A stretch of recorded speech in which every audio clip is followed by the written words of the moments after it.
Testing, testing, 1, 2, 3. Testing, testing, 1, 2, 3. Let me know if you guys can hear me in the chat.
A woman never belongs to you. It's just your turn. You lost your edge, she lost attraction for you. That's how it works. What'd you think she was gonna do? Tell you she cheated? Men cannot afford to get complacent in relationships. Get your fat ass off the couch, start lifting weights and learn game. You're welcome. And now your man, Donovan Sharp. What's up, guys? It's your man, Donovan Sharp, and welcome to the 1213th edition of TSR Live, your daily dose of toxic masculinity, misogyny, and small dick energy. I don't like it when it sticks up there in the back. I don't want to look like a smurf. It is Friday, February 6th of 2026. That means that next week is Friday the 13th. Ooh. Wow, I didn't realize that we had a Friday the 13th. Wow, there's a Friday the 13th right before Valentine's Day. Holy shit. Good Lord. All right. Well, anyway, it is Friday, February 6th of 2026. It's good to have you in today, guys. As always, we are streaming live across multiple platforms, Facebook, X, YouTube, and Rumble. So however you are watching, wherever you're watching from, thank you for making the Sharp Reality Live a part of your daily routine. Quick announcements before we get started here. Make sure you guys like, comment, subscribe, and most importantly, share the video with anyone who pees standing up. Actually, the most important metric is the like. If you guys want the word to get out, hit the like. But if you want the word to get out and you want to maybe wake up your brothers for good, share these videos, guys. Share these videos. Okay? Share these videos with anyone. And again, imagine your brother, your buddy, your coworker, even your dad thanking you for changing the very trajectory of his life simply because you shared a video, a short, or a clip. And remember, T-Man X says, come on, make us laugh. No, nigga. Shut the hell up, bro. Hold up, man. See, now I got to put you in a timeout. Hold up. I swear to God, dude. I swear to God. Niggas, dude, I swear to God. Motherfuckers, come on. Motherfuckers come. Like, what am I, a monkey? Like, what the fuck? Come on, make us laugh? The fuck is this? Bruh? For real? Oh, wait, I didn't mean to hide you. Damn. I just meant to time you out. Where's the timeout? Oh, there it is. Put user in timeout. My fault. I'm gonna put you in timeout for I'm gonna put you in timeout for a minute. I'll put you in timeout for a minute. There you go. Yeah. Don't come in here talking about, come on, make us laugh. The fuck I look like? Patti LaBelle or somebody? Anyway.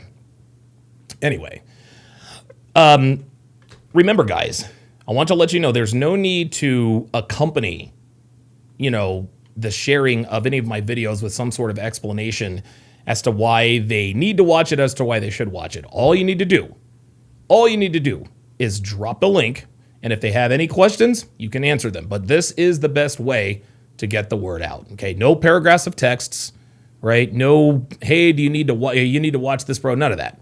Simply drop the link and let the chips fall where they may. And if they have any questions, you can be there to answer.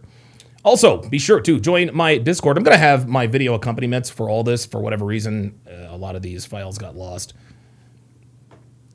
Join the Discord. We have a lot of fun over there. We drop videos. We talk about dating, relationships. We share funny videos, memes, talk about current events, the whole nine. Discord is definitely the platform you need to join. It's the platform you need to join us on if you want to communicate with the family on a regular basis. You guys know I suck at Discord, but I am going to start to get better at it. Hopefully that was my one New Year's resolution. So if you guys have any videos to share, any ideas to bounce off me, ideas to bounce off the guys, or you're just looking for a community of like-minded men oh, good. Luca avoided injury. Okay, very good. Or if you're just looking to, hang out with some like-minded men, join our Discord. The link is in the description. Also, guys, follow me all over social media. All right, I'm on Facebook, Instagram, X, Snapchat, and if you can believe it, I am still on TikTok. Just search my name on Facebook, Instagram, Snapchat, and X to find me on TikTok. While you can, search for Relationships Hacked. And finally, if you want the best dating wisdom on the net, head over to datingwisdom.net. There, you will find all of my books and courses, from my 5-part, 7-hour audio course, How to Build a Quality Woman from the Ground Up, to my 25-hour course on dating and relationships, to my signature series, Womanese 101. You will find literally everything you need to dominate the dating market here in the 2020s. So go to datingwisdom.net if you're looking for real-world actionable advice and step-by-step guidance in terms of how to navigate dating and the dating and relationship landscape. Okay, that is it for the announcement. But as you guys know, and I saw that Level Up Man actually reminded me of this in the chat. You guys know it's Friday, which means I'm going to give you guys my Friday advice. Actually, it's actually my Friday night advice. For those of you who are obviously still running through hoes building harems, okay? This is to my players out there, my thought chasers, my hoe slayers, all right? 3 rules for Friday night. Number one, wrap your sausage. Number 2, call an Uber. And number 3, send that morning after text. Now, the reason I tell you this is because there are few things in life that can turn a man's life completely upside down, literally overnight, than knocking up a yacht thought, a DUI or a DWI, or a false EPAR rape accusation. An ounce of prevention is worth a pound of cure, as the saying goes. But this particular proverb is way out of date given the current climate we find ourselves in. I would say for men, an ounce of prevention is worth, avoiding 18 years of child support, at least 5 figures in attorney's fees, and maybe even having your good name and reputation dragged through the mud, not to mention getting fired or losing your income because you are guilty until proven innocent. So in this case, an ounce of prevention is probably worth a little more than $250,000. It's a lot of money. It's a lot of money, okay? If you wrap up and then pull out and then put hot sauce in the condom, I forgot who did that. Was that Drake? I forgot who did that.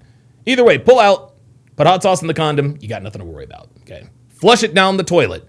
Flush that thing down the toilet. Always flush the condom, pull out, flush the condom. If you call an Uber to take you home rather than driving drunk, you got nothing to worry about, all right? If you send her that morning after text, or in some cases, the night of text, for good measure, you drastically decrease the odds of being a victim of a false EPAR accusation, okay? You decrease your odds substantially. Okay, never mind. You decrease your odds substantially more by installing cameras at your place and recording everything. Okay, so to my players, my womanizers, my thought chasers, be smart out there tonight. Wrap up, call an Uber, and tell her via text message that you had a great time and you can't wait to bang her out again. I mean, you can't wait to hang out again. Take heed the advice. All right, it is time to do our daily age and location check. So if you guys would, put your age and location in the chat.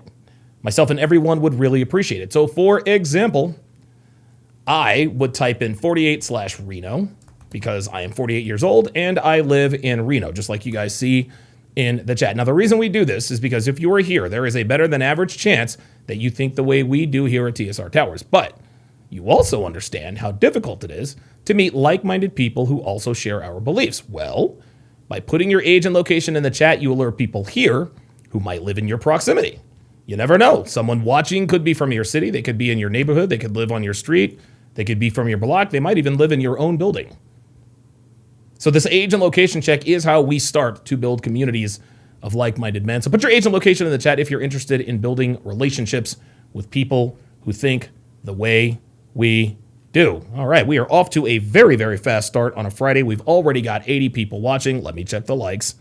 Let me check the likes. Hold on, let me check the likes. Hold on, let me check the like. Hang on. All right, we got 37 likes. We got 37 likes. Let's get us to 50 likes. Let's get us to 50 likes.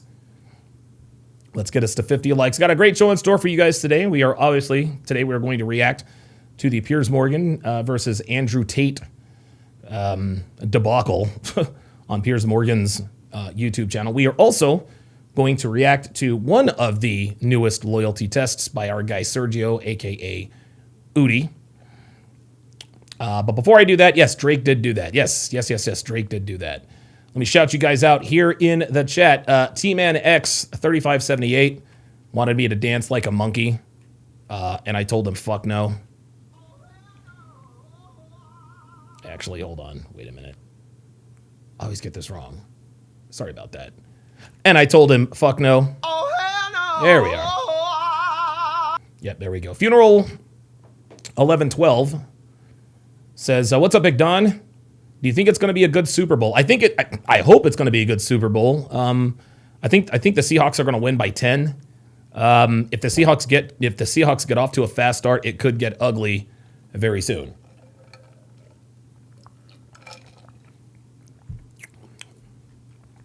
(27-17) Seattle. That's my prediction. 27-17 Seattle. Next, Cal says, I didn't watch this interview because I wanted to do this while watching Don. Thank you. Appreciate that. Thank you very much. ZMO40 says, nice evening, Don. Appreciate that. Montreal Rather is in the house. I haven't seen you in a while. Good to see you in here. Natsuko rather says, that's a Tom Likas method. Oh, I didn't realize that. Okay, very good. T-Man X says, it takes a lifetime to build a reputation. It only takes one night to destroy it. Uh-oh, T-Man X. Oh, yeah, he's already spitting the truth. Already spitting the truth. Wow, very good comment. Very good comment. All right, Natsuko checking in from Ohio, which is basically Pennsylvania. Ohio and Pennsylvania are literally like the same state. Like, no shade on either one of them, but, you know, they're the same. They're the same. Robert Anderson coming to us from Arlington, Texas. Good to see you in here. My scrolling thingy is not functioning properly on this. I think I might have to replace this. Alex Udds checking in from the city of brotherly love. I lived there for a time. The Level Up Man coming to us from the Big Easy. Johnny Elligan, what's up?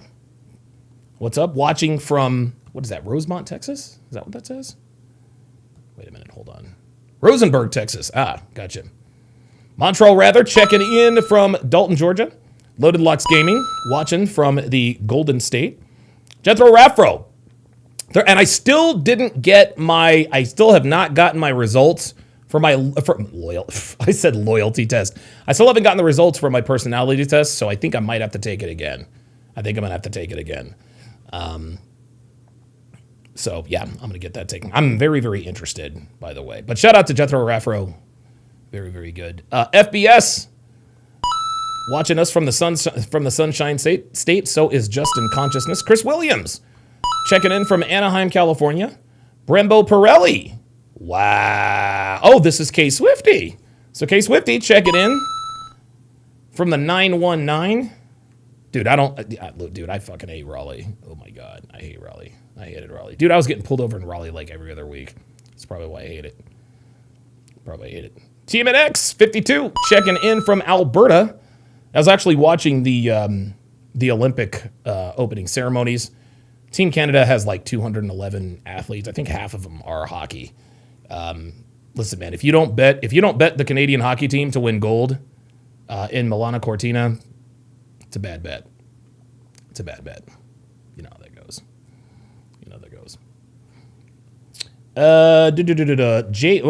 JD Bocanegra coming to us from San Antone. FBS says K9 and Darnold.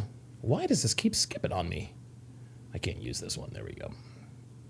Sorry about that, guys. I don't know what the hell's going on here.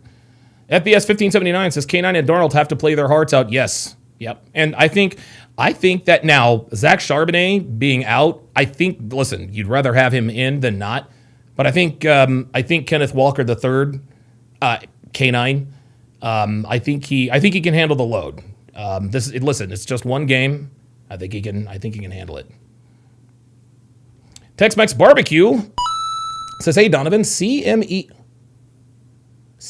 alumni. Is this Tex? Is this Tex from the first CME? Are you serious? Holy shit. Dude. Wow, Tex, I haven't talked to you in years, my guy. Holy moly, I'm gonna have to shoot you a text if that's you.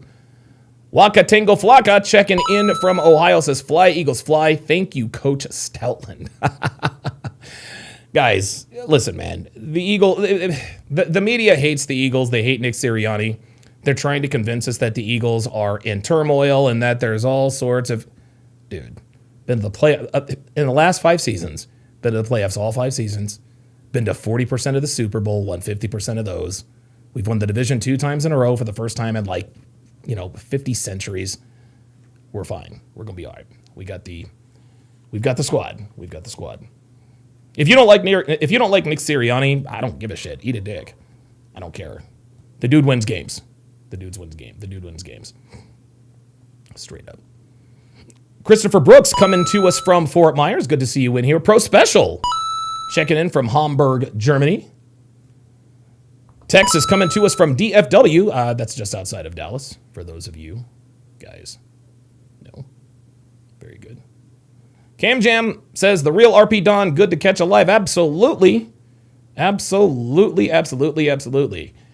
go ahead and get this party started, man. Let's go ahead and get into it. Now, I'm going to have to break this down. I'm going to have to, as you guys probably, as a lot of you know, I've got to speed this up just a little bit. And I have to have my pictures over it to avoid a copyright strike. I'm still going to get a copyright notice, which means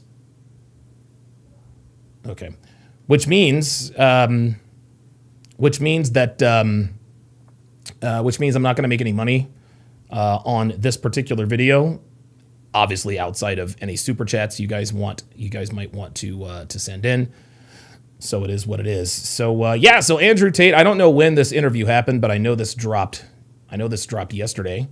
So I'm going to speed this up a little bit. And I am going to, yes, there we go. I'm going to put my copyright filter over it. And maybe, hopefully, I can stay away from the copyright stuff. Let me darken this a little bit. Hang on a second, guys. Wait, what?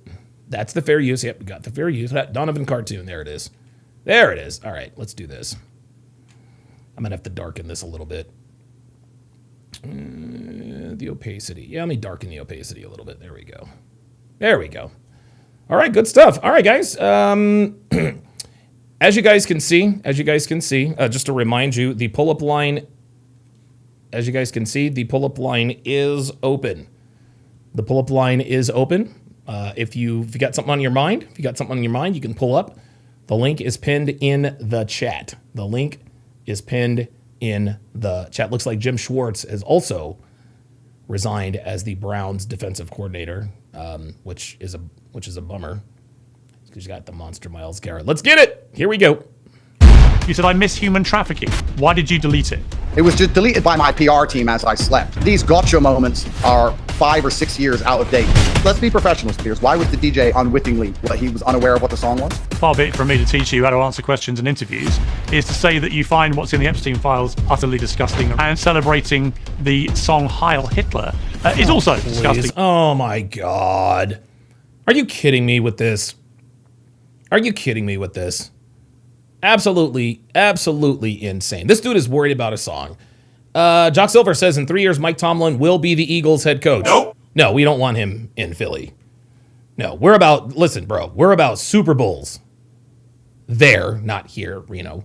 We're about Super Bowls in Philadelphia. Okay? Our coach, Nick Sirianni, has gotten us to 2, and we've won 1. We do not need Mike Tomlin. We don't need Mike Tomlin. There are a lot of teams that need Mike Tomlin a lot more than the Eagles do. I'll tell you what, man. There are 25 other teams who would love to have the same problems the Eagles do. Let's just put it to you that way. Somebody else said something. Yes, Waka Tango Flocka says Texans surprised me best defense with a terrible quarterback. Wrong. CJ Stroud is not a terrible quarterback. He happened to have a sophomore slump a year too late. He happened to have a sophomore slump a year too late. But oh, by the way, I'm sorry, you can't be terrible if you've been to the playoffs. You've been to the divisional round all 3 years of your career as a quarterback. I'm sorry, you're not terrible. He had a bad stretch. There's no question about it. He will get that cleaned up. But CJ Stroud is absolutely the guy. And you guys know me. I'm an Eagles fan. Jalen Hurts is my guy. But if I were to start a franchise today, I'd go with number 7 in blue. Straight up. And reprehensible. And if you'd said that, I could respect it. There's pictures of you with certain members of Epstein's circle. Well, no, I'm happy to talk about that. Jock Silver says, didn't you say you wanted him? Just making a prediction? No, didn't. I've never said I wanted Mike Tomlin. The Jeffrey Epstein saga is undoubtedly one of the biggest scandals in modern history. Many VIP men are now being humbled by lurid details about their relationship with a convicted sex offender and claims about their own behavior with his... Yeah, Level Up Man says, I couldn't watch this at first because I know Piers has an irrational hatred of Tate. The thing with Piers Morgan, guys, Piers Morgan is one of these... He's one of these dudes... He is one of these dudes who Molten Mage Gaming says even over Herbert. Yeah, no, I would actually if not CJ Stroud, definitely Justin Herbert for real. Good question. Piers Morgan is one of these dudes. Piers Morgan is like Abba and Preach. Okay, he likes to bring the moral cathedral to the world's issues. Right. He likes to pretend that he has the moral high ground. This is what Abba and Preach like to do. That's the first thing that Piers has in common with Abba and Preach.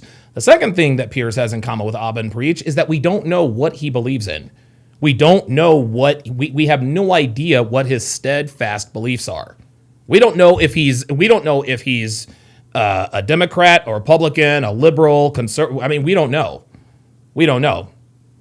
Okay, all we know is that he always wants to say the right things. He is the perpetual fence sitter. Dude, Mac, you beat me to it. He is the perpetual fence sitter. Okay, and listen, fence sitters make a lot of money on the internet. There is no question about it. Fence sitters make a lot of money on the internet. Wokies make a lot of money on the internet, but conservatives, red pill guys, I mean, we do make money on the internet, just not as much as they do. That's why when people say, oh, I understand the hustle, like Michael Jackson yesterday on Fresh and Fit, oh, I understand the hustle. This ain't no hustle. This is the damn truth. Yeah, Waka Tango Flocka says, I can't stand people that are in the middle and don't pick a side. Yep, absolutely. Victims. Too few have faced real consequences yet, but the public's in no mood to draw a line and move on. The view that he was an intelligence asset for a foreign government has moved firmly from the realm of conspiracy to mainstream thinking. A reasonable person might think that Andrew Tate is the last person to be moralizing on all this. He's fought damning allegations about his own conduct with women in multiple and beat them. Countries for several years. See, this is funny. Do you see? Andrew beat those allegations, just like we all said he would. But of course, Piers Morgan is not going to say that. All he is saying is that it's funny. When Piers and other people talk about Andrew Tate, all they do is talk about he's fighting these charges. Weren't you charged with human trafficking? Yes, he was. But there's nothing stuck because he didn't humanly traffic ever. And that, he says, is precisely the problem. For the last 4 years, the media all around the world has accused me of sexual crimes, on repeat, over and over, every single day. And now that the Epstein files are out, they're running cover, saying that being found in the Epstein files doesn't mean you did anything wrong. Let me ask you a question. If I was in the Epstein files, Andrew Tate, do you have any idea, the media frenzy, do you have any idea how they would attack me? Oops, didn't hear about that. Did not think about that. Oh, I did not think about that. Can you guys imagine? Can you guys imagine if Andrew Tate were in the Epstein files? Can you imagine? Can you imagine? Like if Andrew Tate had a cup of coffee with Ghislaine Maxwell 6 years ago, they'd want to arrest Andrew Tate. If the words Andrew and Tate were anywhere at all in the Epstein files, they'd want him arrested. They would absolutely, positively want him arrested. That's a very good question by Andrew Tate. So it's funny. People seem to be on, I don't want to say opposite sides of the fence here with this whole Epstein thing. But if, and you know, we've got these people, well, just because you're in the Epstein file doesn't mean you've done anything wrong. And I agree with that. Listen, Jeffrey Epstein had, guys, what you have to understand is that there still were many people connected to Jeffrey Epstein and Ghislaine Maxwell by 6 degrees. And what I mean by degrees, here's 1 degree. 1 degree is I know Jeffrey Epstein. Donovan Sharp is associated with Epstein by 1 degree. Okay? Devin would be 2 degrees from Jeffrey Epstein because she is married to me, right? Let's see. Let me think. Devin's sister is associated by Jeffrey Epstein now by 3 degrees. Do you see how that works? You guys see how that works? So there are many, many people that are associated with Jeffrey Epstein. I don't know how many. What are we going? 6 degrees of Kevin Bacon? But Andrew's right. Andrew's right. If his name were anywhere near that Epstein list, he would absolutely be cooked. And we all know it. They would accuse me of things I've done wrong. They would say that there's no smoke without fire, that I'm... Molten Mage Gaming says, you met Sneeko and Tate, right? Whose side are you on with their beef? I'm not going to get into that. Not getting into that. Definitely guilty, that I deserve more prosecution, more house arrest. I was locked in my house for 4 years without being convicted. I've been to court in 3 countries, and not a single court on the planet can convict me of any sexual crimes at all. Yet the media still convince everyone at home and still endlessly print that I'm a bad person while running cover for the people who are in the Epstein files. Yep. There it is. Well, Andrew Tate rejoins me on Uncensored now. Andrew, welcome back to Uncensored. Thank you very much. I hope you're recovering well, sir. Yeah, slowly but surely. Thank you. I'm sorry, what happened to Piers? Does anyone know what happened to Piers? Eddie C says the Island Boys were forced to be with. The Island Boys were found to be connected with Jeffrey Epstein. Confirmed. Are the Island Boys like a rap group? Guys, I don't follow pop culture music. It's just I literally just can't understand it. Like rap, I can't understand what the fuck. There are so many fucking rappers out, and I don't know who the fuck they are. If I see some bitch with if I see a black bitch on Instagram with like pink braids or some shit, I found out she's a rapper called Lil Stinky or some shit. Like I'm like, wait, when the fuck dude, when the hell did Glorilla happen? Like when the fuck did dude, I swear to God, like every other week there's always some other random ass rapper. Like it's always some, anyway. Oh, he got us. Oh, damn, that sucks. Oh shit. Okay, so all right, so I'm getting all kinds of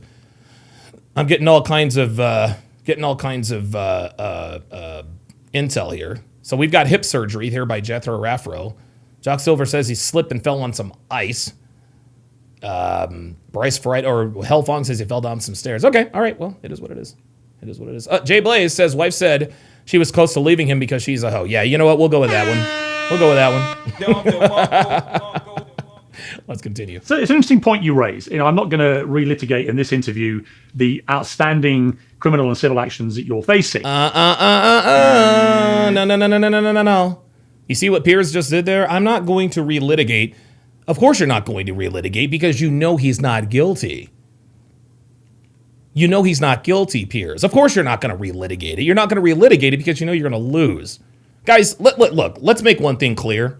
I would bet my life on the fact that if you were to ask Piers Morgan in an honest moment, sodium pentanol injected into his veins at the casino, would you bet on Andrew Tate's innocence? He would absolutely bet on Andrew Tate's innocence. Piers Morgan knows that Andrew Tate is not guilty of any of the crimes that he has or had been accused of. And this is why he leads off with, oh, I'm not going to litigate. I'm not going to relitigate. No, you're not going to relitigate it. Because, dude, the UK tried to relitigate it. Romania tried to litigate it. Shit, I'm surprised Sri Lanka hasn't picked them up. I'm surprised China, fucking Argentina, all over the place. No, you're goddamn right you're not going to relitigate this case because Andrew Tate is 100% innocent. Glee, 5417 with a $5 superset says he had hip surgery. His wife also called him a burden. Damn, that sucks. What's Piers Morgan's net worth? Hang on a second. What's his net worth? This dude is worth $20 million. And he's got some old bitch at home talking about he's a burden. Bitch, he's worth 20. Who's Piers Morgan's husband? Wife. What does she look like? Celia Walden. Yeah, she's some old bitch, man. He's some old chick. Yeah. How the hell are you gonna call this dude a burden if he's worth 20 mil? Like, what are we doing? A fucking burden. Jesus Christ. Ay. You want to know why Celia Walden doesn't respect her husband? Because her husband doesn't have any steadfast beliefs, man. Guys, I say it all the time. Women don't have any beliefs of their own. They only believe what the strongest men in their lives believe. If the strongest man in their life is an atheist, then there is no God. If the strongest man in her life is a Catholic, glory to God in the highest and peace to his people on earth. This is just how it goes. Piers doesn't have any steadfast beliefs that we know of. And this is why his wife calls him a burden. Because he doesn't really act like a man. Other than to repeat what I always say when I interview you, which is, as we sit here, you've not been convicted of any crime. And nope. I do think the process that you've gone through has seemed ridiculously long and doesn't serve anybody. So let's just put that to one side for the benefit. Yeah, translation, you won, Andrew. You won. Translation, I know that you are not guilty of human trafficking, so I'm not going to talk about it anymore. Just admit it. This debate, so I do think you raise an interesting point about the experience you've had and the experience. Oh yeah, Courtney Ryan. I think Courtney Ryan is now pregnant. You know, it's interesting. Just to veer off the topic here quickly. Courtney Ryan is pregnant. That means her priorities are going to have to change. And for those of you who don't know who Courtney Ryan is a female influencer with a male audience. Like, let's not get it twisted. Like, people who subscribe to Courtney Ryan, okay? Most people who subscribe to Courtney Ryan have a Y chromosome, okay? Bitches don't watch Courtney Ryan. No, men do. Courtney Ryan is just another attractive woman who makes money taking our talking points. That's fine. Hey, I'm not knocking the hustle. Hey, she's a pretty girl. She found the hustle. Hey, look, hey, more power to you. But girls do not teach you. If you're a man, like, there's nothing wrong with listening. And Pearl, this is one thing I like about Pearl. Pearl doesn't tell men what they should or shouldn't do. All she does is point out the facts. She doesn't say men need to. No, she just points out the facts. Courtney positions herself as a, sort of a not a dating coach or dating guru, but she knows that her audience is men, and she gives vanilla purple pill advice that appears to be easy to follow. I don't give advice that's easy to follow, all right? That's why I've only got 120 people watching. If Courtney Ryan went live, she'd have 100 times that right now. And listen, I'm not here to cry about it. This is just the way of the world. This is just how it is. It is what it is. And if you want to watch or listen to Courtney Ryan, that's fine. Just understand that you cannot learn to be a man from a woman. That's all I'm going to say. Experience that we are seeing with people in the Epstein files. Yeah, it's not only ridiculously long, Piers. It's actually ridiculously harsh. My brother and I have gone to jail. We've been reputationally slandered. We had a company that turned over $150 million a year, which has been economically decimated. And we've been trialed by media endlessly while members of parliament stand up and say that we're the most dangerous people on the planet because we're committing sex crimes. When, of course, no court anywhere in all of the countries which I've been investigated under has managed to convict us of any crime. At the same time they are doing this. At the same time, we have members of parliament standing up and saying my brother and I are dangerous. They are sitting on information, sitting on clear evidence of a link between members of the elite inside of Western governments and a convicted pedophile. And to me, it seems absolutely ridiculous that they're going to come along and accuse two young brothers, two guys from a council estate in Luton who have never been convicted. And say, sorry about that. Let me pause this quickly here. Shout out to End of Line over there on Rumble. He says, thanks for everything, Donovan. These recaps make my day. Absolutely, man. Thanks for coming in. Thanks for checking in. Skydaddy8 says, man, I think Trump completely lost the black vote for good. That video of Obama dancing at apes is a bad look. Nah, you're wrong. You're wrong. You're wrong. Skydaddy8, you're wrong. You're wrong. Trump has not lost. And it doesn't even matter. It doesn't even matter. He can't run again. Okay? And listen, look, this is up to you. You can do what you want. And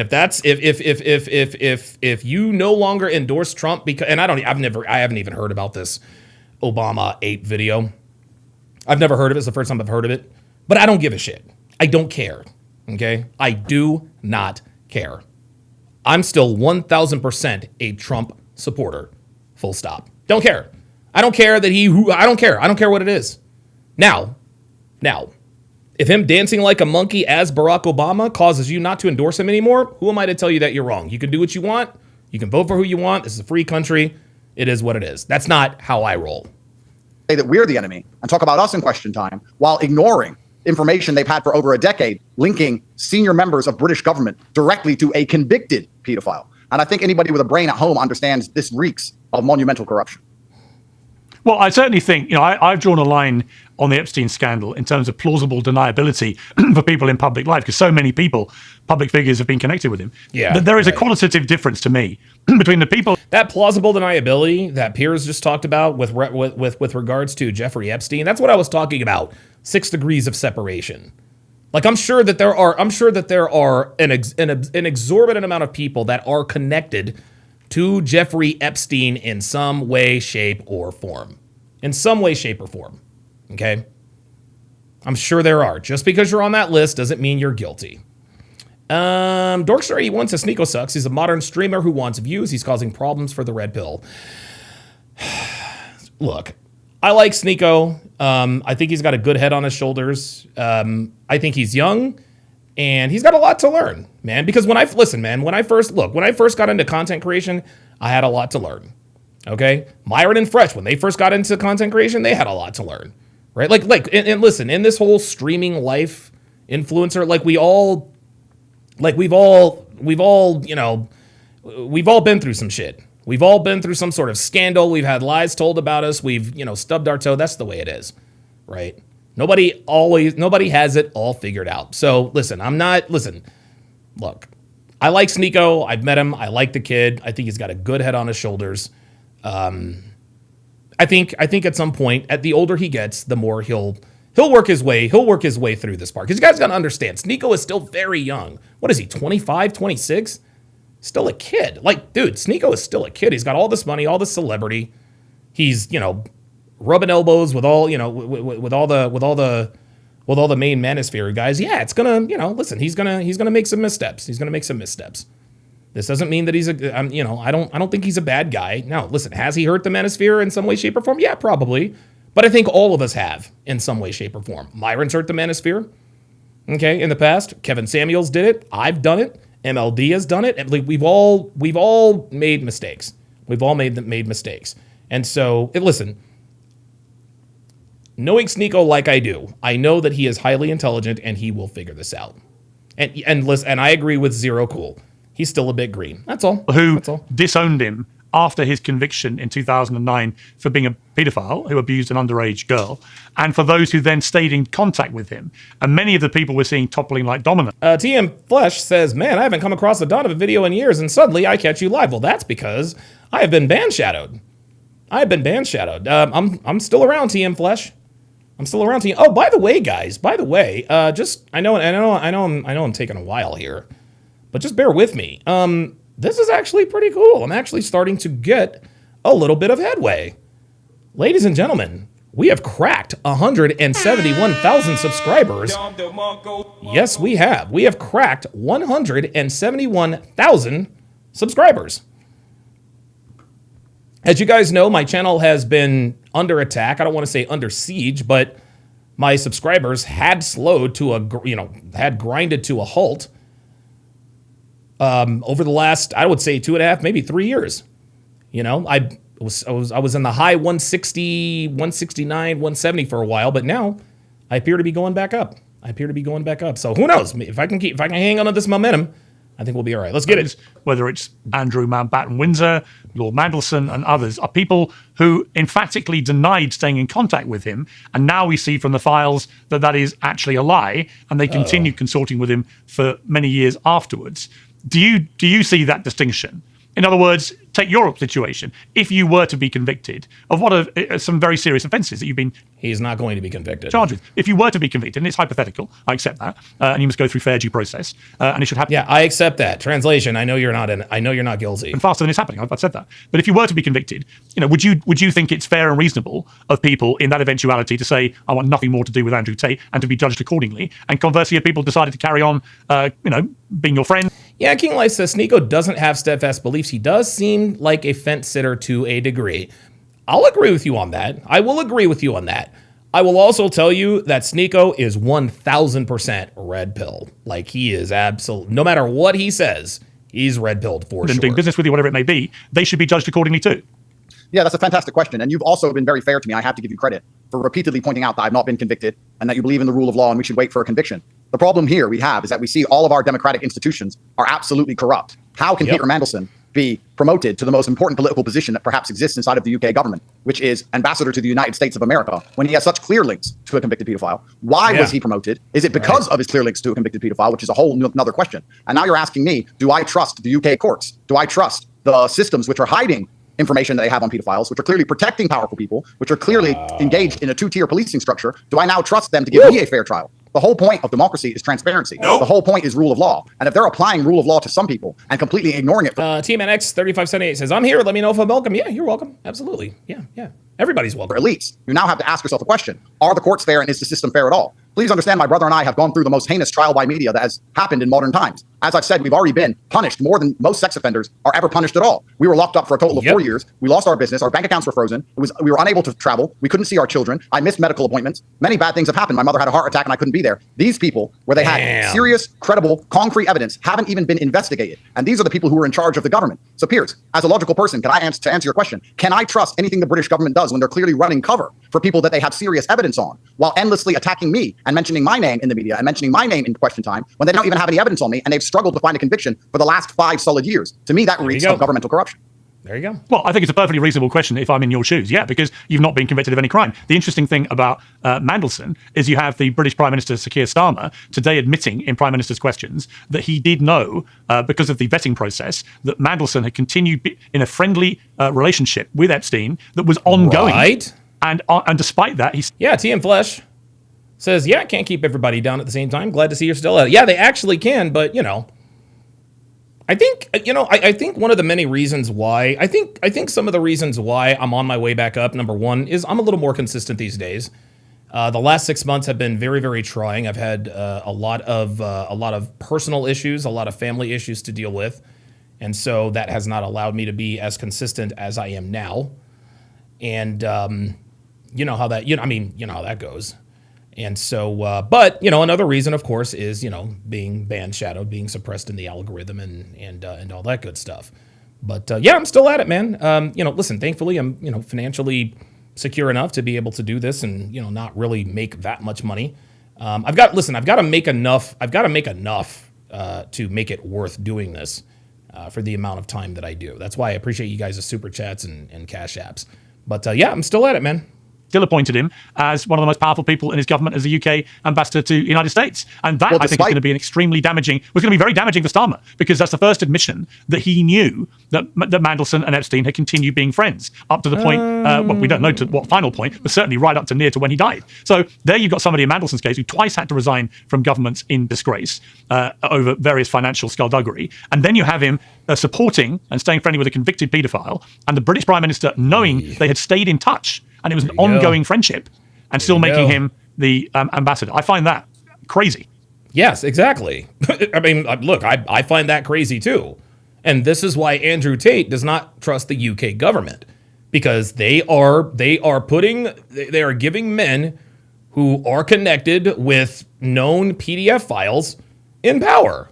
That's why he doesn't trust them. Well, the optimistic view is the one you've just taken, that he got his position despite the fact he was linked to an international pedophile ring. Of course, the more realistic view is that he got his position because he was linked to an international pedophile ring. And I think a lot of people are waking up now to the absolute rot which exists inside of these democratic countries that we're supposed to believe in. We're supposed to believe in fair elections, a rule of law, and transparency. And it's becoming clear to everybody at home that they have been lied to, that the rule of law doesn't apply. Two-tier policing is clearly taking place.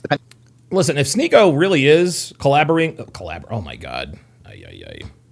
Sorry. If Sneeko really is collaborating with Aubin Preach, I mean, then listen, man, enjoy the ride, but Aubin Preach turns on everybody, man.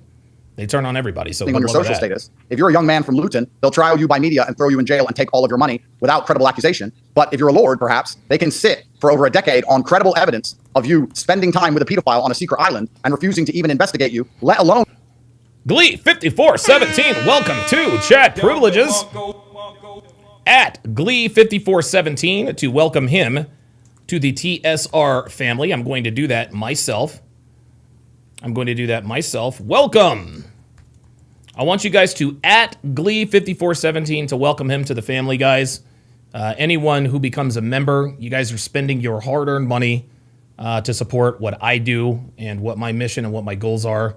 The least we can do is welcome anyone who wants to support us financially. So thank you very much for that. I appreciate it. Slander you in the media, let alone. And I think this just shows how rotten our democratic systems have become and how much change needs to take place for anybody to believe in any of the rule of law again. Hey, Alaskan K's in the house. Good to see you in here. After the Epstein file release, have even less faith in the British judicial system, the British courts, or the British police. Because for me, they're going to contact everyone I've ever known. They're going to go through my phones, cameras, laptops, arrest me 5 times, arrest the mothers of my children, arrest my mom, raid houses, and struggle to find a single shred of evidence that allows them to convict me. However, when they have piles and piles of data of credible evidence that crimes have taken place against other people of a different social status than I, they are going to sit there completely protected by the state. So it shows that these democracies that we live within are completely corrupted from head to toe. And without a rule of law, then what is a democracy? You all know the story of Camelot, the Round Table, the Knights. It's presented by the Daily Wire, and you can watch the 7-part series now. Only sensitive to Epstein. I feel so strongly about Mandelson because I've known him 30 years. I knew him as one of the architects of New Labour in the mid-90s. And the thing about Mandelson, he was always drawn to money and rich, famous, powerful people. That was his massive Achilles heel. But in terms of him now, the stuff that's coming out, and it's still coming out, but what we now know is that he was the business secretary in our government and was trading and passing on top secret information that was financially incredibly sensitive to Epstein, a convicted paedophile, multimillionaire US financier. God knows what Epstein then did with that with his financial friends. Did he trade? Did he make more millions? Quite likely. We don't know. I'm sure that will all unravel. But he was doing this, which is an act of absolute treachery. And I saw Starmer in the House of Commons today, really going after Mandelson. I'm like, well, that ship has sailed. You knew what you were dealing with here. This guy twice had to resign from government. You knew he carried on seeing a convicted paedophile, perhaps right up to Epstein's death. And notwithstanding that, you didn't know the nature of what they were doing in this ongoing friendship. Team NX 3578 says, I can't subscribe without paying money, and on the internet, I don't pay money. Sorry to say, I don't care. Like, dude, it doesn't cost any money to subscribe to my channel. Team NX. It is what it is. You take this massive punt of putting him on the global stage again. And that's why, Mandelson, to me, he is facing criminal prosecution and very likely a lengthy prison sentence. It's hard to think, actually, of a more obvious case, a more prima facie case of corruption in public office than what he did. He sold this country down the river, giving secrets to a convicted paedophile in America. And here's the real interesting question, sir, because it clearly is high treason. The interesting questions are... Yes, it is. Six Paths So Fred says, Don, what do you think about Larry Wheel's wife? Yeah, I think that any man of Larry Wheel's stature and net worth should never, ever, ever get into a relationship of consequence without a... Listen, man, look, I'll put it to you this way. You should never get... And guys, look, I'm married. I have a wedding ring, right? I'm not legally married, all right? Devin and I had what we called a private marriage, okay? We had it in Miami back in October of 23, all right? Everyone we know, our friends, our family, our relatives, we're married. Like, I'm her husband, she's my wife, okay? According to us, not the state, all right? Listen, I'm telling you right now, anyone who wants to get married, you got to do it privately. Do not tie yourself to the state, all right? A lot of people say, okay, well, just get a prenup. Guys, there are law firms designed to crack prenups, all right? There are law firms designed to dispute successfully prenups. The only way, well, not the only way, some of the strategies that you have to use to keep yourself out of financial ruin should a woman decide to turn coat on you is, number one, get married privately. Don't get the state involved. Number two, you have to live in a state that does not recognize common law marriage. You have to be in a state that does not recognize common law marriage. Okay, it's no accident that I moved to the state of New Jersey with Devin from here, Reno. It's no accident that the state of Nevada does not recognize common law marriage. Okay, so my opinion on Larry Wheels is, I mean, listen, man, you know, one of the strongest men, I guess, to ever live. All right, but yeah, he made a mistake. Firstly, how did Jeffrey Epstein get so rich? Because nobody can seem to answer that question. Right. I sit here and wonder, while our elites of Western governments are continually making decisions which go against the will of 95% of the electorate on repeat. Nobody in the UK wants all of their tax money sent to Ukraine. We have enough problems in England. Nobody in the UK wants the small boats to keep arriving, yet they keep arriving. So we have a democratic system, which is clearly completely corrupted. There's clearly compromise on all of the elites inside of our system. These people are clearly financing pedophiles on the other side of the planet, making them billionaires. And they're making decisions that nobody is voting for and that nobody wants. And then to try and deflect and conflate, they take my brother and I and they say that we're dangerous. Or now we have Keir trying to sell Mandelson down the river, just as you quite correctly pointed out, when he made the decision himself. Our systems are completely corrupted from head to toe, and Epstein is only the tip of the iceberg. There are many other secret societies, many other islands, and many other places where these people convene. And that's where conversations are happening, which completely subvert the will of democracy and subvert the will of the electorate. And I have to give credit to Donald Trump himself. Although it may have got him some smoke because he does appear in the files, he at least released them, showing that he's maverick enough to try and bring some transparency back to our democratic systems. Because if Donald Trump didn't win, these conversations wouldn't even be taking place. And Keir trying to run damage control after not mentioning this at all and trying to keep on a lid on it for so long, just once again shows there's a lot more to this story than we know. I mean, a few things you said there I would pick up on and challenge. There is no evidence that the majority of people in the UK do not supporting Ukraine. In fact, it's the opposite. The majority of people in the UK do support. All right, we've got Jay Blaze in the pull-up lounge. Blaze, what's going on, brother? How you doing, man? Hey, what's up? Dude, Andrew Tate is completely right. Okay. And did you see what happened in Spain? No, I think you were talking about it in our group chat the other day, but I haven't had a chance to do any research on it. What's going on there? So Spain brought in 500,000 migrants and made them legal. So they gave amnesty to 500,000 immigrants? Yeah. Oh my God. So all of them are working like military age men. And so there was just a giant line, and they gave all these people 500,000, and they're all like basically Muslim from like Africa and stuff. And because they want in the like communist stuff, like this is like way back when, and Epstein was tied to this. So they believe the Muslim religion, Islam, is highly susceptible, where you can alter it. Oh my God! So it's highly subjective. In other words. Yeah. So in Christianity, because they've done their level best to supplement Christianity, and Christianity at its roots are God, man, woman, child. Right. And it's very hard to change that. But Islam, because they have a pedo for a prophet, it's very easy to like subvert it. And so this is an active plan. They want to supplement our population with Muslims. Oh my God. No, dude, I'm gonna tell you what, man. That appears to be, in Black Russian Lam in the chat says that's a silent takeover. It appears that's what the Somalians are trying to do in Minnesota. Like, we've had people, we've had Somalians in Minnesota, this is our city. No, motherfucker, that city does not belong to you, brah. That city belongs to fucking us, man. So, this is Democrats, Republicans. It's almost like an 80-20 issue. So Trump's trying to pass the SAVE Act. Do you know what that is? I do, yes. So it's voter ID. Everyone is supportive of it, but not Democrats. Of course because not. They want these people to, they want them in blue states to increase their population because we don't count citizens in census, only population. So they want to bring these people in, and then because of the mail-ins, they just send out ballots. Like, just send them out. They don't care. So Trump trying to pass the SAVE Act, everyone's supportive of it. But what Tim Walz just did, he said driver's license for all.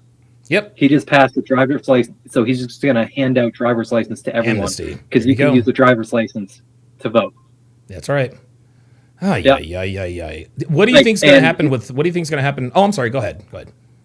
This is just it's so obvious what they're doing. They don't even care anymore.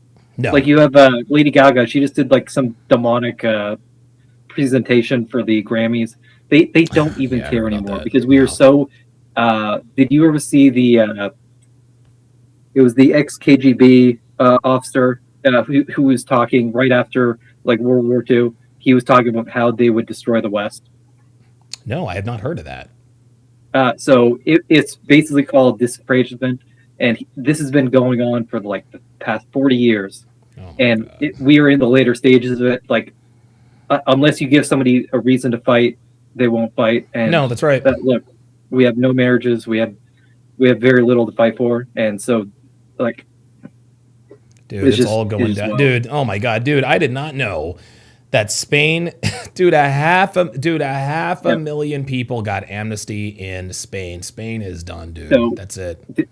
And in Sweden, because they put so many Muslims. Oh yeah, there, Sweden is a hotbed for that shit. Yeah, they're indoctrinating the migrants. There are indoctrinating 13-year-old girls, Swedish girls, and they're actually like hand grenading buildings. Jesus, like it's. All of these people are treason. They're traitors. Yes. Yeah. 100%. 100%, man. 100%. Yeah. Thanks for chiming in, Blaze. I appreciate it, man. Yeah. Yep. Holy moly. Listen, I like Jay Blaze, but he just depressed the nigga for real. Damn.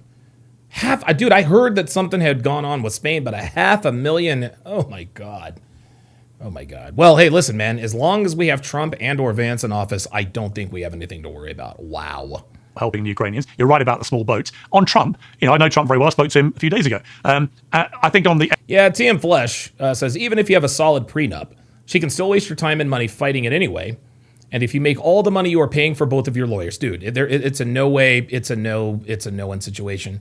Robert Anderson says, it's safe to say Europe is cooked. Yeah, Europe is done. Europe is fucking done. Epstein files, he's dug himself into a big hole because he made it part of his campaigning in the last election that he would be completely transparent and release all the Epstein files. I had people in his administration within days of him being inaugurated who came on this show and said, we're going to release everything. We had Pam Bondi, the Attorney General, leading everybody up the garden path and saying, here are the binders with all the stuff. And none of it happened. And then we had Elon Musk suddenly coming out saying Donald Trump's in the files, which is ironic given we now know so is Elon Musk. And it doesn't mean I've done anything wrong, but they're in the files. And you've now got a situation where millions of these documents have been released, but we're told there are still 3 million that may not be released. Well, how is that ever going to solve a scandal in terms of addressing the raging conspiracy theories if you hold back? I don't know, Piers. Like, why are you asking Andrew that?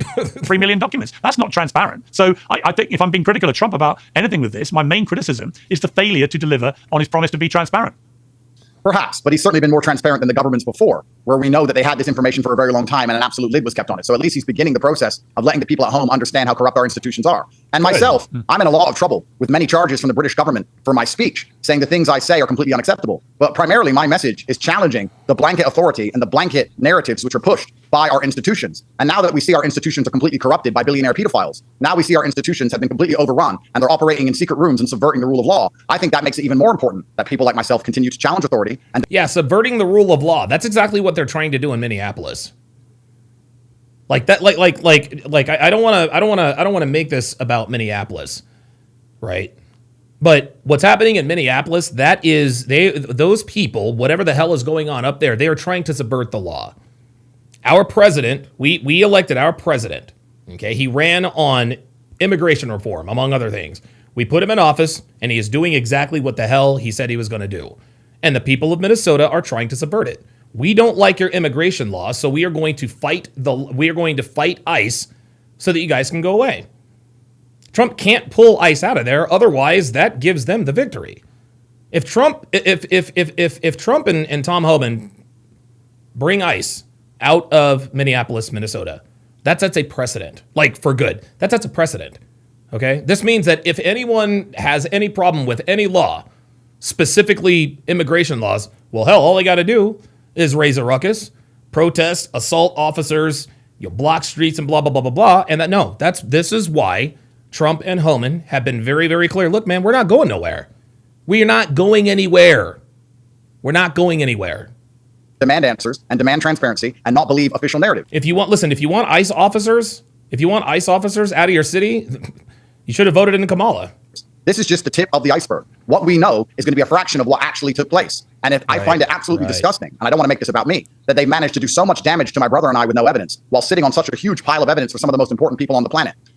To address what you said about Trump, I agree with you. But I think Trump would have been under huge pressure from some of the most important people in administrations all around the world to release nothing at all. And the fact that he continued to try and be transparent and allow people at home to understand how this world really works, I have to give him credit for, because a lot of people would have been in Trump's ear saying, don't release anything. And yes, he's a maverick, as is Elon. And if our democracies are going to survive in the coming decade with all of the problems that exist in our societies, transparency is the most important thing we can push for.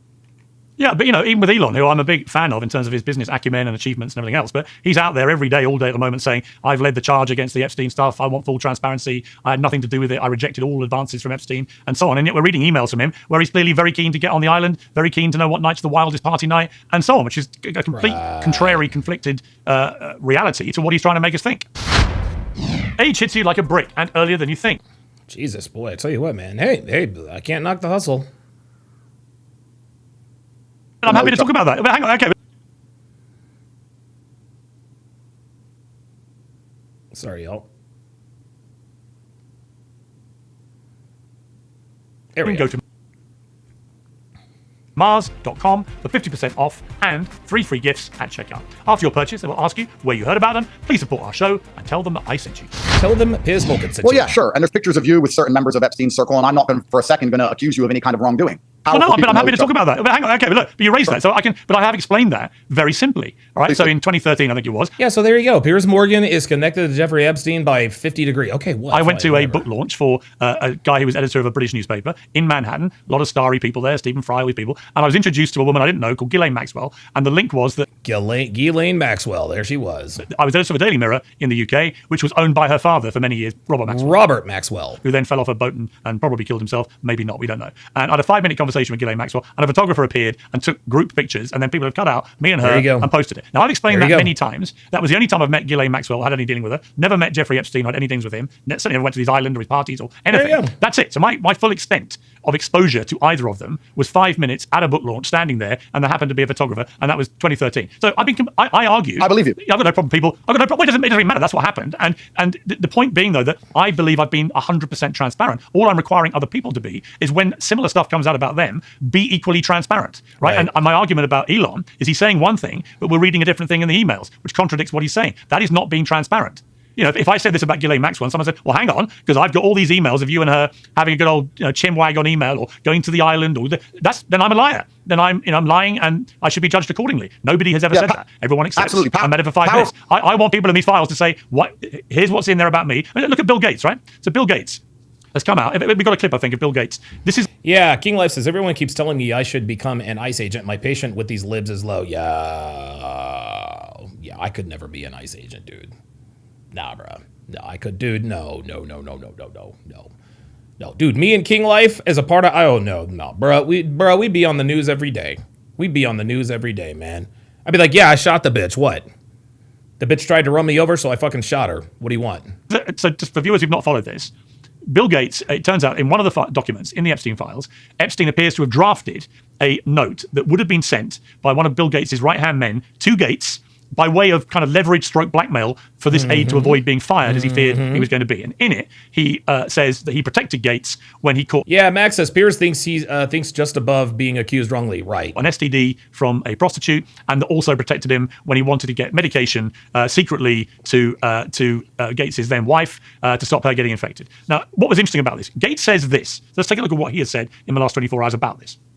I met Jeffrey in 2011. The focus was always he knew a lot of very rich people, and he was saying he could get them to give money to global health. You know, in retrospect, that was a Dr. B84 says, yeah, you guys would last maybe a day, Max. Dude, bro, like it would just not. No, man. Yeah, there's just no way. There's no way they would ever give a guy like me a fucking badge and a dead end. And I was foolish to spend time with him. I was one of many people who regret ever knowing him. You know, every minute I spent with him, I regret, and I apologize that I did that. I was only at dinners, I never went to the island, I never met any women, and so, the more that comes out, the more clear it'll be. We ain't worried about the women, Mr. Gates. We're worried about the children. That, although the time was a mistake, it had nothing to do with that kind of behavior. Now, compare and contrast that with the reaction... Well, I want to play the reaction now of Melinda Gates, his ex-wife, when the same story is put to her. She said this. I wonder what your dominant emotion is when you read these news articles with these details. sad. Just unbelievable sadness. Please, Unbelievable sadness, right? I left my marriage. I had to leave my marriage. I wanted to leave my marriage. I had to leave I felt I needed to eventually leave the foundation. So it's just sad. That's the truth. Yeah. No, I felt I don't know what that proves. on a human level, incredibly. I felt very sad for her. But the point being, she didn't deny that story, right? Which would have been very easy to do. So I think that Bill Gates is going to come under a lot more heat for the veracity of his. Because of a 5-second soundbite of his ex-wife, who absolutely has motive and opportunity to throw him under the bus? Come on, Piers. You're smarter than that. Distancing statements here about it. And look, it may well be Piers, he's done nothing criminal either, but it looks damning.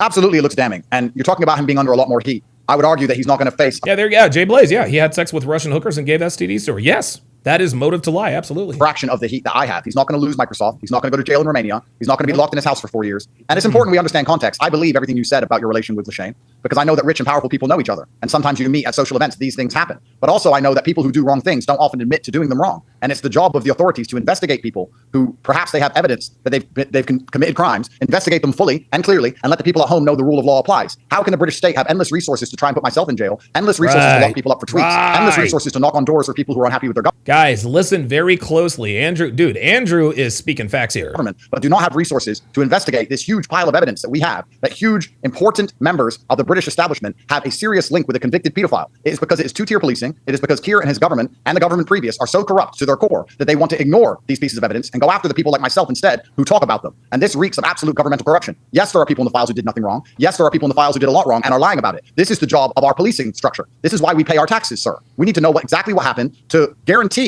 the electorate that we are not living in some kind of dictatorship, some kind of tyranny where foreign pedophiles are made billionaires based on the back of dodgy contracts and unexplained sums of money while also influencing government in real time because they have huge amounts of compromise. There it Some of is. the most important people on the planet. Do you guys see how he's putting the pieces together? Dude, this is why they want this guy put away, man. I want investigations into every single person inside of the Epstein files that I have suffered. I have suffered investigations. Why don't these people suffer investigations considering there is far more damning evidence on any of them than there is on me? And I would argue that investigations can take place against Elon and Trump also. And the reason they release the files is because they believe they will eventually be found innocent. But investigations must take place. Of course, Bill Gates is not going to sit up on a video and admit what he did wrong. He's not going to ever tell the truth. But we have enough evidence to at least question him. So you have to ask why these people could meet on an island, why this evidence has existed for 10 long years, why all the governments were aware of this evidence, and why they were refusing to even investigate, refusing to even question these people, despite them having such strong evidence, and instead going after the people like myself and other members of the public who highlight distrust in the exact organisms, the exact organizations that are supposed to be doing this work.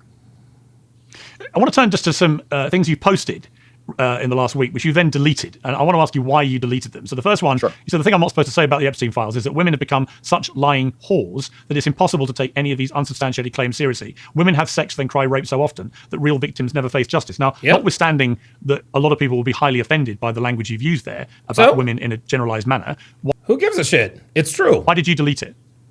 Yeah, so there are so many members of the public, unfortunately, which try and abuse judicial bodies. And we do have a problem, and I think you're probably prepared to admit this. We have a problem in the West now where girls who may not get a handbag they want will make false claims to the police and people's lives are ruined. And this is truly disgusting, not only because men's lives are ruined, but because when we have a scandal like this, where there's real victims and real justice must be done, we have too many people involved or too many people who have previously cried wolf, which makes it very difficult for the investigative bodies to get to the truth of anything. So, Dude, listen, man, Tate's been, and look, guys, we've been telling y'all this for years, man.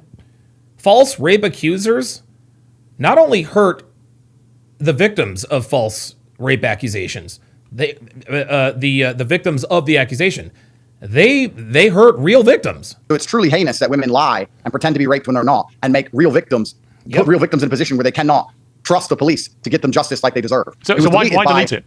It was just deleted by my PR team as I slept. As you know, I'm facing a criminal case in the UK for a lot of the things that I've tweeted because they think that my speech is somehow, Jess Phillips and Keir Starmer believe my speech is the most dangerous thing that exists on the internet and that the UK society cannot function while I highlight distrust in these institutions. At the same time, of course, they're promoting Peter Mandelson to some of the highest levels of government. So they're corrupt. But you see, what I would say is, I can totally understand why your PR team would do that because you don't say a small number of women or qualify in any way. You just say, no. He didn't but he already did, Piers. Okay, he didn't say all women in the West are falsely accusing people of rape. No, he says there is a problem in the West where there are women who are falsely accusing men of rape. That's not generalizing. That's true. Women have become such lying whores, and Yes, I find that yes, they are. deeply offensive. I'm not even a woman. Why generalize about all women in that way? Dude, why do we need... wait, why general... Like, what? Women have become lying whores. Women have become lying whores, Mr. Morgan, and women don't have to falsely accuse a man of rape to be a lying whore. Why say women have sex and cry rape so often? The real because why they not do phrase often. it in a way that might engender some empathy for your situation? No. The reason why, look, guys, the reason why we speak in generalities is to get the message out there. Okay, we know there's always going to be. See, if you qualify something. Everyone and their mom is going to put themselves in that qualification, right? Well, not all women, and obviously, not all women falsely accuse men of rape. No one has ever said that. Okay, but if I say, most women are lying whores, and then qualify it with something else, then guess what? Most women are going to think that they're not most women. No, most women are lying fucking whores, man. If I'm guilty till proven innocent in a court of law for E part, then guess what? Despite the insurmountable evidence that we have, both anecdotal and socially, women are absolutely fucking lying whores. What the fuck? Rather than actually make every woman who hears that think that you hate women, you're a misogynist. Who gives a shit? You think they're all liars, they all cry rape. Why talk in that generalized No. Yeah. inflammatory language? Yeah, he's tone policing. Well, it may shock you to believe that women absolutely love me, and my largest fans are women, and I'm approached every day by women. I don't say things to try and elicit sympathy for myself, Piers. I made a brand on saying what I believe to be true, even if it's shocking, even if some people find it confrontational. My point is that we have a massive scandal now where genuine victims exist, where we have compromise on the highest levels of government, and we have women who are wasting police time with false accusations, and many men's lives have been ruined by exactly that. And it's disgusting because rape, I have many daughters, is probably the most heinous of all crimes that exists on the planet. And you like to believe that a woman who does rape. But you also know that only in the UK, about 1% of all rape cases are successful. 99% do not lead to conviction. You must accept that also is outrageous and shocking and has to change. Yes, and the reason for that is because of the false rape accusations, Mr. Morgan.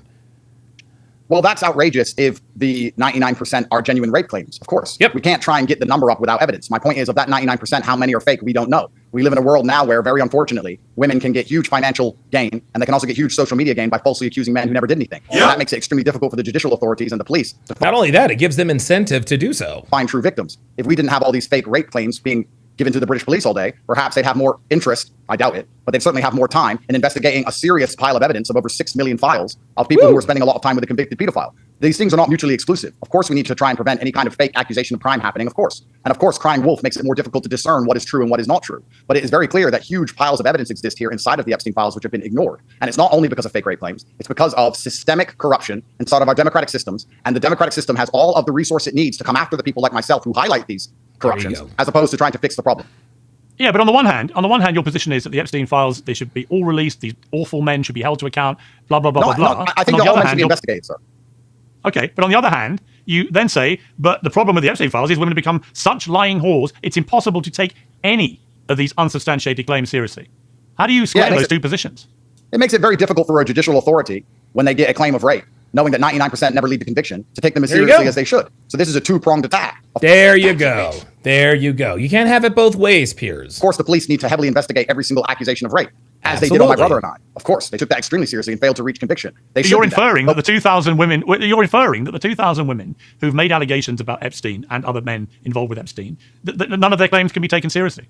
That's not actually what I'm inferring. What I'm inferring is that when you understand information warfare and you understand how important it is for them to try and shape a narrative to save themselves, if one of those women have lied, they're going to take her story, prove it's a lie, amplify it, and try and discredit all of the women who have actually told the truth. That's why it's so important that women do not lie to judicial authorities about things like rape, because it's extremely important. But why don't you talk more respectfully? All right, but why don't you talk more respectfully about women in general? Because women are not respectable, Piers. The women are not respectable, Piers. I'm sorry.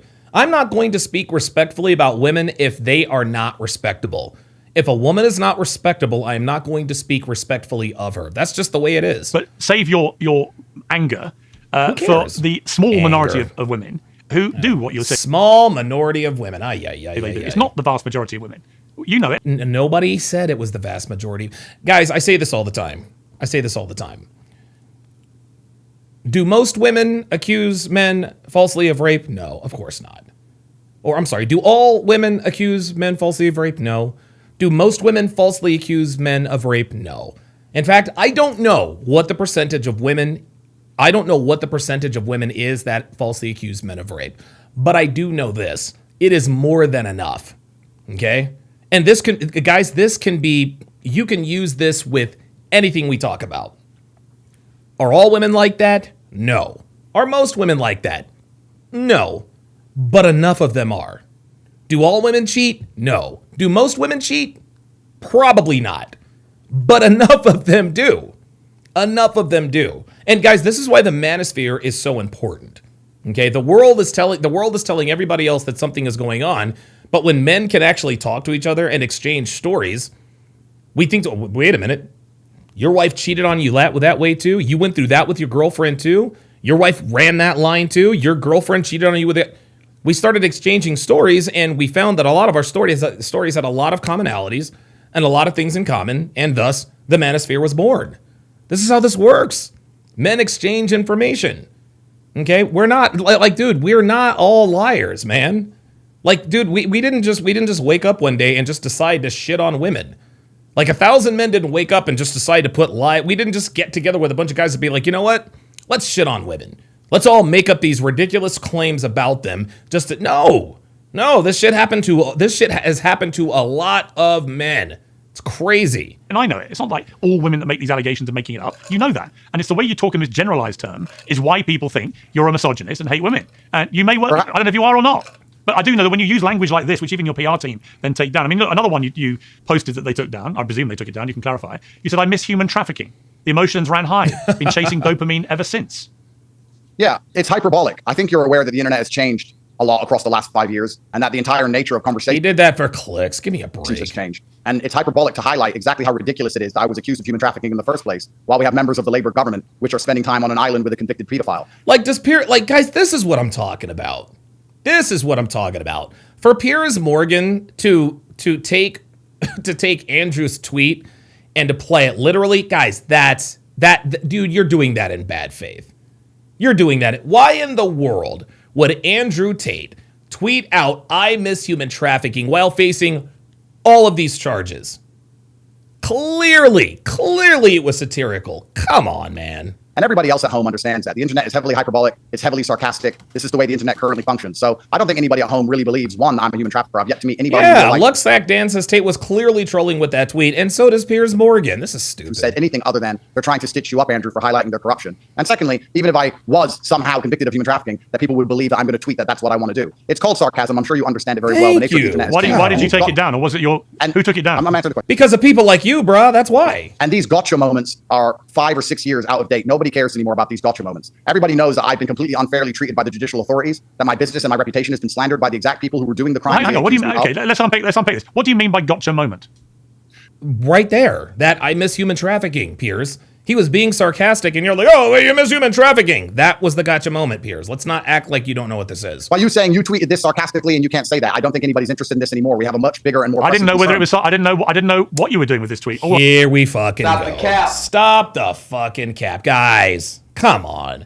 I don't know you don't know if he was being sarcastic or not, yet you're talking to him as though he actually meant it literally.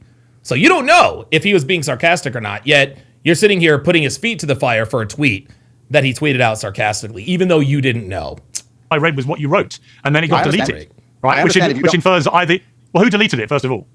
I understand if you don't understand sarcasm. My point is, we have a much more who deleted it? Who deleted it? While I was asleep, members of my staff deleted the tweets, and I perhaps, in my bid to fight the UK government to the very end, perhaps where I'm so pressing on the point of truth, perhaps where I try and highlight how corrupt and how disgusting these people truly are, perhaps it would be more sensible for my own freedom. Dude, listen, man, they're not, dude, look, man.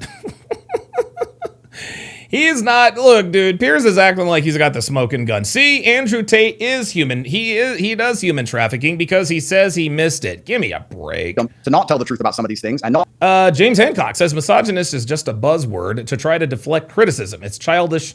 It's childishness. You're a poopy head. Yeah, exactly. And dude, half these bitches that use the word misogynist don't even know what it means. Be so much less can spell it. And go away and be quiet, because that's what they've been trying to make me do since the absolute beginning. Well, that wouldn't be the point I would make. No, I don't think that's what your PR team was saying. I presume they were reading the words, I miss human trafficking, the emotions ran high, been chasing dopamine ever since. I don't think it's a gotcha of me to read back your own words and to ask you what you mean by them. Yeah, it is. It is a gotcha, Piers. That's exactly what this is. Your own PR team deleted them.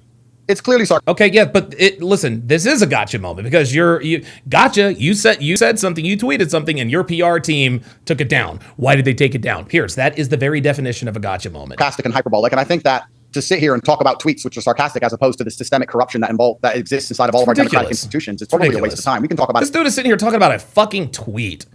Piers Morgan knows Andrew Tate is not a human trafficker. He knows this.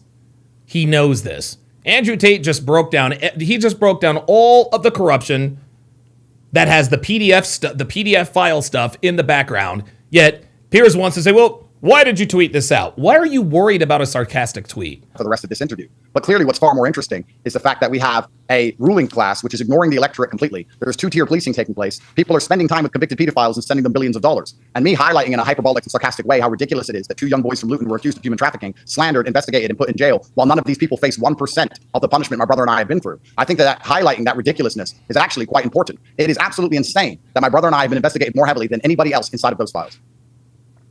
Let's turn to another controversy you were involved in recently. This was the night you went to a nightclub in Miami with Nick Fuentes, Myron Gaines, Sneeko, and... Oh my fucking God. Is he really... Are you fucking kidding me? Is he like... Clavicular. Bro, like... Yo, the world is on fire. The world is on fire. Israel is committing genocide. I think they just attacked Gaza. Trump may or may not have bombed Iran earlier in the day. We got the Venezuelan situation. We got the shit going on in Minnesota.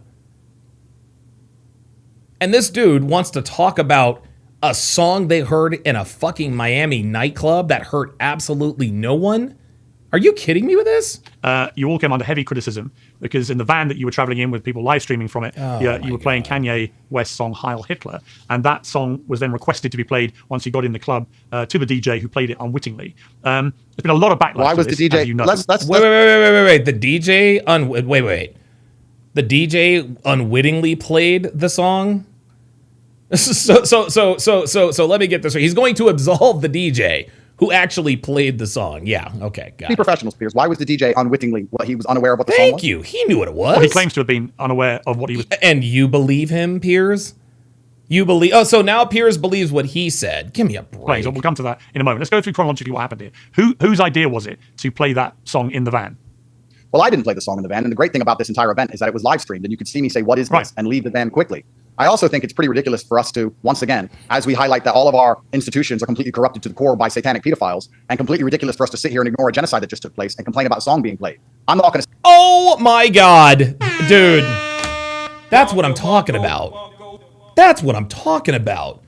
Like, bruh, Spain just gave amnesty to 500,000 immigrants, man. Minnesota is... They may as well try and secede from the Union. We appear to be on the verge of civil war for many, many, many, many reasons.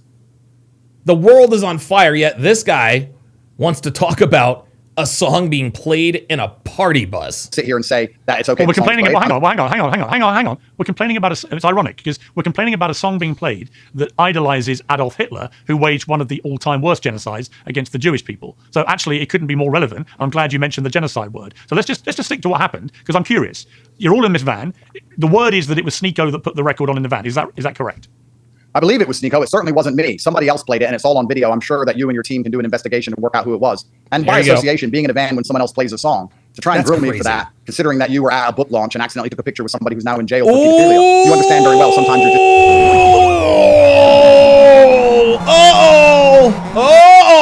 Oh, shit. Gotcha, bitch. Oh, no, he didn't. Oh, my God. No, the fuck you didn't. Yes, the fuck he did. It is quite literally the same thing. He just told the story about what happened in 2013. He showed up to a book launch. And Ghislaine Maxwell happened to be there. Had a 5-minute conversation with her. Somebody snapped a picture. Him and Ghislaine Maxwell. And of course, Piers Morgan felt the need to, and rightfully so, to explain what he was in, what he was doing in the photo with Ghislaine Maxwell, right? So if we can accept your explanation, and Andrew said, listen, I believe you. I don't have any reason not to believe you. So why are you going to read this guy the riot act for being in a van when a song was played that he had nothing to do? Like, literally the same thing, Piers. Literally the same thing. Ay. Oh, this guy. In a place, and But I'm not something judging you. I'm not judging you in any way. I'm asking you what happened. Yes, you are. By asking, Piers, you are judging. By asking, you are judging. This is your chance to clarify what happened. You have sort of clarified it in other interviews. So No, he has clarified it, and he clarified it here. He was in the van when the song was played. He believes Sneeko played the song, and he left the van. Okay? Somebody requested the song to an unwitting DJ at the Miami nightclub. Tate had nothing to do with that. Come on. again, it's easy to characterize what I'm doing as a gotcha. I'm not after a gotcha. This thing happened. It got well Yeah, reported. you are. You got hammered Yeah, you along with all are. the others for it. I'm just asking you, in your words, TM Flesh says he's doing the same thing he tried against Nick Fuentes. It didn't work against Nick, and it definitely isn't going to work against Andrew. Yeah, exactly right. to clarify what happened, right? So you said, unless I misheard you earlier, you said that the moment you heard this being played, you didn't like it and you got out of the van. Why didn't you like this record being played? Well, I think the best thing for people to do at home, if they're interested in this, instead of the satanic pedophiles which are ruling their lives, if they find this far more interesting, that the entire event took place on video and they can watch it themselves. Thank you. Yeah, but why don't you just answer my question? That's the easiest way. No, the easiest way is for people. No, because they're not going to believe what he says, Piers. And Andrew Tate knows that people are going to twist his words. That's why he's telling you to go to the video. Listen, if a picture is worth 1,000 words, how many words is a video worth? Come on, Piers. Why would I Use answer your the head. question when people can look up the video and they can watch it themselves and come to their own Thank conclusions? you. And anybody who is Thank you. Because no matter what Andrew says, people that don't like him aren't going to believe him. So watch the video. more concerned about the fact I was in a van when someone else played a song as opposed to the fact we're ruled over by demonic pedophiles, well, then they can raise that with me. I think there's far more pressing concerns. I think there's far more interesting things happening in the world. I think we're living in a system which is completely corrupted. I think we're living in an empire of you. lies. God I think our votes are not almighty. real. The judicial system's not real. The media isn't real. The education system isn't real. They're lying to us. They're scamming us. They're trying to effectively genocide us on our host nations. And I don't think the fact that I was Over a fucking song in a van. Come in a on, van man. when someone else played a song 1 month ago is worth our time. Okay. But you do accept, I suppose, that for young people, but collectively you have tens of millions of people that follow you on all your social medias. That imagery of you all apparently celebrating this song Heil Hitler, which in itself celebrates one of the most genocidal monsters in history. I'm literally shaking my head. That is...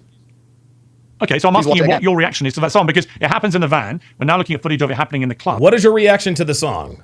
But you're not judging him? Come on. You can see the others dancing along to it. You, to be fair to you, do not look like you're quite as celebratory of it as they are, but you're laughing and shaking your head. So what are you actually thinking? So what's he supposed to do, Piers? Leave the club like he got out of the van? Come on, man. Heil Hitler is being played in that nightclub, and Fuentes and Sneaky on the others are celebrating. Yeah, JJ2K says, oy vey, dude, you... Well said. Yeah, I'm smiling and shaking my head because I believe it's deliberately provocative. And some people on the internet are trying to be exactly that. They want to be deliberately provocative to get clicks and get attention.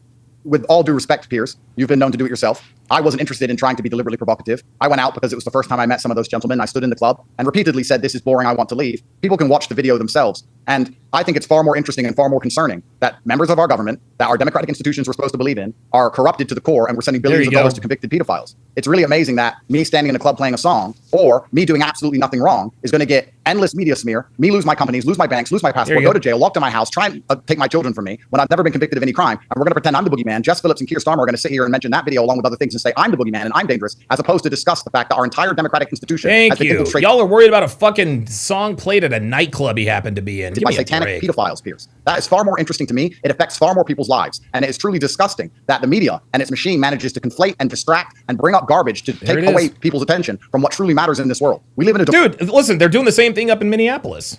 They're doing the same thing up in Minneapolis. Dude, billions upon billions of dollars have been fraudulently paid out to these Somalians. There's all kinds of fraud. That's why they're using this ICE thing as a smokescreen so nobody talks about the fraud and corruption happening in Minneapolis, whom I believe, by the way, Jacob Fry and Governor Tim Walz facilitated either directly or indirectly. And they will be, and trust me, those two will be held to account for what they've done.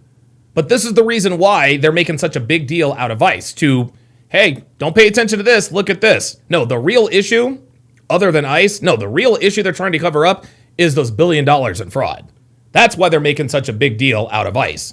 democracy. The electorate should be respected. There should not be secret rooms where deals are made and decisions happen outside of the view of the electorate, with or without satanic rituals, with or without sex. And it turns out there is all of this happening, and we now have some degree of transparency, thank very much to Donald Trump and Elon Musk. And I hope that the people who appear in the files are fully investigated to the full strength of the law, as I have been. You know, the easier answer, far be it from me to teach you how to answer questions in interviews, is to say that you find what's in the Epstein files utterly disgusting and reprehensible. Well, that's clear. And you find the idea of a bunch of very well followed influencers with big influence over young men in particular celebrating the song Heil Hitler. Oh my God, dude! Listen, man.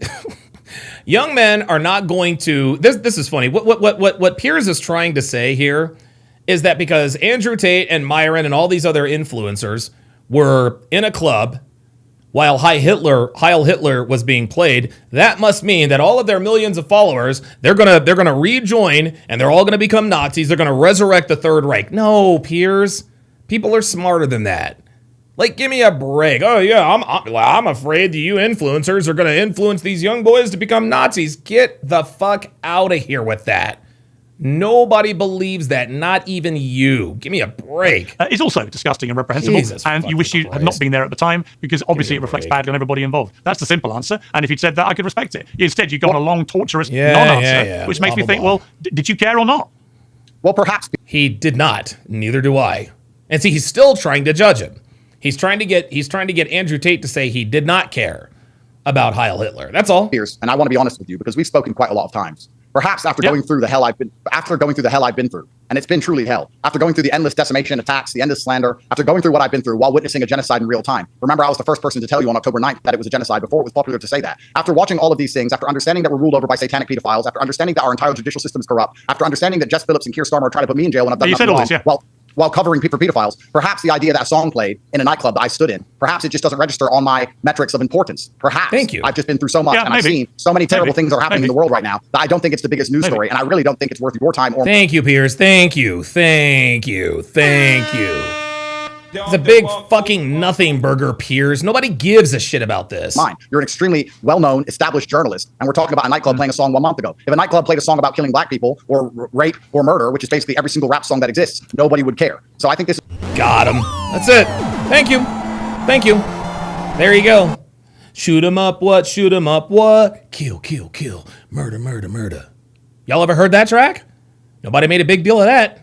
Fuck out of here. It's all highly ridiculous. And the more important thing is that Donald Trump and Elon Musk has allowed us some degree of transparency, the tip of the iceberg, into the insanity of what we believe is our democratic institutions and how corrupt they are. Yep. And I want every single person inside of the Epstein files, including the innocent people, including you, including Elon, including everyone, to be investigated to the full force of the law, because it is not down to them to admit wrongdoing. That is why we have a rule of law. Criminals do not admit they did things wrong. They go to court and they prove they did nothing wrong. And what I'm saying is that the British state has plenty of time. They have plenty of time to arrest people for tweets. Yeah, you made they have plenty of time to arrest people for nothing. So they should be investigating this huge pile of evidence. And the real questions are these. Why did they ignore the pile of evidence for a decade? 1. 2, who paid Jeffrey Epstein and made him so rich? 3, what were they paying him for? You made all these points, What decisions have taken place? Andrew is absolutely stomping him out, and Piers knows he's outgunned. So, you made your point. Okay, you made your point. Translation, I agree with you. Affected the lives of British people based on the back of bribe money paid to pedophiles, as opposed to the will of the electorate. What laws need to be undone? Andrew, you made all these points, and I agree with many of the points you made in relation to that. I just think on the Heil Hitler thing, it is beyond pathetic to see influential young men celebrating Adolf Hitler. And in your case, given how strongly you feel about genocide, to be party to any of that in any way and not just come out and straightforwardly condemn. Hey, you want to know what? I find it utterly disgusting to be a party to the whole Jeffrey Epstein in any way. You took a picture, Piers. Mr. Morgan, you took a picture with Ghislaine Maxwell. Ghislaine Maxwell was the madam for Jeffrey Epstein. What difference does it make? Okay? You took a picture with Ghislaine Maxwell. I could say the same thing about you. The guy was in the club when a song was being played. That's it. That's what happened.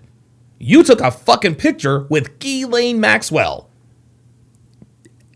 Ghislaine Maxwell, oh, by the way, a fucking human trafficker. A human trafficker. So if you can't cut Andrew any slack for being in a van or a club when this crazy song was being played, then I'm afraid I can't cut you any slack for being in a picture with Ghislaine Maxwell. Because for all I know, you might be lying about Ghislaine Maxwell. Right? I mean, I don't know what you were doing there. You can say the conversation lasted for 5 minutes, but I don't know. You guys see how ridiculous that is? Come on, unreservedly, is a shame. Because if you really care about genocide, you would want nothing to do with a song that celebrates Adolf Hitler. And if you really cared about human trafficking, you would want nothing to do with Ghislaine Maxwell. but we're not going to agree. I'm going to leave it there, and I appreciate you coming back on Uncensored. Thank you. Yeah, there you go. All right. Yeah, we're not going to agree. Yeah, no shit. Yeah, I think that. Yeah, I think. Listen, man. I think. Listen, Andrew always absolutely destroys Piers Morgan. He always destroys Piers. And guys, this is what happens when you don't have any steadfast beliefs on your own, man. You get absolutely worked. You get absolutely worked, and that's exactly what happened to Piers. Luxac Dan says PBD and Piers are trying to get Tate to apologize for the song being played. I did not know that PBD was involved in that. Huh. Isn't that something? Black Russian Lam says, Piers, you should be looking what your wife is saying about you instead of everything else. Yeah. I didn't know PBD tried to get Tate to apologize for it. And no, I wouldn't apologize. Dude, Tate has nothing to apologize for. He did nothing wrong. I don't give a shit. Legend says the UK has made Andrew Tate. Oh, I'm sorry. The UK has made Andrew Tate is the boogeyman of the media. Yeah, you got that right. Okay, let us go to the next part of our. Let's go to the next part of the podcast. We are going to do a loyalty test breakdown. We're going to do a loyalty test breakdown. This particular loyalty test, I think, was released a couple weeks ago, and the title is "Will His Girlfriend Cheat on Him in Las Vegas?" Oh, I Am Labib says it was Adam more than PBD. Oh, okay, well, all right, well, I mean, I can understand why Sosnick would do that because, Sosnick is Jewish, so I get it. Test his girlfriend's loyalty. We set up hidden cameras and microphones and came up with a crazy elaborate... Today we're helping Gio test his girlfriend's loyalty. We set up hidden cameras and microphones and came up with a crazy elaborate plan to help him find out if his girlfriend would... Oh no, is that Antonio? God damn it. ...cheat on him with another man. Feeling nervous or anything? Oh, fucking Antonio. No. This nigga, listen, man, this nigga Antonio has no game. That's who this nigga is. He smiles too much. He talks too much. You know? A little bit. It's about to go down, bro. I know I'm excited, but I'm excited that you get some answers today. Hey, make sure you take it there. I want to see what's really gonna happen. Gio's job was to bring his girlfriend Alejandra to this house so that her decoy Antonio could ask her on a date. Jesus fucking Christ. Why don't they use DeLon more? I don't understand. Why are they always using this nigga, man? This dude ain't got no goddamn game. Of course, Gio would be watching and listening in to every step of this test. I'm hopeful, but I also know what I'm getting myself into. Oh my God! Oh my God! This is gonna be one of those videos that you gotta be like, what's gonna happen next, bro? What? I don't know if you guys get the full magnitude of this thing on camera, but this is crazy. Viva Las Vegas! I'm gonna have to take a drink, man. I don't know if I can. Look, I don't need no crash outs, man. I don't wanna have to,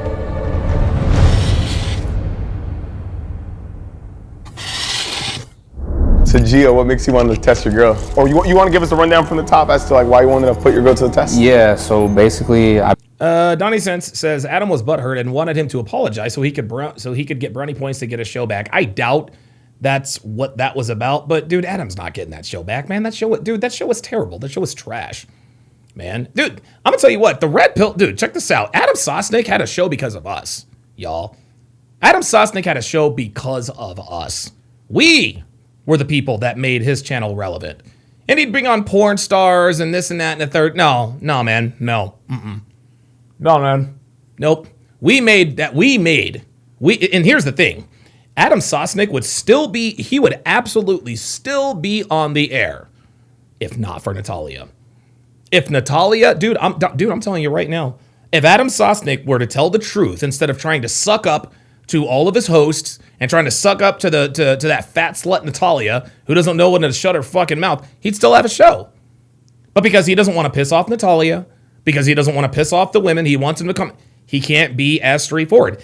And I'm not. And listen, I'm not putting Sartan in this category because Sartan is obviously friends with a lot of strippers, cam girls, blah blah blah blah blah. But to some degree, Michael Sartan lacks teeth because of his associations with women. You saw Myron tell a bitch to get the fuck out. He said, "Get the fuck out. Get out."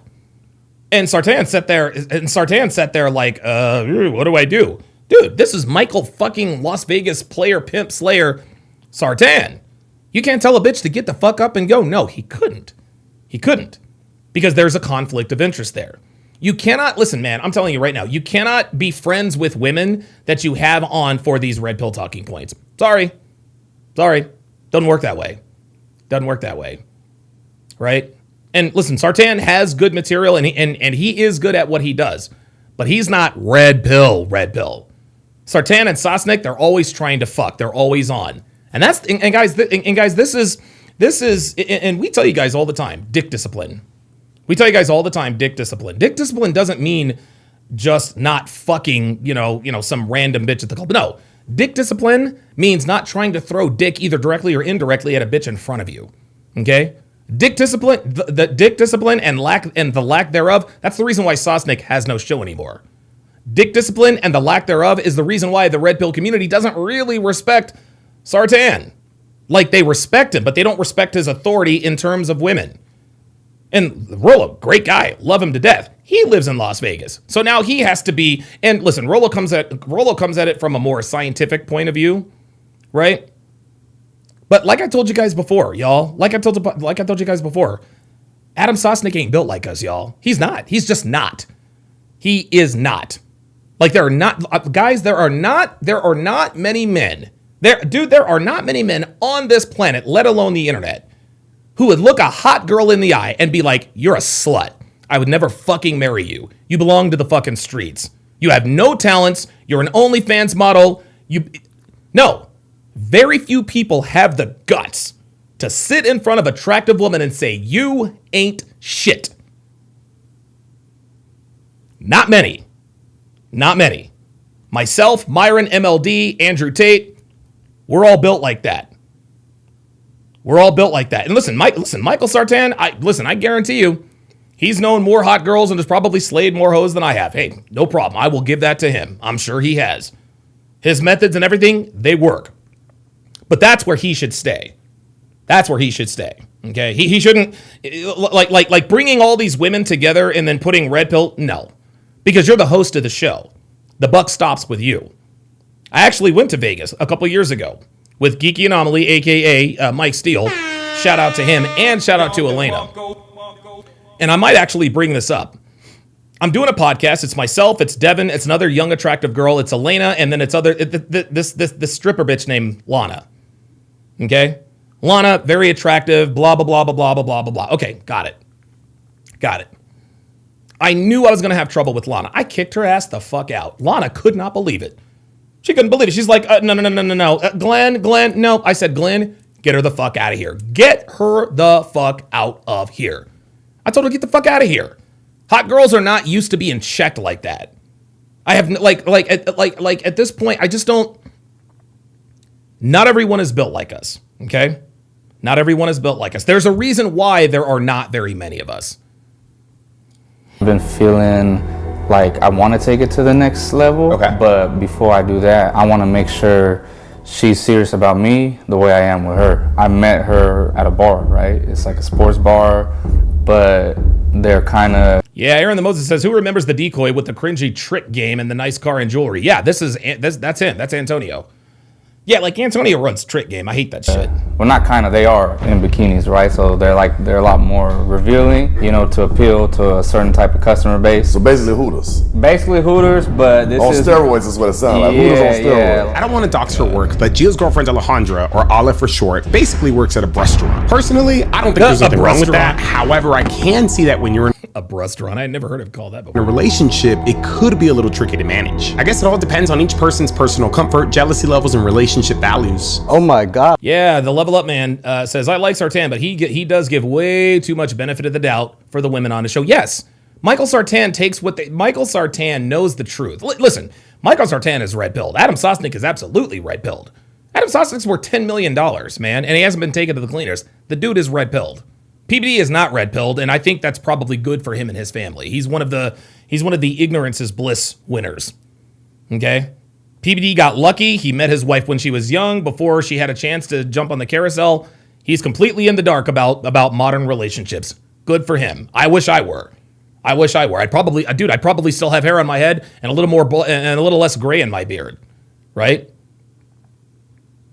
But Sartan, you better believe, you absolutely better believe he is red pill aware. He just takes what they say at face value on camera too much. That's it. That's it. And Casual Germ makes a very good comment. Says, Sartan is military. The mission always comes first. There you go. Donnie Sense says, Rollo rambles too much. I'm respectfully requesting you to be very respectful of Rollo. Yes, Rollo can be long-winded, but that man speaks nothing but facts. He speaks absolutely nothing but facts. Yes. Oh, yes. Jay Blaze says, Pixie too. I witnessed it firsthand. Yes, I kicked Pixie the fuck out of the CME. I told her, get the fuck out of here. That bitch thought that she could roll up at, no. Get the fuck out of here. All you do is talk shit about the manosphere and about how men are this and men are that. No, fuck you. Get the fuck out of here. Bitch left crying, bitch. I met her there, right? You know, went to go eat, tried out with my boy, got her number, started talking, took her on a few dates. Yeah, see, those of you, and this is very important. This is very, very important. This is very, very, very, very important. In case any of you wonder whether or not I'm a real one, ask the motherfuckers in the chat. Jay Blaze has seen it. He was there. Dr. B84 was there. And oh, by the way, I had to kick 2 bitches out that I didn't even know in Miami the very last year. The very, very last year. Dude, last year I had to kick 2 bitches out. Some dude at the CME thought that he could bring 2 girls into the Feast of Champions. I told him no, he did it anyway. So what happens when I saw him? I'm sorry, you 2 don't belong here. Get the fuck out. Well, you're going to go this way. Okay? Guys, I'm telling you, not many men are built like us. And I don't say that as a brag or to flex, but it's fucking true. Guys, I don't just sit here on the internet and say, well, I don't take shit. No, I don't take fucking any shit from any woman. I don't give a fuck who you are. Guys, if you have not heard anything that I have said all day long, you need to hear me right now.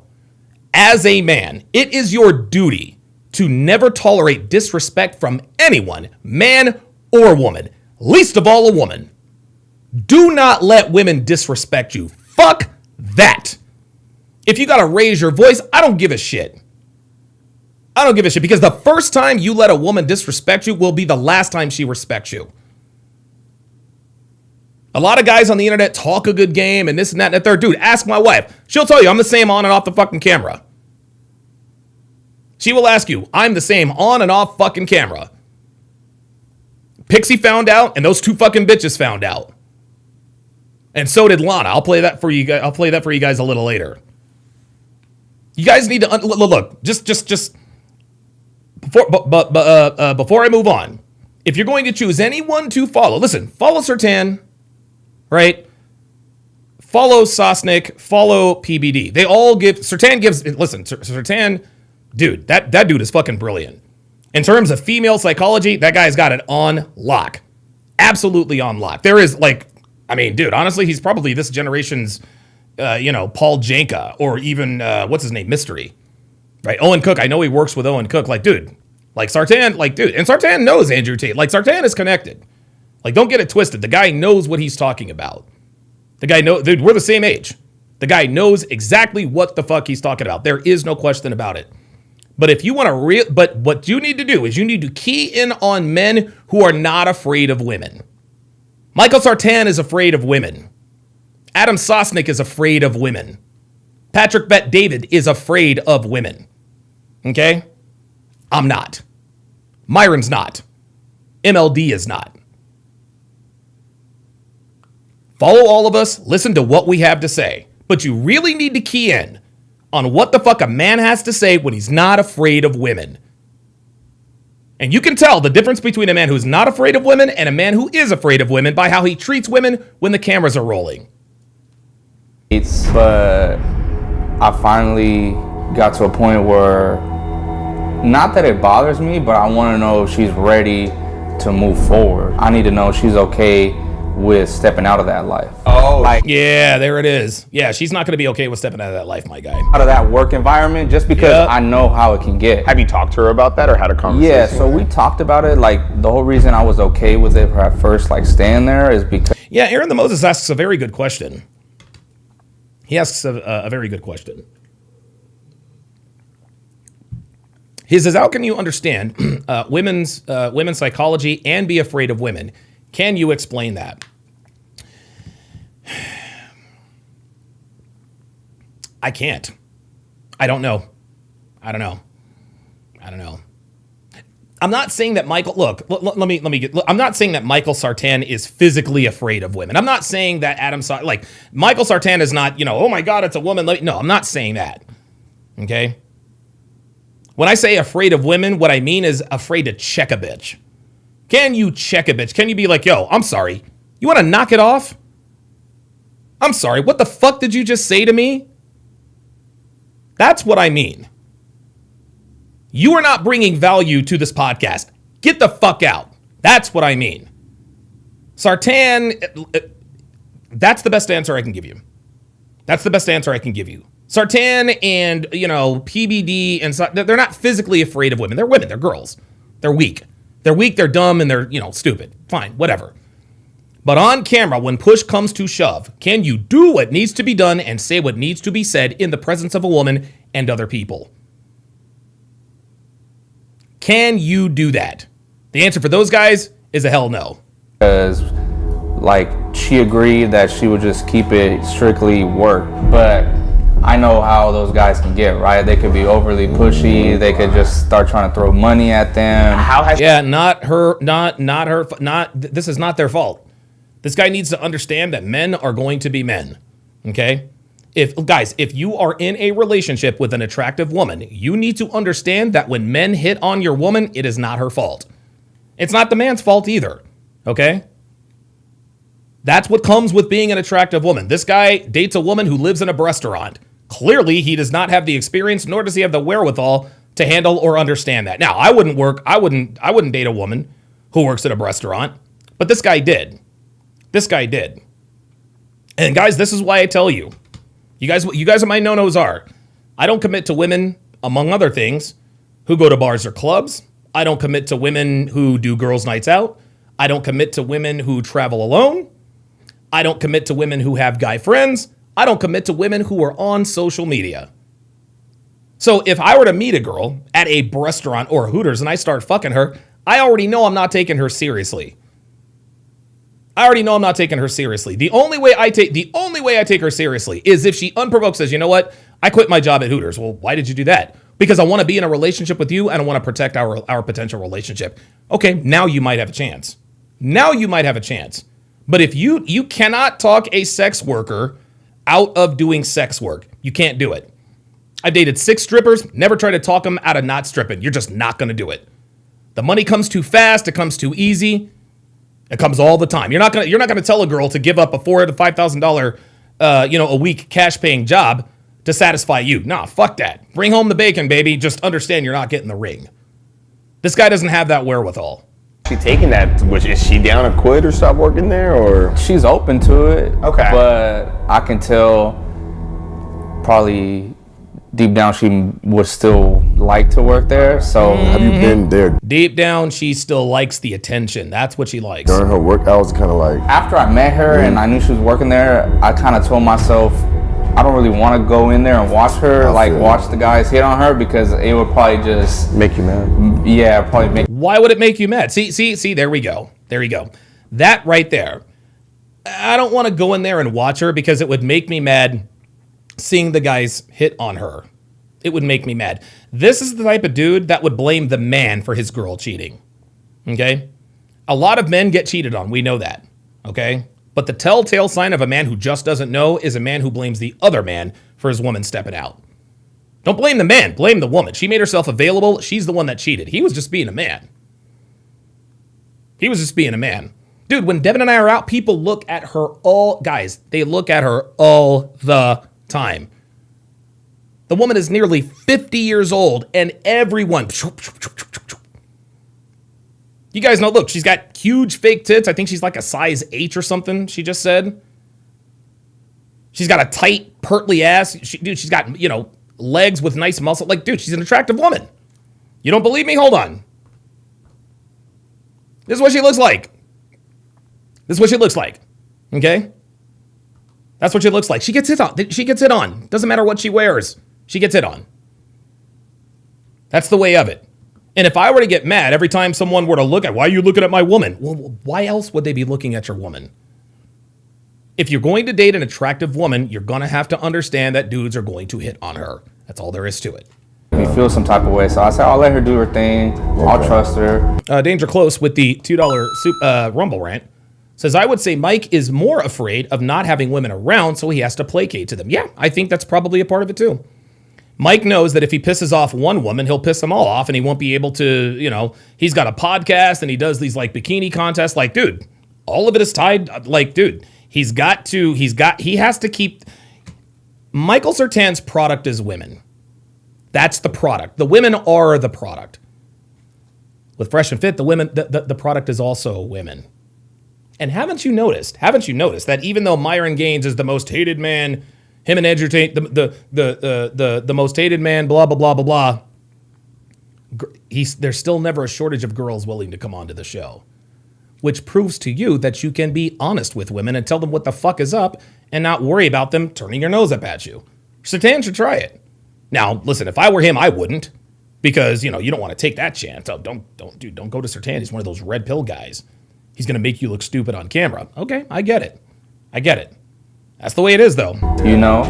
But like I said, it's getting to a point, once we get to start crossing the year mark, I want to know if she's, trying to sneak around. Yeah. Have you gone through her phone? No, so that's the thing. Like, I've never been that type. Like, I don't need your passcode. I'm not going to tell you, hey, give me your phone. But the thing is, you just start to, your mind will wander naturally. Of course, yeah. Gentlemen, you want to know what Devin did? It was like a month and a half after we started dating when she figured out, she knew I was Donovan Sharp, but she didn't really know. Right? She knew I wrote a bunch of articles, this and that and the third, but she didn't really know, right? So when she actually started to experience me, she's like, oh shit, this guy's fucking for real. You know what this woman did? She changed her phone number. Why did she change her phone number? So that she could not be contacted by any men who had been in her life previous to me. That's what she did. Okay? I also know Devin's, I can't remember the last time I checked Devin's phone. Dude, she could be cheating on me right now. I would never know. Okay? But I know that I can walk into her office. I can pick up her phone anytime. And this is a telltale sign. This is a telltale sign of a girl who's up to something. Okay? Listen, this is some game. This is some game. I know a lot of you guys got girlfriends, wives, whatever the case may be. If you ever notice, and you'll probably notice in your dealings with other people, you ever notice that when a woman, wants to share something on her phone, oh yeah, we took this picture, blah, blah, blah, blah, blah, and they give it to anybody, their hand stays on the phone. Yeah, that's right. And somebody tries to take the phone and look at it, but they're always in contact with the phone, like da-da-da-da-da-da-da-da. Right? Or if you, hey, what's this? Oh yeah, honey, take a look at this joke. And like, you'll be standing up and she'll have her hand on the phone. She'll have her hand, like you can tell when a woman is up to something if she never loses contact with her phone. I could go downstairs right now and take Devin's phone and put it in here and put it right next to me. I can put it right next to me. She ain't tripping. She ain't worried. I know her code. I know everything. I know all that stuff. I have for years. And the reason she does this is to make damn sure that I know that she's not putting herself out there. This guy's afraid to check his woman's phone, guys. And you guys have heard me talk about this before. Actually, you want to know what? I'm going to let this keep going. I'm going to play.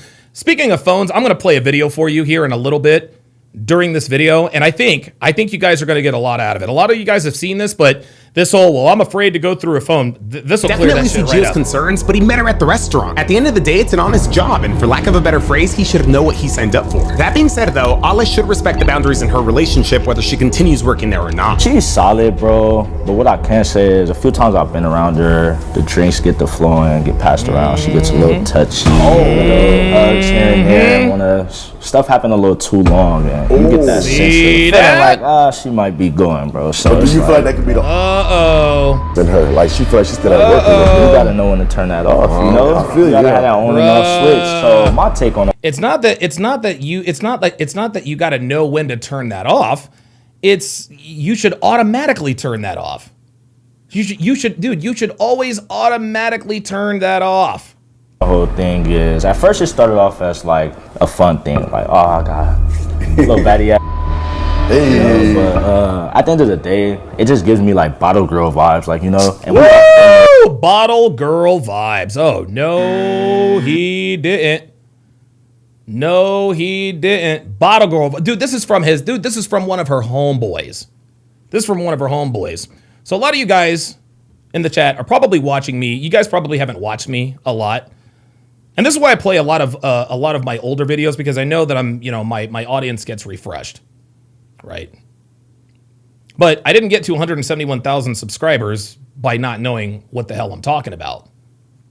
Well, I'm going to play a video for you. And this is actually did this on the fly. Somebody actually asked me a question during my live stream. He asked me a question during my live stream, and I relayed advice to him that probably changed his lives and a lot of other people's lives. This is how to flip the script when women try to skirt your demands. And I want you guys to listen to this, okay? I want you guys to listen to this. This video is actually a part of my course, How to Build a Quality Woman from the Ground Up. It is my 5-part, 7-hour course. Tells you from A to Z how to build a quality woman from the ground up. Let's take a look and watch. Let's take a look and listen. He asks you to give up social media in response to telling... He says, what if your lady asks you to give up social media in response to telling her to give up social media? Then your value, my friend, is not high enough. And I'll tell you why. If your value is high enough, meaning that your value is high enough for her to want a relationship with you, then she won't ask you to give it up back, right? So, but here's the thing. The reason why, and you don't tell your woman to give up social media, our drizzle, okay? That's your first mistake. You don't tell a woman to do anything. I didn't tell Devin, give up all social media. No, I said, look, if you want, I don't date women who are on social media. And she said, so you're telling me to give up social media? I'm not telling you to do anything. I'm telling you that if you want to be in a relationship with me, understand that I don't date women who are on social media. So guess what she did? She deleted all of her social media, right? So if you tell your woman, delete social media. Nathan4211 says, Myron and Fresh are failures, though. Yeah, listen, man, the link is in the chat. Why don't you come up and tell me why? You're doing it wrong. You don't tell. I don't want to know why. I don't want to know why you think they're failures in the chat. I want to know why you think they're failures. I want you to tell me face to face. Well, Donovan, how do you ever get to the point? How do you ever get to the point where you're having discussions about talking about her giving up social media? And this is the mistake that most men make. Never, and I mean never, ever, ever, angle for a long-term relationship first. Do not angle for a relationship first. Ever. Because the minute you ask a woman to be your girlfriend, the minute you tell her you want to take things to the next level, your leverage has gone out the door. And the reason for that is because when you express to her that you want to be in a relationship with her, you are also indirectly telling her that she has done everything she needs to do to secure your commitment. Which means that there's nothing else for her, there's nothing else that she needs to do in her mind, right? And that's the problem. This is the problem that this dude is having with this loyalty test. He didn't do any of this. He did not do any of this in the beginning of his relationship, and that's why he is where he finds himself now. And if there's nothing else she needs to do in her mind, why would she give up anything? Why would she give up going to bars or clubs? Why would she give up social media. No. The reason why your woman, and this happens every time. And this is a very good question, R Drizzle, because I've had several guys write and ask me this. Donovan, I asked my woman to give up social media, and she told me to give up social media too. Right? Well, why did that happen? Well, let me ask you, John. Did you ask her to be your girlfriend? Well, yes, I did. Well, that's where you messed up. That's where you messed up, John. When you angle for commitment first, you are, and this is real talk, when you angle for commitment first, you are forfeiting your right to make any further requirements of her.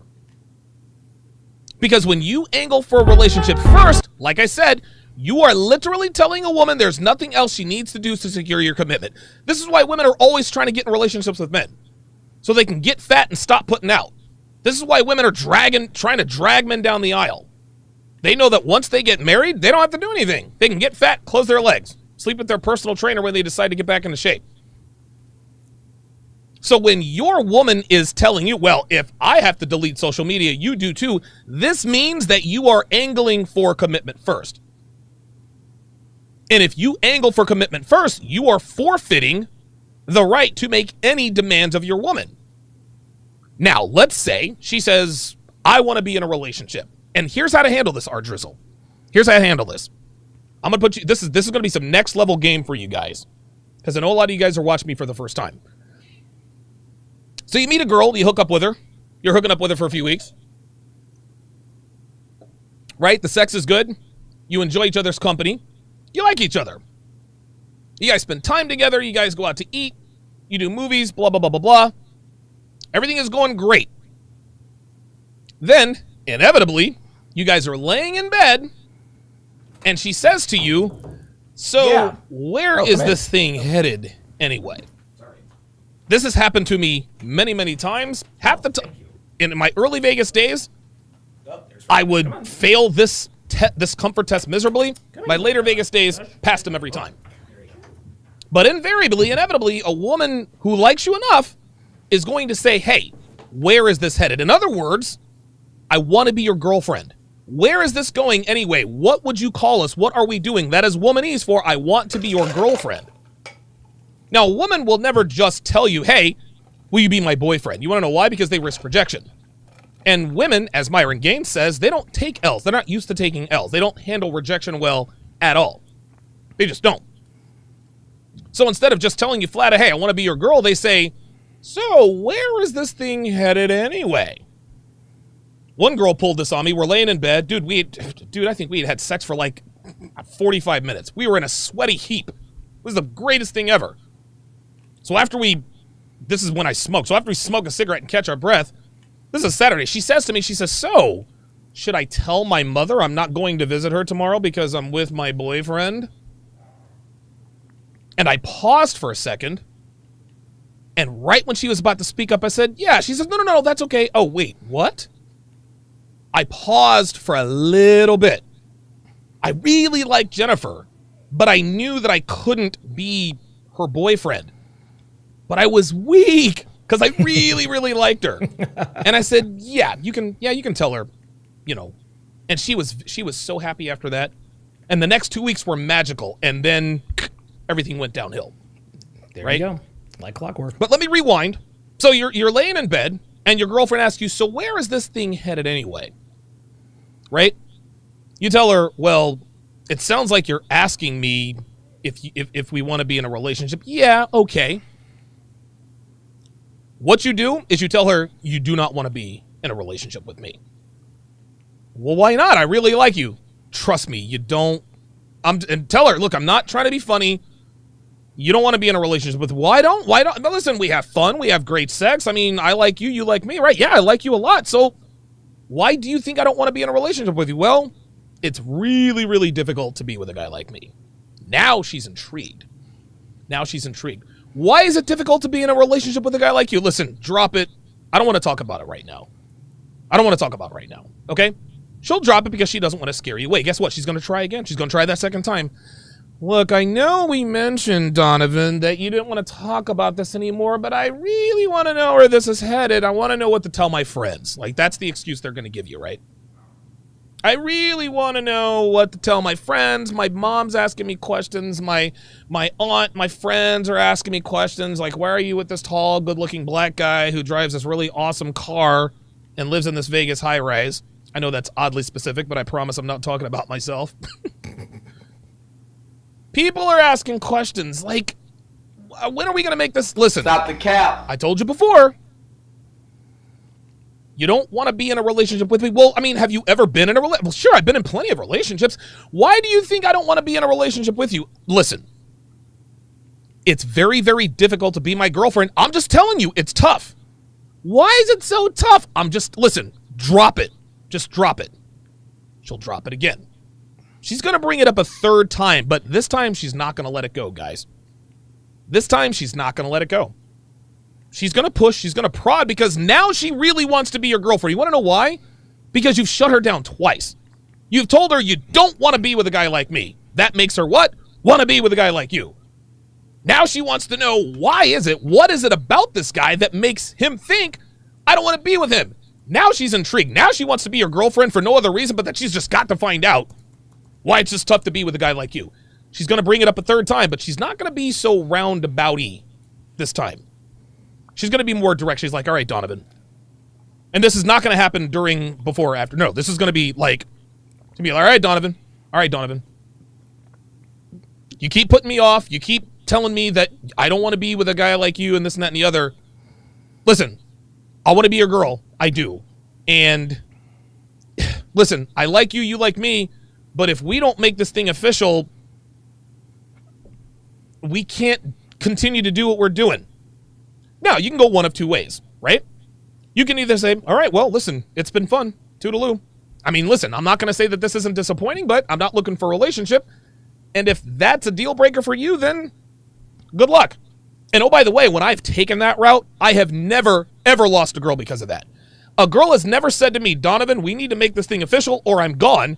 I said goodbye, and they actually left. No, they always stuck around. Every time. 12 times out of 10, they stick around. This is real talk, guys. Real talk. This is real talk. When a girl gives you an ultimatum, we need to make this official or I'm not having sex with you anymore. Okay, see you later. They never leave. Ever. I'm not exaggerating. That's the truth. But you could also take another approach. Listen, Donovan, if we don't make this thing official, then I can't do this anymore. We're done. Okay, Chris. All right, Chrissy. Okay. Chrissy. You really want to know what it's like to be in a relationship with me? Chrissy. Yes, I really want to know. Are you sure you want to know? Yes, I want to know. What is it like to be in a relationship with a guy like you? Okay. Are you ready? Yeah, I'm ready. What is it? Are you sure you're ready? Donovan, quit fucking joking around. What are we doing here? Unlock your phone and hand it to me right now.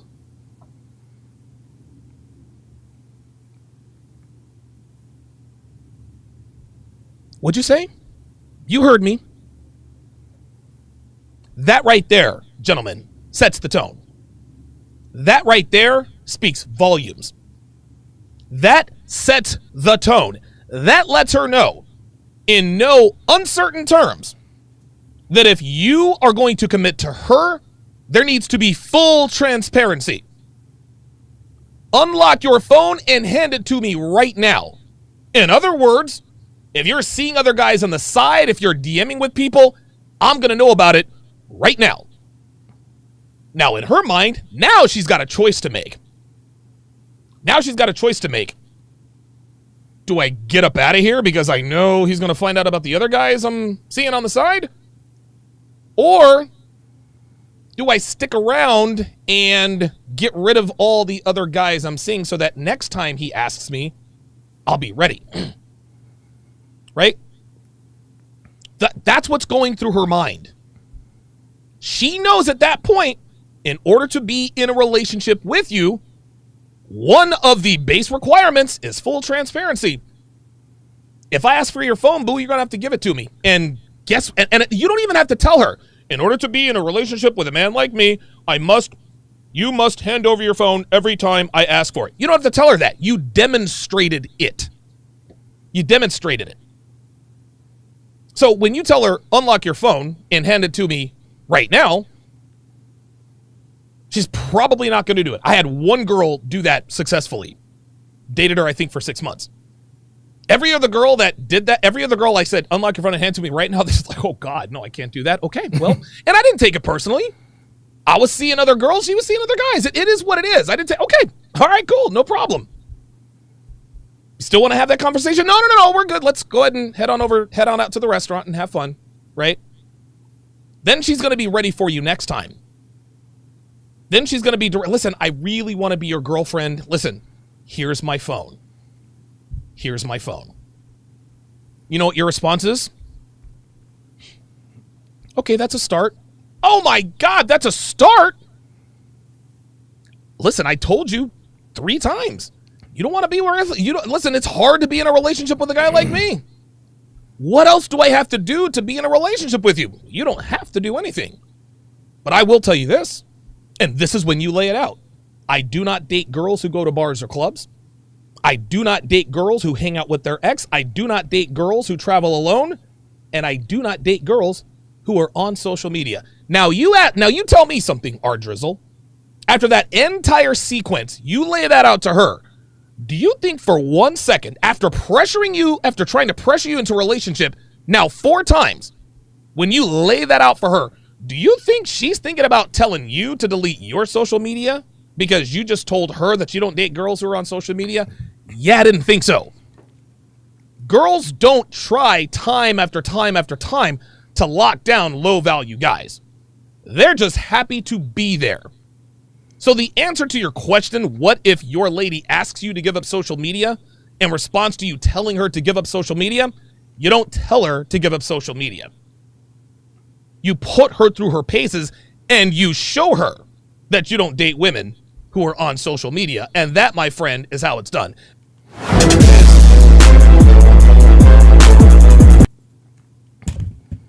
Yeah, that's one of the old school videos. Yeah, Level Up. Level Up Man attests to this. I was 100% sold on Don's wisdom when I did this move. And the quote, walk right out when she refused to let me smash move, and they worked 125% of the time. Apollo, who is also in the chat, says a woman I've been casually seeing just pulled this on me. When I asked her to unlock her phone and hand it to me, she backpedaled faster than Deion Sanders. That ended any relationship talk. Okay? You guys aren't going to hear that from nobody else. You guys aren't going to hear that from nobody else. All right? If you guys really, guys, this is a lot of people, and this is funny. My relationship with Devin is so atypical to most people. They think, they're like, how the fuck did, like, what? I didn't play any mind games with Devin. I didn't play any tricks. I didn't play any games. I didn't play any games, man. I straight up told her, hey, look, if you want to be with me, this is what's necessary. And I didn't have to tell her. I simply showed her. And now, almost 10 years later, here we are. We live in a freaking ridiculous 5-bedroom house that's big. That's way too big for either one of us. We drive a bunch of, crazy cool cars. We never have to worry about anything. We might go to Lake Tahoe tonight. I don't know. We'll see. But that's how it's done. This guy that's administering this loyalty test, well, have you ever checked your phone? Well, I didn't. No. No, what he should have done before he committed was exactly what I just demonstrated in the video. Let's continue. Been in a club and you get in somebody's ear, like the way you meet them is kind of like the way you lose them. So who else can get the number? Is she being friendly too? Obviously, that's nothing really. See, being too friendly, man. See, that's a dude. And listen, man. We say all the time. There's a saying that says drunk actions are sober thoughts. And it's interesting because Devin actually gave me sort of the counterpoint to that as to why that may not be true. Right? But drunk actions, in a lot of cases, really are sober thoughts. Okay? This is why alcohol is bad, guys. This is why alcohol is bad. If a genuine good girl gets drunk, that lowers her inhibitions. Because if she gets drunk and she's around attractive guys, something might happen. She might truly love her husband or her boyfriend. She might truly love her husband or her boyfriend, but when you add alcohol, all bets are off. Because like I've seen instances where girls will give out their number just so like the guy will like get away from them. But it could potentially be something. Did you hear that? Watch this. Number Listen. just so like the guy will like get away from them. But it could. Wait a minute. What did he say? Kind of like the way you lose them. So who else can get the number? Is she being friendly too? Obviously, that's nothing really because like I've seen instances where girls will give out their number just so like the guy will like get away from them. But Yeah, it that could happens. potentially be something. You know? Yeah. There you go. Yeah, listen, girls do give guys, false phone numbers just to get them out of there. Girls do that. You're inviting. Doug the Vigilante says, what was Devin's counterpoint to that? Genuinely curious because I've never heard that one before. No, I don't remember. It was actually a very, very good counterpoint. It really was. I don't know, maybe if she's in the chat, maybe she can explain. And you trying to wipe this girl up? Well, I mean, I would like to, but if she's still like more on that trying to party vibe, make money vibe, then I'd rather just let her do her thing. Or have fun with her, but see it differently, right? No, Sergio. You can't have fun. Dude, this is a big mistake that a lot of men make. A lot of men break up with their girlfriends. A lot of men get broken up with by their girlfriends because they've cheated, right? They'll level up. They'll make money, make muscles, learn game, hold frame. They'll do all that. 6-7 months later, they're new and improved. They'll call me up. They'll put it in my. They'll call my Sunday Zoom calls. They'll put it in the chat. They'll email me. Hey, Donovan. Like, hey man, this girl that cheated on me last year. I'm bigger, better, faster, stronger now. She's sort of coming around. I was wanting to know if I could make her a side chick. No. It's over. You guys are already in a relationship. Okay? The only way you can make a girl, the only circumstances where it is okay to make a woman a side chick after you have been in a relationship with her is if you leave her. That's the only way. If she cheats on you, if she dumps you, if she breaks up with you, you can't make her a side chick. You can't. There's this video circulating on TikTok. 40-year-old Asian woman in her car crying, of course, about the fact that she walked away from a high-value man because she thought she could do better. Spoiler alert, she couldn't. She's back with him now, but she's his side chick. That guy leveled way up. That clearly is an exception to the rule, and I don't even know that that's working, to be honest with you. But the only way it is appropriate, and even still, I still wouldn't recommend it. But really what that is, when he says, can I make her a side chick? What these guys ask, 9 times out of 10, they just want her back. And they know that I'm going to tell them, dude, you do not want to get back with Stephanie. She cheated on you, she did this and that. So they say, all right, Donovan, I'm bigger, better, faster, stronger, now I've got game. Can I have her as a side chick? No, you can't, because you still want her back. So when Sergio says, well, or have fun with her and maybe see it differently, right? No. Nope. No, it don't work that way. If she fails this loyalty test, this is done. Yeah, exactly. Then at that point, it wouldn't be that type of relationship anymore. There it is. Put the emotions to the side at that point. Yeah, you can't put emotions to the side, my guy. You can't, listen, it works in theory. Okay, so you gave out your phone number, you failed this loyalty test. We're going to still see each other, but we're going to be casual. That never works. Unfortunately, yeah. That's toxic as I love it. And so with that, we sent Gio to go pick up his girl. She fooling. All I'm gonna say is she fooling. I ain't never been. But looking at what they wear and looking at how I'm trying to. I think she gonna be very friendly and hey, I don't know. That's all I think. Again, I don't think it's a bad thing that Alejandra works at that restaurant. I just think I don't think it's a bad thing either. I don't think it's a bad thing that women work at these restaurants. Okay? But guys, I want you to understand, girls who work at these restaurants, Hooters, Twin Peaks, Crawford Kerr's Wing House down in Florida. I don't know if that's still around. Those girls are sex workers, gents. Those girls are sex workers. If she works at Hooters or anything like it or a restaurant, that's a sex worker. That is a sex worker. Well, what's a sex worker, Donovan? A sex worker is a woman whose earnings depend upon the money that men give them. That's a sex worker.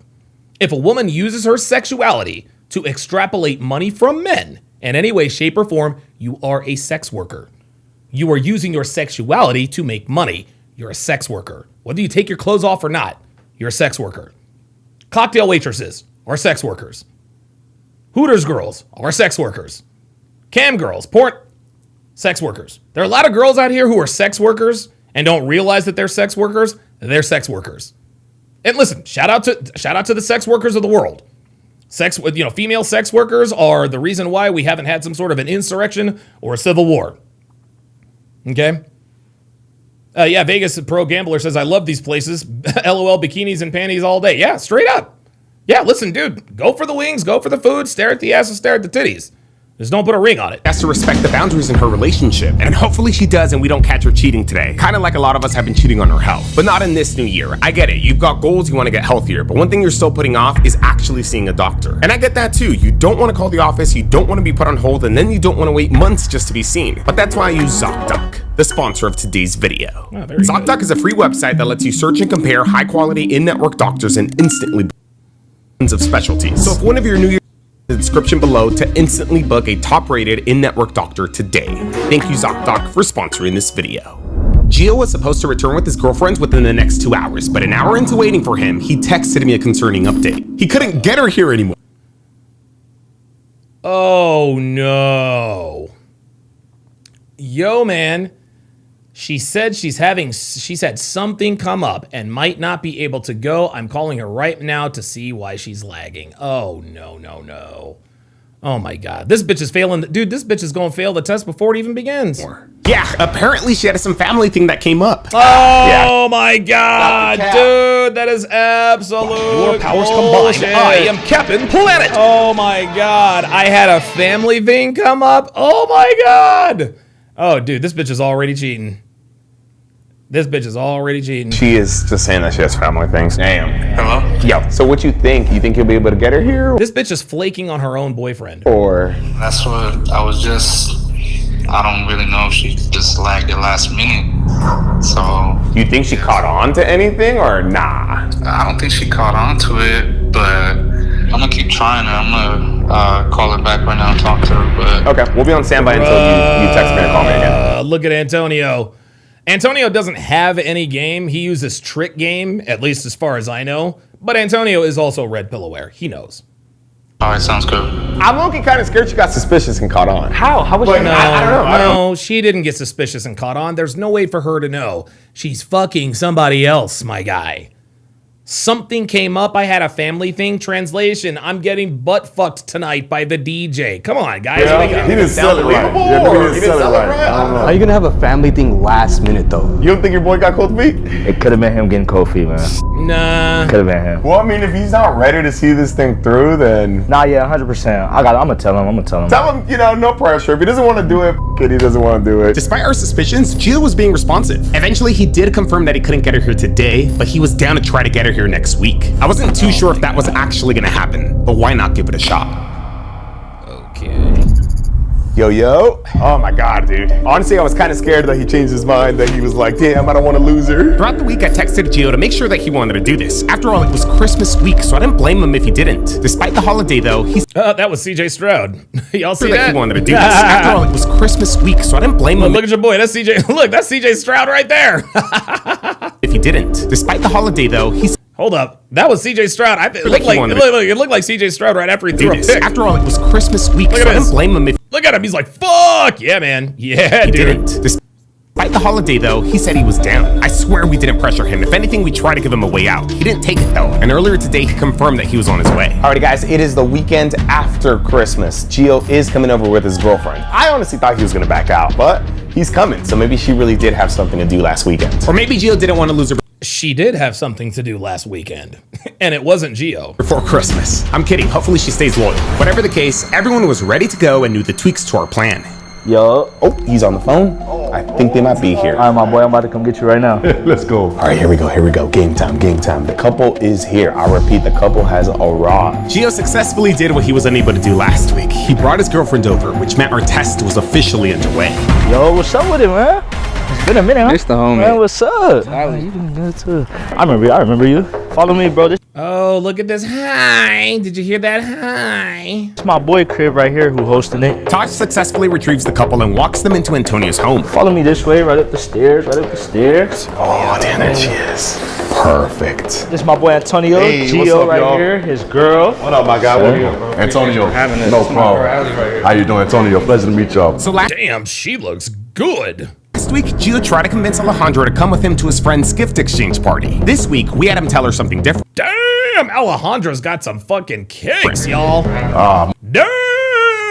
Most definitely, man. Taj, Yeah, good people. man. Oh yeah, Alejandro's that He said he bitch. had good people. I said, man, bring him through. Now, thankfully, Gio didn't give Alejandro any specifics last week. We confirmed that he didn't tell her whose house they were. Yeah, NASDAQ Scalper says Don always peeps the sports on TV, sports jerseys, anything sports. Well, I pay like I do a good job, and this is why I'm really good at breakdowns, is because I do a good job at paying attention to what not everybody is paying attention to, if that makes sense. Going to where it was or who all was going to be there. He said that he did mention Taj, but he was also pretty confident that she wouldn't remember him like that. Apparently, they've only hung out once or twice. Because of this, rather than coming up with a whole new plan, we just made small tweaks to our original. Instead of a gift exchange, it was now a post-Christmas company party. Antonio's company party. In real life, this man does a lot of open mics and shows, so he's pretending to own a company like that. Taj is pretending to have just started working with him. It's a company party we doing. So I've been in this spot not too long. So I've been in this place for a few months, and this is gonna be the first kind of like gathering that I'm having here. So it's gonna be kind of cool to have like people I rock with, my team, some other people we rock with. So boy, it's gonna be fun. Antonio travels a lot for his company, and he never got a chance to get together with his team before Christmas, so he's getting together with them now,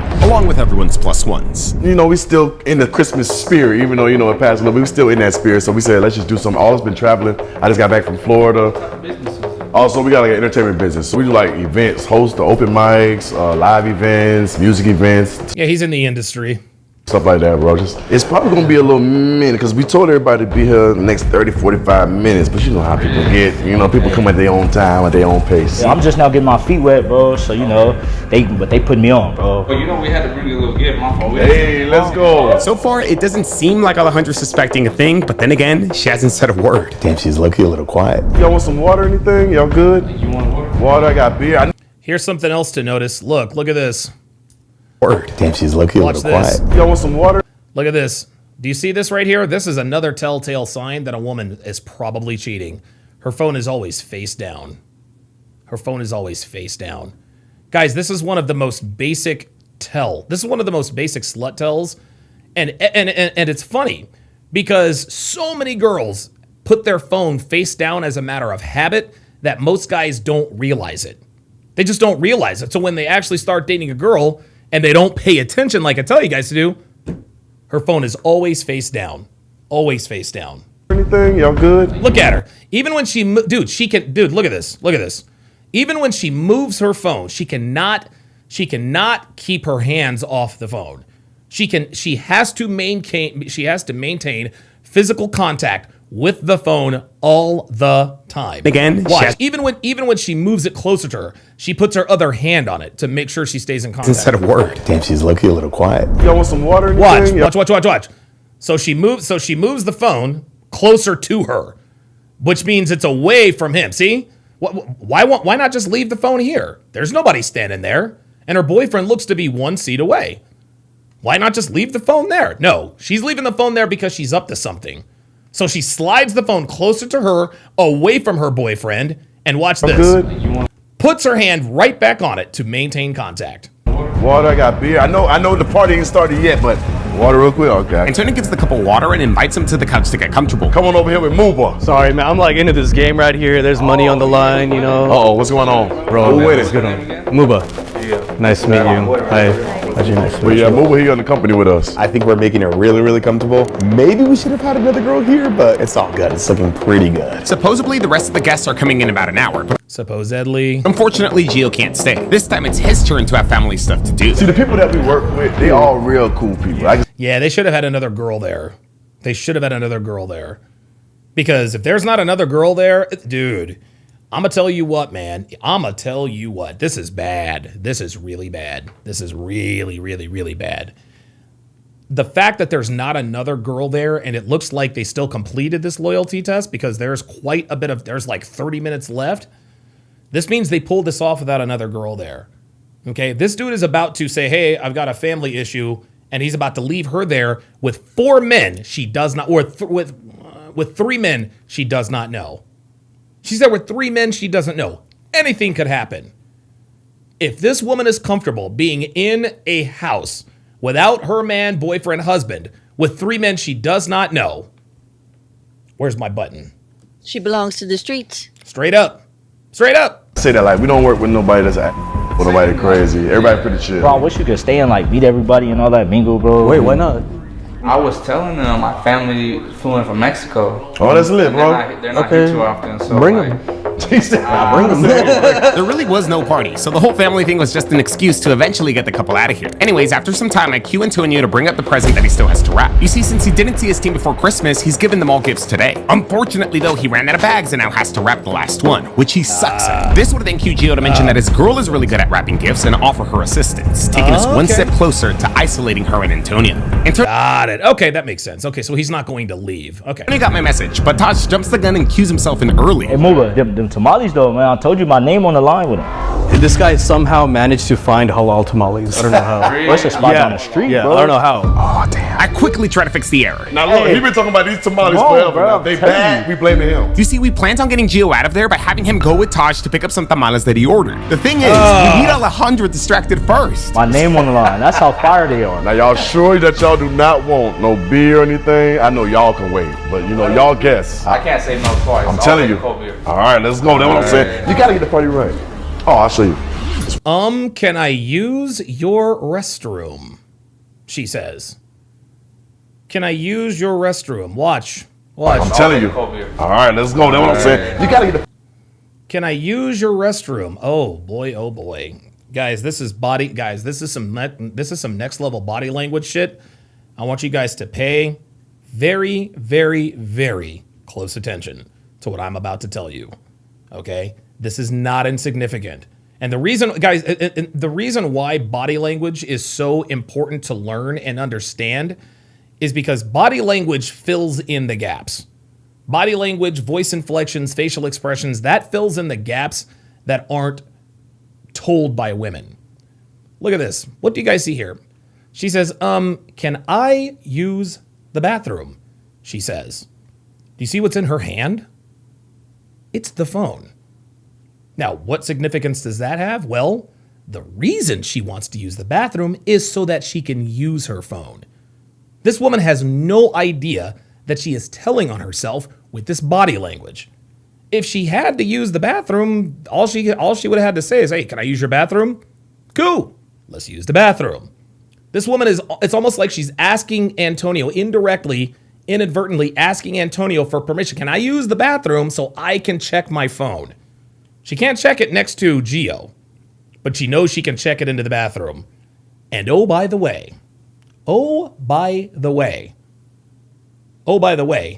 Devin never, ever takes her phone to the bathroom. That is an absolute no-no. That is an absolute no-no. We actually did a skit on this a while back. Can I take my phone? You know, she took her phone to the bathroom. Matter of fact, I'm going to go ahead and cue it up for you right now. Here's how I feel. Here's how I feel about phones in the bathroom. Sit tight.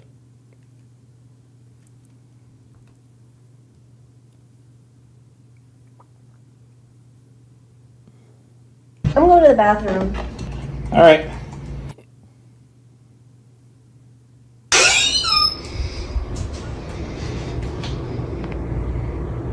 What the? I told you I don't commit to women who take their phones into the bathroom. I just forgot this one time, okay? Okay. So, are we good then?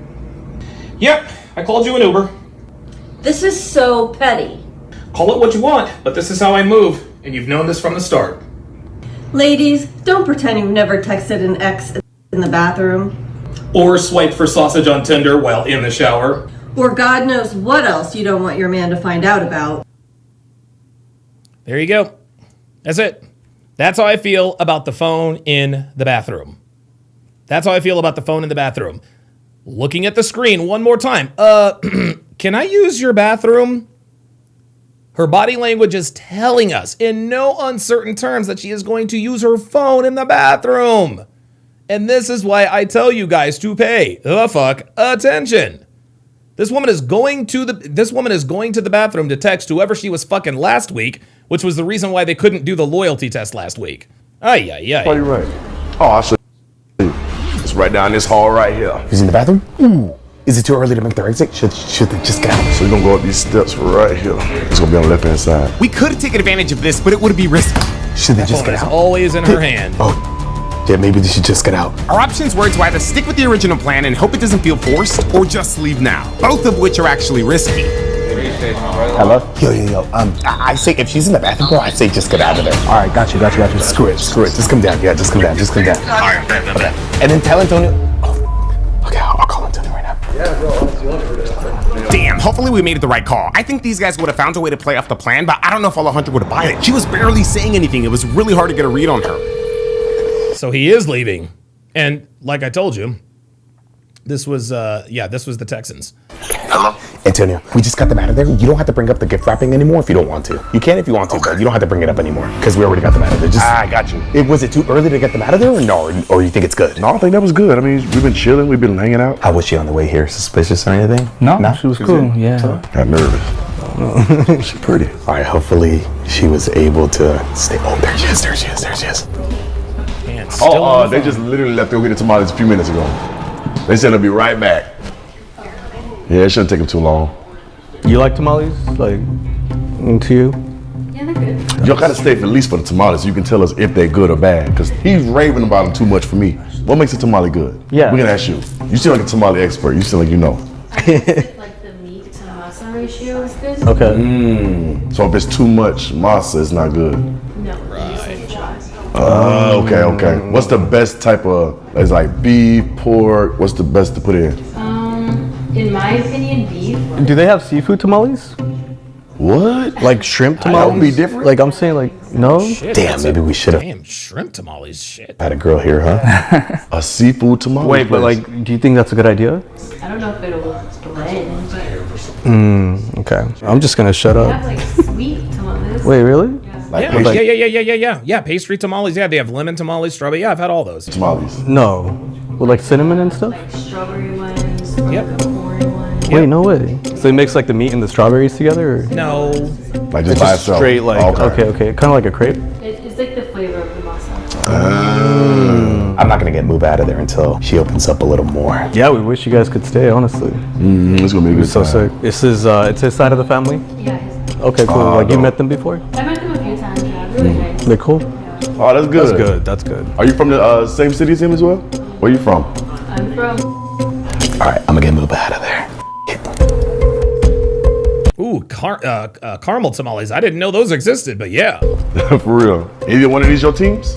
Hello? Hey, you have time to talk about the show? Yeah, 1 second. Yeah, I'll be right back. I got the contract call. All right, man. Oh, money time. All right, so. But yeah, you were saying that your team is who? I like Raiders. And with that, Antonio was now free to make his move whenever he felt the time was right. Okay, if it She likes the Raiders. Oh boy, dude, that's an L already. wasn't the Raiders, who else would you build your team be? Anybody else? Uh-oh. I feel like you got like 2 or 3 of them in there. I see your wheels turning. I have a couple in mind, but I haven't been watching sports lately, so I feel. It'd be like that sometimes. Cause sports one of them things like if you ain't always watching. King Life says, wait, is his girlfriend Hispanic or Caucasian? I'm thinking she's probably Hispanic because her name is Alejandra. White mothers. I mean, I'm sure they do. I'm sure white mothers have, maybe there's a white mother here or there that, names their daughter Fernanda, but Alejandra seems, she's probably Hispanic. Watching it, it'll get away from you. I'm gonna text him to turn down the TV volume a little bit because I could hear it. How was y'all Christmas? Y'all had a good Christmas? Yeah, it was pretty good. We didn't do much Christmas Day. We celebrated Christmas Eve. So what do you do? Do you treat Christmas Eve as if it is I Christmas? think it's just a Hispanic thing. Ah, it's okay. a So what do you guys Hispanic. usually So do? she is Like what's Hispanic. like the thing? Christmas Eve, the whole family gets together, open presents. Oh, okay. So it's not one of those like you open one Christmas Eve and then the rest in the morning. Antonia was doing a great job at getting Alejandro to open up. She went from shy to a little talkative. Well, then again, maybe she was never shy. She just didn't know anybody. What do you do for work? I work at a sports bar. Oh, lit. Well, like what kind of sports bar? Have you ever heard of? Yeah. It's a sports bar. So like they serve like beers and stuff like that? Yeah. Hold on, let me look it up. Never heard of it, and I know a lot of stuff in LA. He's looking it up. If I'm even spelling this right. See, I think pretty girls like you working in sports bars, I know y'all go through hell. Cause I feel like everybody probably be at y'all every time. Okay, Antonio's actually running pretty good game here. Whoa, okay. So it's basically almost like a Hooters, but a little more, fiery. Oh, it's lit. Oh yeah, they got franchises. What's one of your favorite thing about working there? The tips. Yeah, the money. Okay. It doesn't feel like I'm working. Uh-oh. So it's like you and your homegirls and stuff? Yeah. Did you know anybody there before you started working there? I did, yeah. Oh, that's dope. That make it easy transition. So if you work at a sports bar, do you go out often? Like bars and stuff? 'Cause I feel like if you work at a bar, you wouldn't want to go to a bar. I'm not really a bar person. Mm-hmm. I have a boyfriend, so I don't go out without him. That's the answer. I mean, it's also different than like your typical bar. Ah, got you. The environment. And also, like, the type of people. Yeah, clientele, horny men. I'm surprised Alejandro told Antonio exactly where she worked at. It's not a bad thing. I just thought she would keep it general is all. They be partying in? Yeah, I guess so. How lit though? I'm turn this down some. Oh, very, very smooth. Oh. Okay. Listen, I'm not ready to give him the seal of approval quite yet, but it appears that Antonio's game is a little bit improved. That was ultra smooth. All right. That was smooth. I guess it's just it's always a good time. That was clean. That was smooth. That was smooth. Already a little too close though, bro. I ain't gonna lie. She's still sitting back though. She's still sitting back. And you said you were your nationality again? I'm Hispanic. What type of Hispanic? I know you said else. Yeah, so I'm Salvadorian and Mexican. That's a mix. I ain't never heard nobody that was El Salvadorian and Mexican. Okay, so that means you get the best of both kind of worlds then. Very good. In a sense? Very nice. Have you been to either country? I've been to Mexico. Never been to El Salvador. El Salvador? Okay. I need to get my passport. Passport time. Come on, it's never too late to get a passport. Okay, there's a good distance between them. Yeah, that angle makes it look that ain't gonna make it look a little closer. I don't know. Think she opening up too much? Yo, this nigga, yo, boy's like, I don't know. I mean, it's not bad, but She ain't even question where you was at, bro. Like that's what I'm saying. I feel like she should be texting you or calling you right now. She hasn't. When's your birthday? It just passed. It was on the 11th. What? Give me some. Happy belated to you. Let's go. What did you do for it? Honestly, I didn't do much. No? See, I'm one of those people, I'm big on birthdays, especially holidays. Come on, your birthday around Christmas. Why not? Well, that's why, like everyone's busy with like holiday stuff. It's like that every year though, so it's not making me happy. No, see, you gotta get out of that. You gotta get some people that's gonna make sure you have a good time for your birthday now. What's been like your favorite birthday ever? Like if you had to pick one birthday that you can remember, like I had a good party, I had a good event, like what would be that year? Maybe, like He's making her think. This is very good, actually. when I was little. Little? Yeah. Not even 21? Oh boy. He's got What? What did you do for your He's got the 21st? opening. I didn't really do anything besides like, go to the liquor store, put down a date. 21 and you ain't do nothing for your birthday? Not Vegas, not like Miami, like nothing like that? I feel like 21 is that 1 year that you're supposed to like go all out. See something now, I feel like I'm a little sad for you.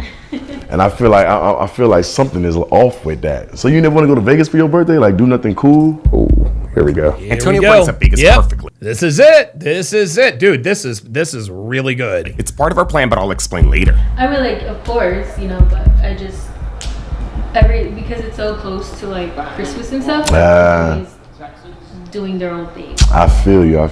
So nobody really have time to kind of go out there and like, I feel you. I got some fire stuff coming up for the New Year's in Vegas. Like I said, we host a lot of events, so I'm hosting a big event out there. If you're free, hey, I would love to invite you out there. You should definitely come out. Get your girls and come party a little bit. I don't know. Oh, she said, I don't know. At least experience it one time. Because what we're doing is we're doing This bitch is about to fold. this big event at one of the hotels there. We're going to get a table, bottles. I got a couple extra tickets. So, hey, it's not too late. Your birthday was just, what, 2 weeks ago? A couple weeks ago? If you... Yeah, I'll see. If I don't end up doing anything, then I'll see. Okay. Ooh, it's going to be a... Okay, so this is when you give her your phone and tell her to put her phone number in. party. I'll show you what we did last year. This is one of the events that I'm going to be hosting up there. Ooh, this is, Antonio. Yo, Antonio has improved. Antonio has improved, man. Like this dude, oh yeah. Look at this. This is solid. Still not that close. This is smooth. Be jumping. It be jumping. Yeah, no, that does look good. It's a good time. That's what I'm saying. If you come, I got you. You don't have to worry about nothing. It's going to be a good time. I'll see. Okay, so let me do this. Just in case you decide to come, let me lock your number in. If that's cool with you, let me lock your number in. So that way. You never ever say, see, there's a little bit of Antonio. If that's cool with you, no. Assumptive close, okay? Guys, like sex and a lot of time is sales, okay? And one of the reasons why I caught on to game just a teeny little bit quicker than most guys is because I have an extensive sales background. Never ask a girl for her phone number. If that's cool with you, here, I'll tell you what, let's get locked in. Put your number in my phone. Make her tell you no. Make her tell you no. So, you know, a slight misstep by Antonio, but I think he's still in there. I think he's still in there. I can hit you up, and then we can see if you're busy. Oh my God, this bitch took the phone right the fuck away. Oh, yo, look how fast she took this goddamn phone. Look at this. So that way, I can hit you up. Look at this. We can see if you. Dude, she took the phone right away. Oh my God. Aaron the Moses says, give me your phone number. Be aggressive, brother. Exactly, Aaron.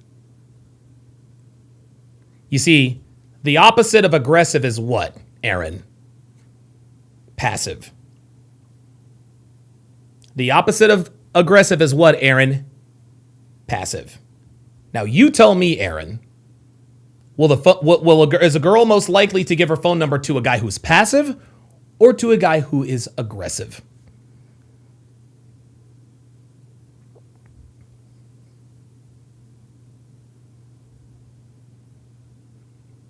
Oh, all right. I guess I'll just wait for your answer. Yeah, give me your phone number is aggressive. It be aggressive, and that's the right thing to do. You have to be aggressive with girls. You can't be passive, and don't even and miss me with this. Well, you can be assertive. No. Don't be assertive when it comes. Now, listen. Be assertive with girls when you're talking to them, right? You don't want to be passive. You want to be assertive, right? You don't want to be aggressive when you're talking to them, obviously, right? But when you go for the number close, that is when you ratchet up the aggression. Here, put your number in my phone. We'll hang out. Yes, that's aggressive. That's aggressive. Because being aggressive with the number close, it either saves you a lot of time or it gets you the lay. That's the way it works. You have to be aggressive. Busy if you're free. Because come on, it's Vegas. Oh, my bad. It was rhetorical. Okay, well, never mind. My bad. Yes. Come on now. She took the phone and put her number right in that nigga's phone. Look, she ain't mentioned you one time. I mentioned you not one time, bro. No, sir. That's crazy. She just gave out her number that easy. There it is. Now look, I'm Just gonna that text you. I'm quick. gonna see if it's you gonna see if you text back now. Make sure it's your number. Antonio was done for today, so I text Smooth that. Yo, look at this. Make sure it's your number. Look at the way this dude is looking. Oh boy. Oh boy, oh boy, oh boy. Oh boy. This woman has already offended. Yeah, Aaron the Moses says she took that phone aggressively. Yes, she did. Yes, she did. Good point. Antonio was done for today, so I text Smooth that he's gonna come back inside. Think she'll go in? Bro, giving out numbers and stuff, we don't do all that, bro. You already know how that goes, so. We're gonna be down there. We'll probably end up flying and stuff. Like I said, everything will be taken care of, so you'll be good. But that's if, you decide, let you take a couple days to decide if you want to come through. Yeah, I'll definitely see.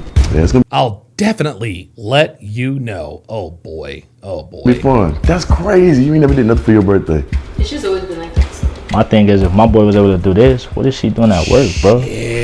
Nah, you was here. What about when you ain't? Bruh, look how this nigga's looking. Oh my God. He looks like he's ready to shoot Antonio, y'all. Oh my God. Yeah, Stain 392 says dark circles around his eyes. Yeah, that's exactly right. Holy moly. Work a whole little 8-hour shift, get a tip.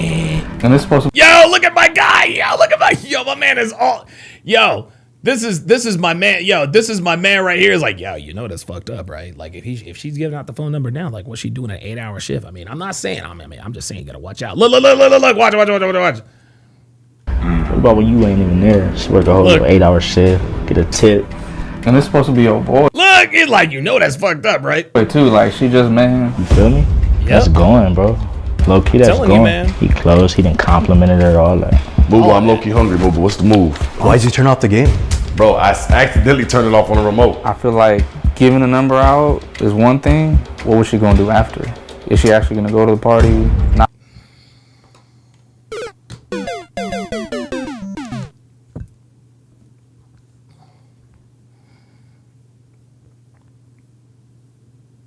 This woman has already failed this loyalty test. She's already failed this loyalty test. But here's why I know she's cheating on this dude.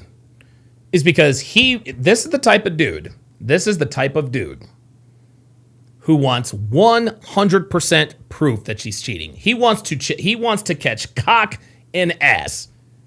He's the type of dude who, unless I catch her sucking another dude's dick, I'm not gonna believe it. Well, I mean, giving out the phone number is one thing. What she does at the party is another. Let me ask you guys a question. If I were to take Devin on one of these loyalty tests and she were to give her phone number to somebody, what do you guys think I would do? It'd be over. It'd be over. Because no, giving your phone number out isn't cheating. Not yet, it's not. Not yet, it's not. Okay? Me, I prohibit any activity that is a derivative of cheating. Dude. And I don't put a gun to my wife's head. Okay? I do not put a gun to my wife's head. If she wants to do girls' nights out, she's more than welcome to do that. If she wants to give out her phone number, she's more than welcome to do that. If she wants to travel without me, have at it. But she will know at that very moment the relationship is over. I'm not Devin's father. I cannot tell her what she can or cannot do. That's not what I'm here for. Okay? I am her husband. I am her leader. I'm her protector. I'm her caretaker. Okay? It's my job to protect her and the relationship. But protecting the relationship also falls on her too. Because the difference between a woman who cheats and a woman who loves you isn't the lack of desire to cheat. No. It's the lack of putting yourself in a situation where cheating could occur. Creating the environment where infidelity could happen.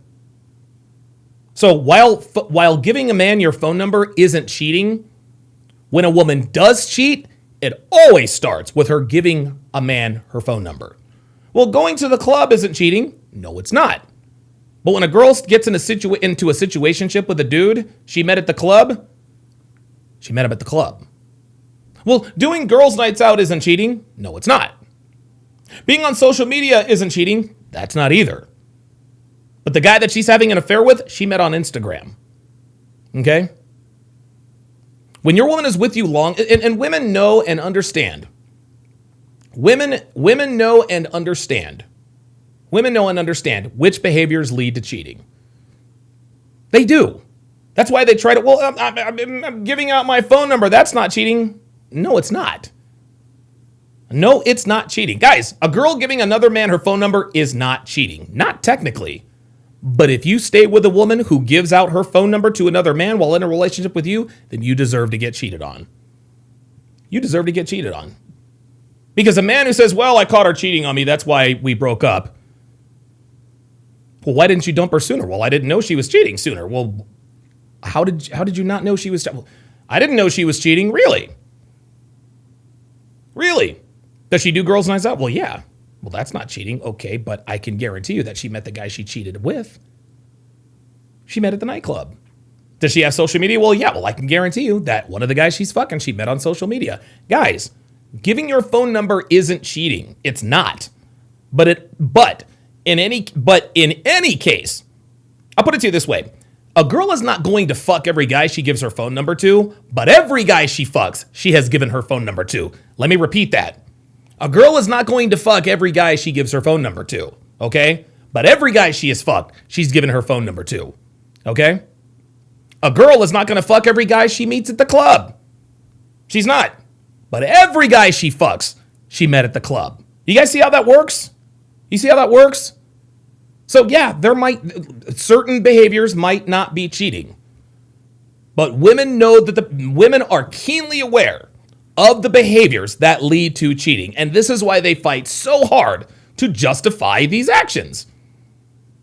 Oh my God, you're a misogynist. Oh, I can't believe. Cool. That just means you're not for me. It is what it is. Tell me about it. She gonna be sneaky with it. I'm kind of in the middle.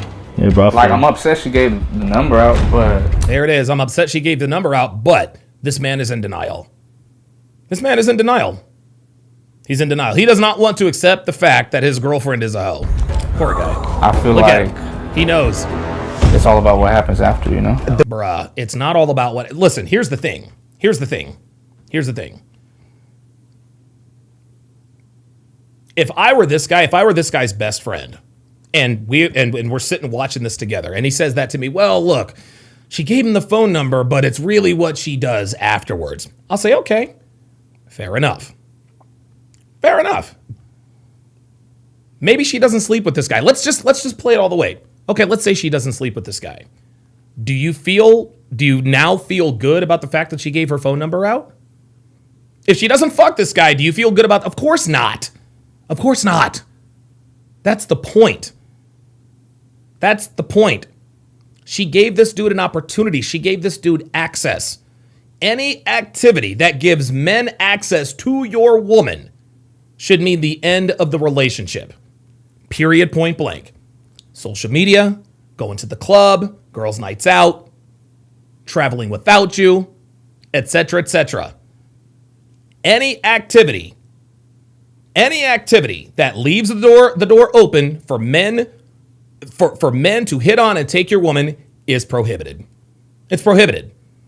If she does it, she's gone. You guys saw the suitcase out front. She took her phone to the bathroom. That's it. That's a wrap. That's a wrap. The way he phrased it wasn't really like a date, but at the same time, that was she the gave the perfect phone time to number. bring you up. Bro, honestly, bro, you gotta be straight, bro. We gotta make sure she not moving like that. Right.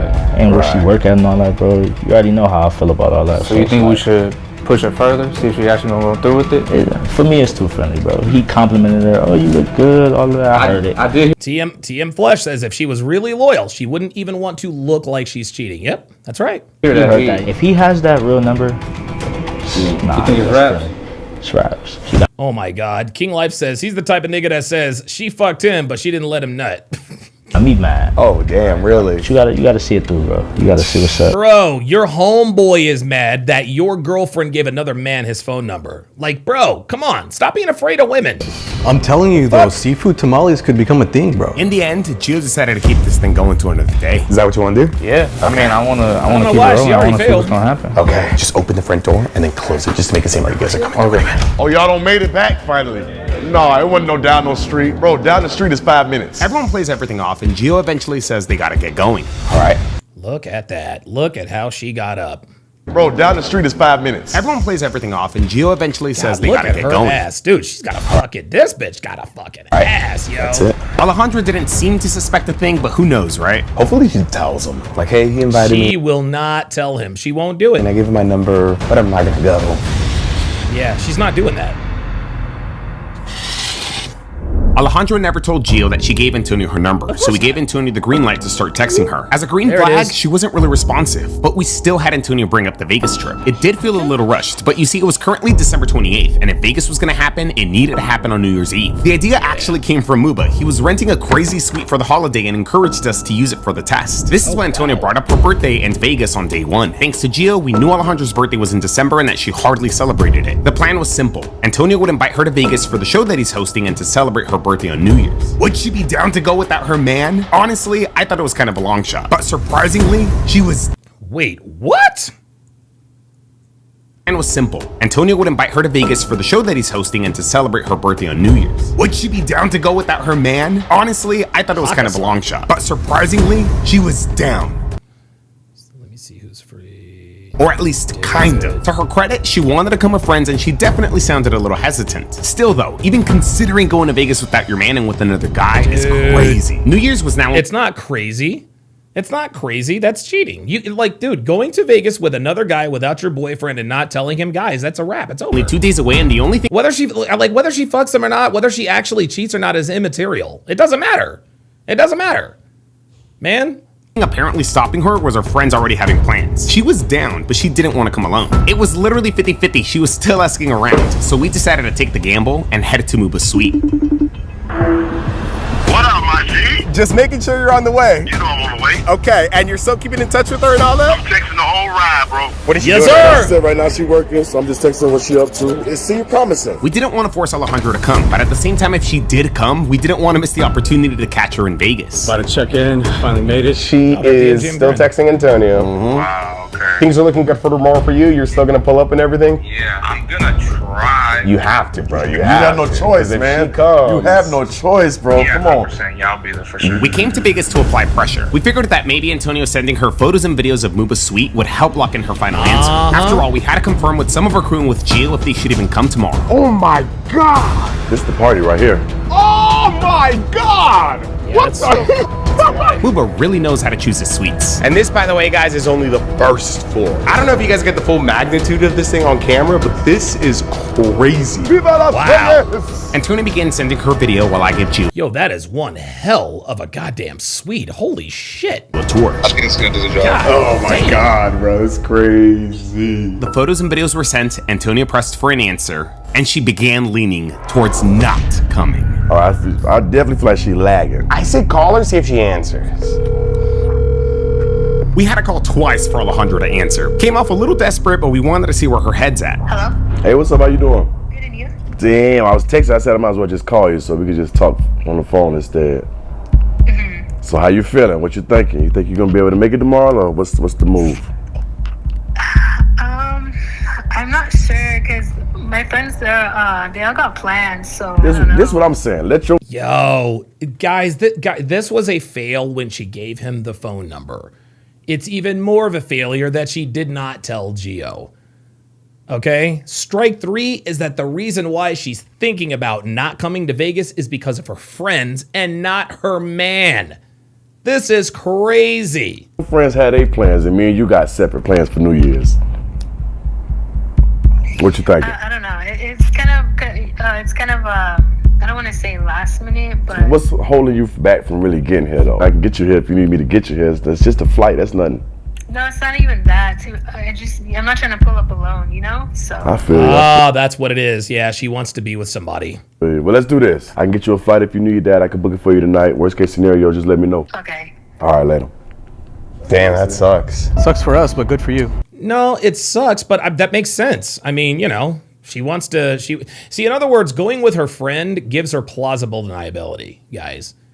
Going with her friend gives her plausible deniability. Number one. Number two, she doesn't know this man, right? All she knows is that she thinks he's rich and this and that. Damn, so you don't think she'll go out? She's saying she won't come, but my thing is she's saying she won't come because of her friends. She's not trying And not because she has a boyfriend. pull up alone. That's my thing. What do you take that as? You think that's a good sign, or like? I mean, it could be up in the air. Yeah, I mean, it is good that she can say yeah already, but you never know. She could change her mind last minute. She could have changed her mind last minute, but we couldn't keep everyone on standby any longer. Maybe it's for the best that we didn't ruin her New Year's, I guess, you know? But I mean, if she's cheating, she's cheating. Right, she's cheating, she's cheating. Man. We gotta come back out here and do something, Muba. It would have been crazy if she came, but we knew the risk we were taking. In the end, we decided to treat everyone we had on standby. Plus, Antonia could send her stuff and keep this thing going. Oh, looks like Antonia this sent thing keeps going. Alejandra videos teasing her on what she missed out on, and in the days that followed, continued to text her, eventually setting up another hangout, this time in LA. I don't know if I can do this, but it. Yo, this right here is a problem. This right in here is LA. a problem, guys. Look, this is bad. This is bad. This is bad. This is bad. This is the way I drink, guys. That's why I've had to slow down. Like, I don't do... This is just a crux of mine. When I was drinking heavy, like, dude, I'm drinking straight out of the bottle. Straight out of the... Like, this dude is not even... Eesh, Jesus, what is that? That looks like straight tequila. I don't know if I can do this, but God damn. Yeah, that's a lot of liquor, my guy. That's a lot of liquor, man. That dude is tipping the fucking bottle. Damn. And listen, man, I can't even hate. I can't even hate because, guys, trust me, I've drank straight out of a bottle many times, man. Yeah, there it is. Gentleman Garot, I hope I pronounced that correctly, says, bro, how much proof do you need? Yeah, right. Go down, bro. I know I sound excited, but I'm excited that, you get some answers today. hey, make sure you take it there. I want to see what's really gonna happen. I'll be honest, I don't know if he phrased it like a date. I think he more so phrased it like a hangout, but still. Antonio invited Alejandra to a show that he actually hosts in LA. You said her Uber was 10 minutes out? Yeah, about 10 minutes. Okay. Oh my God. Hopefully sooner. We're going to see. This man even went as far as to calling her an Uber because her car was apparently having issues. Antonio, you know the game plan, right? Wine or dine to make her feel special, Yeah. and then try to get it back to the crib. If you do happen to make a move, like while she's in there, let us know, okay? There it is. CM Flesh says he already knows. He just doesn't want to know. Yeah, hey, look, you're right, man. You're right. You're right. And the funny thing is, the reason why he's tipping it back is just to make it a little less harsh. Unfortunately, we didn't get permission to film in the venue, but Antonio was going to try to take her back to his condo. We got a car stopped right there. Is that an Uber? Is that her? After waiting for some time, the correct Uber finally arrived. Oh, Antonio's coming out. Oh, he's on the phone. This is her then. This is her. Is that her? That's her. No. How you feeling? Uh-oh, you came to dress to impress? You look good. Damn! How you doing, beautiful? Oh, yes. I'm doing good. Damn, Alejandra actually showed up this time. Yeah, she's cooked, bro. Now I might put you on the mic now. Did you hear that? That's it. That's it. Damn, Alejandra actually showed up this time. Yeah, she's cooked, bro. Yeah, she's cooked, bro. Like this is it.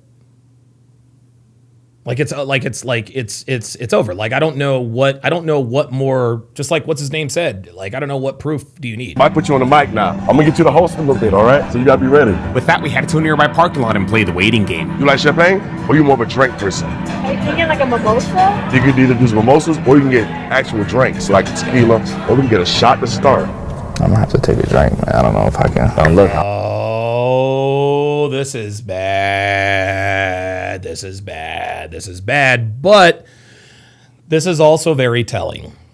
This is also very telling. Do you guys remember the video that I had that I broke down of who was it? Was it Superhead? Melissa Ford. It was Melissa Ford. Melissa Ford was, yes, there it is. Melissa Ford. Melissa Ford. And please stay with me here, guys. Stay with me here. Melissa Ford was telling the stories about her engagement relationship. And one thing that was very, very clear was that every time Melissa Ford spoke about something real that was uncomfortable to her, she would take a drink. This is just what people do. They cope with alcohol. And listen, I'm no different from anybody else. I've coped with alcohol before, right? When Christiana died, dude, I crawled in a bottle for nearly a month. It is what it is. It is what it is. But people like to drink when shit gets a little bit too real. And that's what this guy's going through. When shit gets a little bit too real, she takes a drink. When shit gets a little bit too real, she takes a drink, and that's what this guy does. Oop, sorry about that. The hell? I don't need no crash outs, man. I don't want to have to, I can't blame Gio for wanting a drink. This is the second time his girl has been wanting to hang out with this guy. She was down to go to Vegas, and then she's down to come here, and then she actually came here. It's a wrap after this. She showed up, got the Uber. Maybe seeing all the clips from Vegas made Alejandra think Antonio was the real deal, and she wanted to explore her options. Why else would she continue to message him and agree to hang out. She's showing her true colors, bro, so it's a wrap, bro. We eventually send in a small crew to keep us updated. But yeah, this is one of the venues that me and the company kind of like finance. We come in and host. So you're here every Sunday? Every single Sunday. Initially, Alejandra was mostly by herself, but this was because Antonio had to host the show. Soon enough, though, we began getting footage of them enjoying food and drinks together. Oh, they're together. Oh, nah, that's a fail. Nah, bro, yeah. That's a fail. That's it. That's over. Yeah. That's a fail. That's a fail. Bitches having drinks with another nigga. Sorry. Oh my God, hell no. It's a fail, bro. There's no networking. There's no if and no but. Let's see how far she goes. Okay, cool. But nah, bro, it's over. It don't matter how far she goes. Even if she doesn't go all the way, it's still a fail. Because if she finds herself in this situation again, at some point she is going to fail. And again, this is why I said is this cheating? No, it's not. But if she puts herself in this situation, if she puts herself in this situation enough times, eventually she will cheat. That's it. That's a wrap. Kevin Murray says this show needs to collaborate with cheaters. I think shows like this are better than cheaters. Motherfucking Joey Greco. It's a fail, bro. Hang it up, move on. Let me go ahead and make a little round real quick. I'll be right back. You good for now? Yeah. All right, I'll be right back. Oh no, JJ2K100 says he's gonna propose after, bro. As fucking ridiculous as that sounds, to the layperson, what JJ2K100 just said, if it happened, I wouldn't be shocked. Wow. Antonio would periodically leave Alejandra by herself to turn up the venue. In one of these instances, it seems like his mic either died or was accidentally shut off. It didn't matter though, it got too loud to record in there anyway. This dude has a problem. This dude has a problem, man. And listen, man, I'm not here to judge, right? Like, we've all been through shit, right? Dude, Devin used to drink a lot. I used to drink a shit ton. I get it. I understand, man. I understand. But this man, bro, when you're carrying around a bottle of liquor, dude, that's a problem. That is a problem. Oh my God. We're focused on the end game. Bro, I feel like we chilling. I feel like if I buy a dude, how much is? Oh my God, look how much is too loud to already. record in there anyway. We were focused on the end game. Bro, I feel like we bruh, he is almost. chilling. I feel like if I buy her to the crib, I feel like she'll go for it. What you mean by go for it? She said she not doing nothing else. I asked her. I said, you got anything to do? She said she not doing nothing after this. But she been like super flirty, touchy, like feeling. Not too much touchy, but I feel like if I say it, we can go back to my crib and chill for a second, bro. I feel like she'll go. Push that limit, bro. Push that limit. So you with it? He's with it, bro. You think you can get it there? Then let's see. Like I said, it's up to you though. I don't want to overstep. I want to make sure that you're comfortable. You know what I'm saying? Nah, that's what we're here for. We're here for the full thing. If you think you can do it, I think we should do it. And so with that, we begin making our way back to Antonio's condo. Jill would now be confronting Alejandra there rather than here. I will be shocked to Oh my God, dude. Dude, he is. see what she's coming. Dude, you can tell he's already fucked up. Dude, look Would how now be slowly he closes confronting his eyes. Alejandra there rather than here. I will be shocked to see what she's coming back. This dude is way 30 fucked minutes up. after our departure, Antonio made his with Alejandra. You have to beat them to the condo. Antonio's gonna delay and stop for gas and give us some time to go back. We arrived at the condo and switched everything on. Luckily, we had done the bulk of our setup in the morning, anticipating that Antonio would succeed in bringing her back. The rest of our crew eventually arrived, and we expected Antonio to arrive not long after. Except that this man got a little carried away with his stalling. He took the wrong freeway on purpose and then planned on taking the wrong exit. We didn't Oh really my God, Antonio, bro, we're here. need all that extra time, but it did give Muba enough time to come over. He said that he wanted to come through and see the end of this. In the end, it took Antonio Muba probably hit Antonio, be like, yo, stall a little longer. I want to see this shit. almost an additional half hour to get here. Damn, they took a lot longer than expected. He bought her a flower, bro. He brought her a flower? He bought her a flower. From where? I don't know, from the restaurant. I guess they were handing them out. Bought her a flower. Damn. Oh, my God, this is so, I feel for this guy. Guys, I'm gonna tell you what, guys, listen to me when I tell you. Listen to me when I tell you I am so dead ass. There is no pain, and I mean no pain, physical, mental, or emotional. There is no pain worse than finding out your girl has been unfaithful.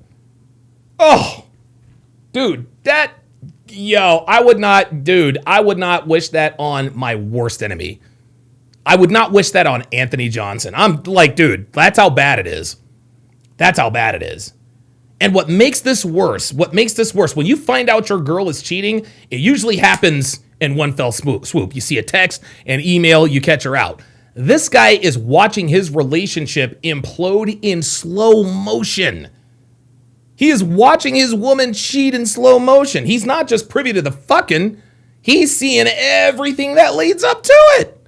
Oh my God. Oh my God.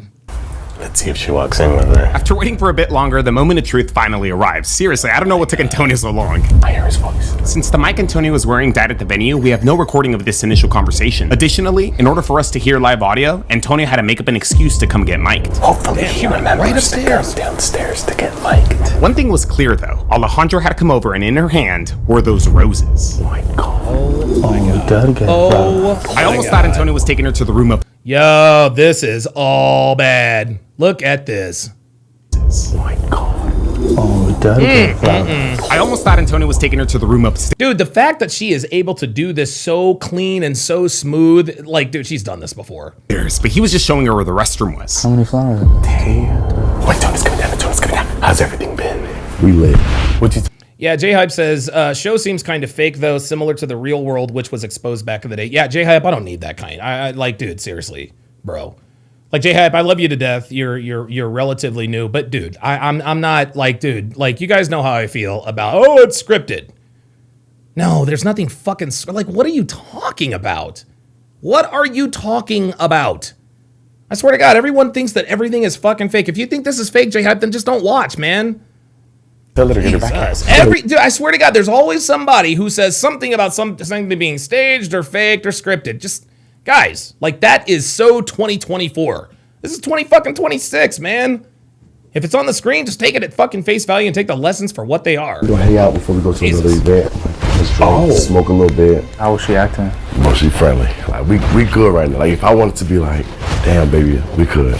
Bro, on a ride here, we literally had the best conversation. Bro. But she didn't bring up nothing about having a She boyfriend. didn't say nothing about you, bro. She's getting better. She coming out. We're gonna get you some definitive answers. To go, you know, the way that I think it's gonna go. At least you know, my G. You know what I'm saying? Bro, she's making herself comfortable. Oh my God. Oh my God. Oh my God. She chilling. Bruh. Alejandra makes herself at home and Antonio She's heads ready. back upstairs to solidify a fail that she can't deny or make excuses for. No, my bad. This is in the bathroom. I'm like, you in that one, I gotta go at least to the other one. How you feeling? I'm good. So my homie having this rooftop party. Is this my call or my call? Yeah. Okay, because I have a homie who says an OC. What? She said Wait, what? You got a who stays in Orange County? Wait, what? Look at Sergio. She said, homie, wait, what? Because I have a homie who says an OC. What? She said a homie? It's not a like a club, it's a bar. Oh, bars be lit. I prefer bars over clubs. Clubs ain't what they used to be. Who's a homie? Is that why she... Oh shit! I guarantee you, this homie in OC was the family emergency. came with him here? She's planning on meeting up her homie? She said homie, not even homegirl. What I know, it's cool. It's like not too far. Is it a hotel or no? No, it's not a hotel. What's the one you talking about? The one I'm talking about is a hotel top. What's it called? Okay, so it's the tallest building in OC. The top floor, whatever. I don't even remember what it's called. But my homie owns the penthouse of that. Oh, lit. The top one. Okay. So I know that one. That's crazy. She's talking about going to another man's penthouse. Mind you, Dude. this is apparently her quote-unquote homie's place, but it seems like Gio has no idea who she's talking about. You know who she's talking about? No, I don't. She does seem low-key like kind of tipsy. So we gotta keep the party going. All I gotta hear is wine. You want some wine? Okay, come on, let's go. Antonio offers Alejandra some wine that we left for him on the counter. Not that he needed it to make her comfortable, but yeah. Now look, I might have to have you open this. I don't want to move the camera too much. You wanna do this? Okay, so boom. Turn this right here. Put that right there. Isn't she a bottle girl? Server. She's a server, yeah. Twist it. Come on. With team effort. Oh my god. really trying to drink. Nah, bro, she is. She's trying to back up into it. This is back. She is backing that ass up. Look at her sticker ass out. Look. Nah, bro. Look at her sticker ass out and look back. She is. She's trying to back up into it. Oh my God. Why is she leaning Look like at that? this. With the Oh, tennis this standing is right over. there. Come on. Okay. Alejandra was struggling to open up the wine bottle and was not setting up any boundaries. She was definitely going. It's done, bro. Bro, they're so about it too. Go ahead, you got it. Oh, look at her lean back. Look at her we lean in that back. thing. Oh, yeah. Oh, don't break it now. If you break it right now, that's a game over. No, you Come have on, to you take got the it. flaps. Try it. Let me see. Okay, let me see. Alright, bro. That's what she said. It's like too much. That's like double. She kissing him, bro. Oh, he finally got it. Yo, if she kisses him, like, bro. The wine finally opened and Tony pours up glasses and takes Alejandra back to the couch. Grab your flowers, man. Get your flowers. You can't come over here without your flowers. Ain't no excuses she could have. Damn. Oh, now she is doing as he instructs. Oh, boy. Just say it, Colin. Oh, boy. This is To me all personally, bad. this is Benefil a long time ago. How you feeling? Oh, look at. Oh, my God. Look at this. She crosses her legs and scoots closer to him. Watch. Just watch. To me personally, this is Watch Benefil this. Watch. a long time ago. Crosses her head. Yep, there it is. Scooting closer to him. Yep, there it is. Exquisite. And that's the Yo, this dude is pissed. James Hancock says, dude looks like he's planning red rum, bruh. What you feel like? It's not bad. But It's not bad, but I am used to like a good bubbly, but excuse the out of me, bubbly. She's going for sure. I don't even want to hear you bring up her name after today, bro. Like, it can't get any worse, honestly. Oh, but it can, and it You know, oh my God. definitely was. Oh my God, dude. after today, bro. Like, Listen, we should have done this a long time ago, but I think I can do some distinction here. Yep. She fucks niggas, y'all. She fucks niggas, y'all. Real shit. It can't get any worse, honestly. Oh, but it can, and it definitely was. Yeah, we had a good ass day today. it really was good. You had a good time? That's all that matters. As long as you had a good time. Everybody was living there. But like I said, like some Sundays you can be like, I want to be here in this shit. I want to be home in my bed, relaxing, you know what I'm saying? Like, Oh, there it is. Antonio And that's a wrap. Frickin' just went for it. That's it. There it is. There it is. You knew this was going to happen. You knew this was going to happen. Oh, my God. Oh, boy. Oh, boy. Oh my God. They're still going, bro. They're still going. You guys done. Oh my, that's hella passionate, bro.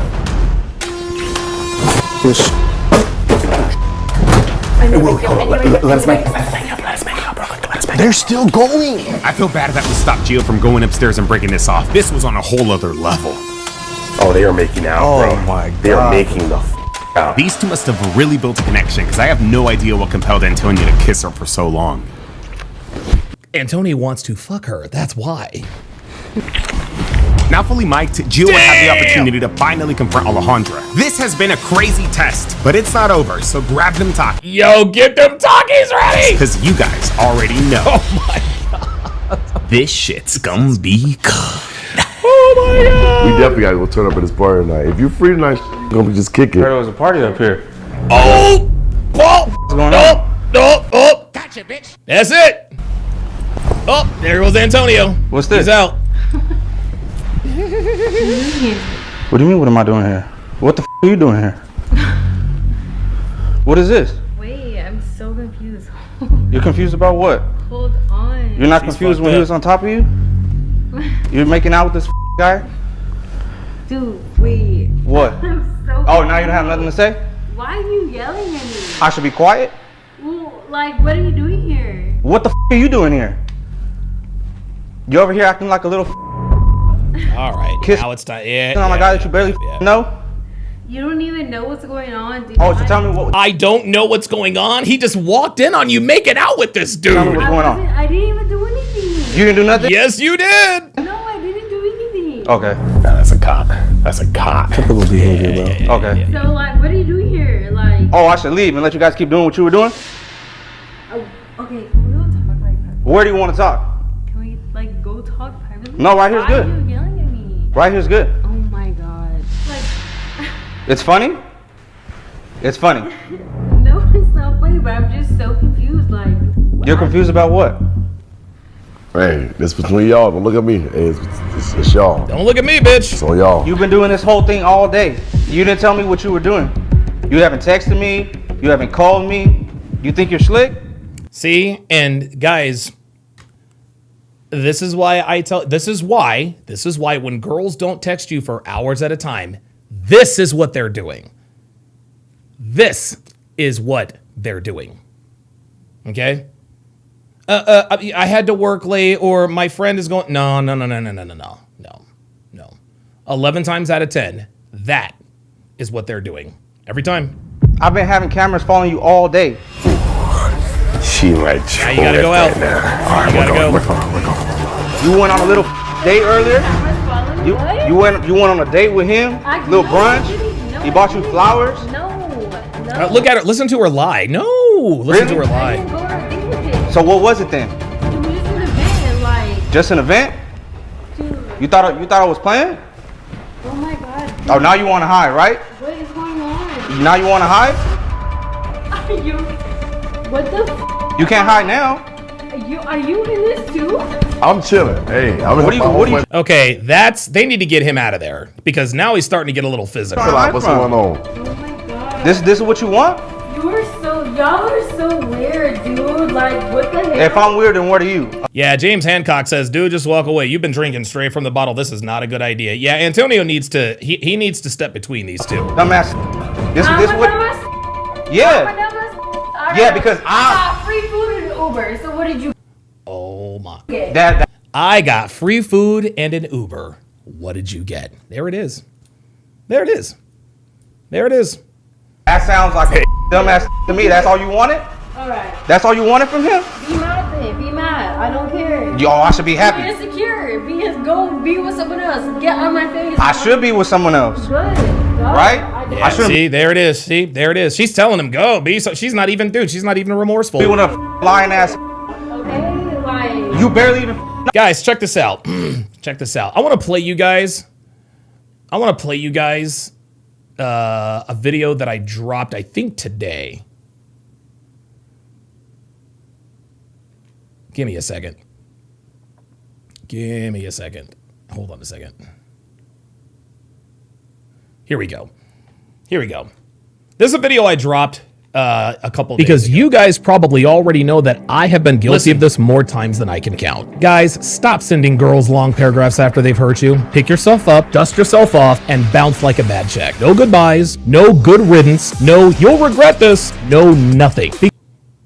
Because I'm here to tell you, she didn't misunderstand. She understood completely and she still disrespected you. And that's the part you keep avoiding. Paragraphs don't create remorse. They create validation. You are rewarding disrespect with attention. You think you're expressing yourself while she knows you're still attached. And attachment kills leverage with modern women. No woman ever reads one of these pathetic paragraphs and thinks to herself, maybe I made a mistake. Maybe I should treat him better. Nah, player. Instead, she thinks, yeah, he's gonna stick around no matter what. Gentlemen, you cannot guilt trip someone into empathy because if she really cared, then you wouldn't need to convince her. Closure isn't a conversation, it's a decision, and silence is a boundary. Say less, observe more, withdraw access, and let the consequences teach her what words never will. Because speaking from personal experience, the strongest message is absence, not explanation. If she feels nothing when you leave, that paragraph was never going to save your relationship in the first place. So stop writing these essays to women who have hurt you. They don't care and guilt won't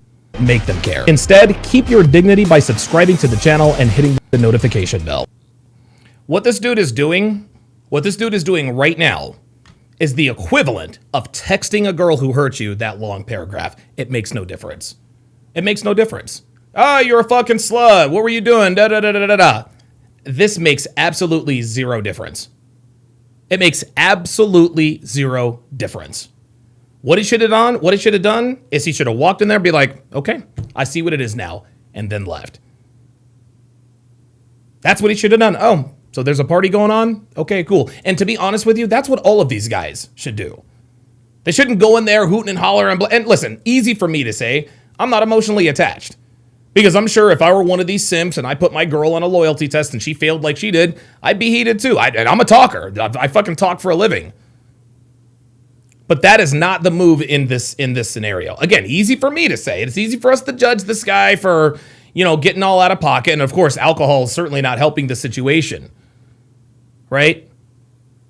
But sending girls these long paragraphs is what this dude is doing. Yeah, the real JC5 says that then plus he's arguing with her. No, this is what I'm saying. Arguing with her is sending her that paragraph. Like, there's no explanation. Look, this man just caught his woman. This man just caught his woman about to cheat. She just caught him cheating, or he just caught her cheating. What are you going to say to her? What more you do? What do you need to ask her? There's no explanation that's needed, and there's nothing that you need to tell her. If you walk in and say, I see what it is now, she'll know it's over. She'll know it's over. Stop sending girls these paragraphs. And if a woman hurts you, there's no need to get all bent out of shape about it. It's not easy. It's not easy, but it is absolutely necessary. Oops. Oh yeah, but you went on a secret ass date. You went on a secret ass date with some dude you barely know. You were out all day, didn't text me, didn't call me. You got some little dumbass flowers. And what have you done? Nothing. So get out of my face. What do you mean? I haven't done nothing for you? What have you done? I haven't done nothing for you? No, you haven't. We haven't been together this whole time. Exactly. I haven't been loyal to you. I work for all. You see? See? He keeps arguing with her, and she keeps getting worse. The more he argues with her, the less turned on she is. Us. Not enough. Not enough? And you think you're going to get something more from him? Time to do all this, so you got something to work, right? So what do you? I have to take time out of my day to come catch you being a lying ass. You can't hide now. You can't hide. Bro, they need to get him out of there. Take it away from me one more time. And what? Okay. Yeah? Here we go. Yeah. Here What? we go. What? Here we go. You don't want them to see you create his hairline, so get out of my face. Go. Damn, now she's talking shit about his hairline. Oh my God, bro. Bro, look, check this out, man. Check this out. Now, obviously, this is an extenuating circumstance. If during an argument, your woman acts like this, okay? If during an argument, your woman acts like this, bro, she never respected you. When you and your girl are, and Devin and I, we don't argue. This is just the way I just don't argue. I don't do that, okay? She's not dumb enough to get into an argument with me. We'll have disagreements, but we never argue. Devin and I, yeah, we do have disagreements, but we do not argue, and we do not she does not raise her voice at me. I'll just put it to you that way. Right.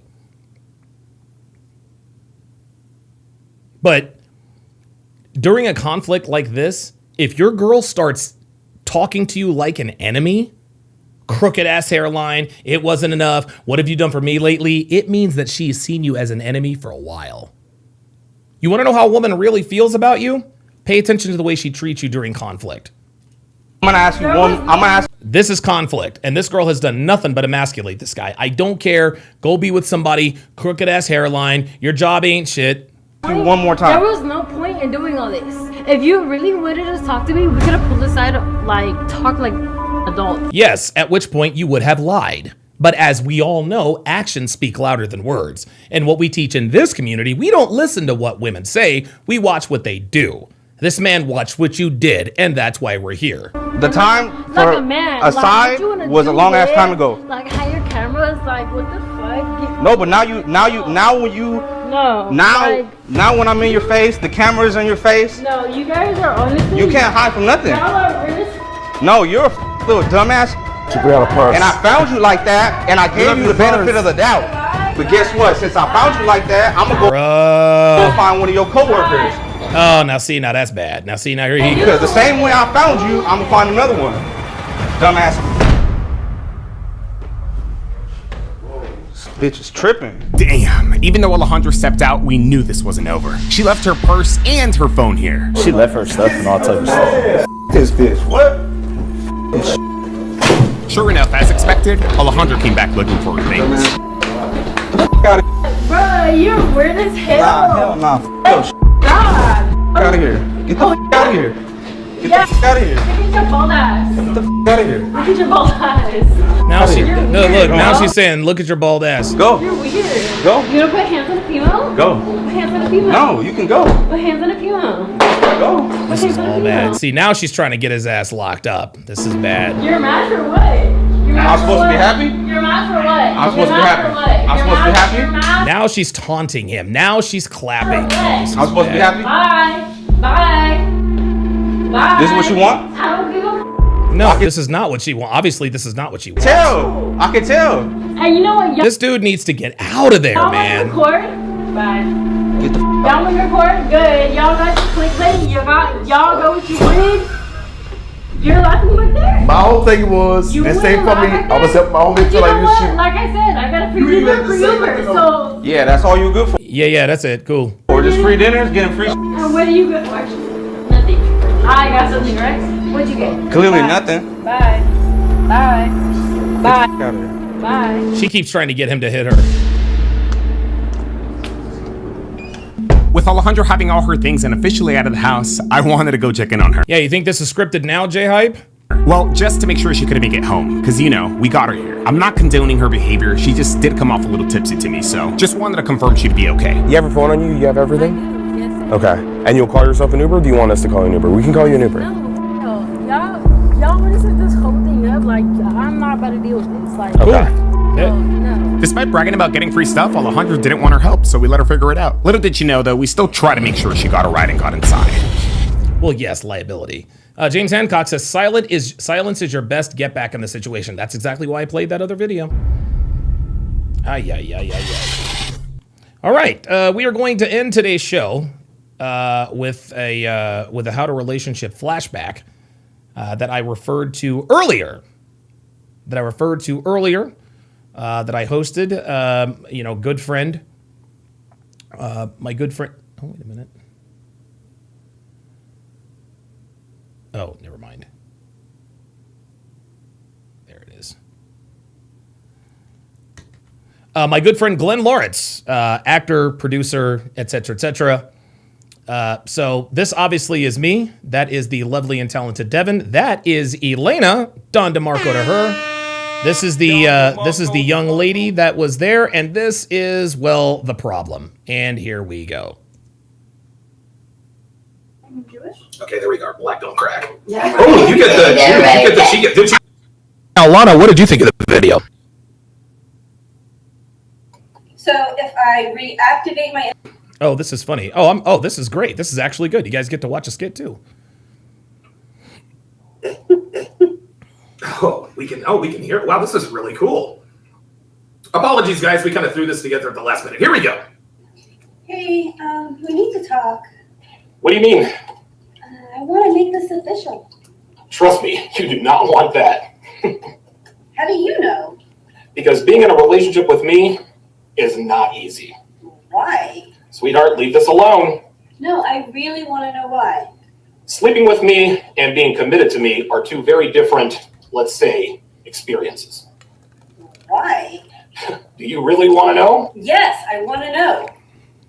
Okay. Unlock your phone and hand it to me right now.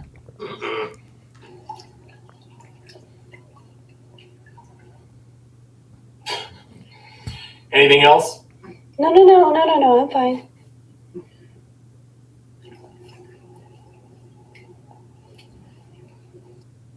So did I pass the test? It's a start.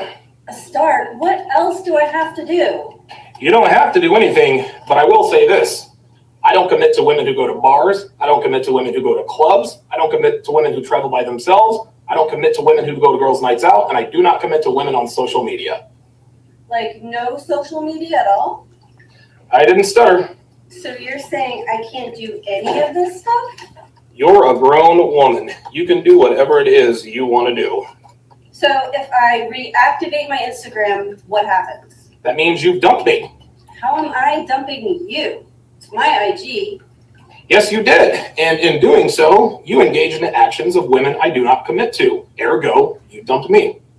This sounds like an ultimatum. Not at all. This is a choice. You can either choose to engage in behaviors of women I don't commit to, or you can be in a relationship with me, but never both. Are we done? Okay, and that's the end. What are your initial thoughts on that video? It just seemed like two different perspectives. Like, a man that didn't want to be with a girl because she had an Instagram? I mean, I was kind of lost, to be honest. They're gonna fix the sound here shortly. Well, I didn't. It was a video. So, hold on. To me, it just seemed like, okay, I don't want to be. You see? Already, I checked her.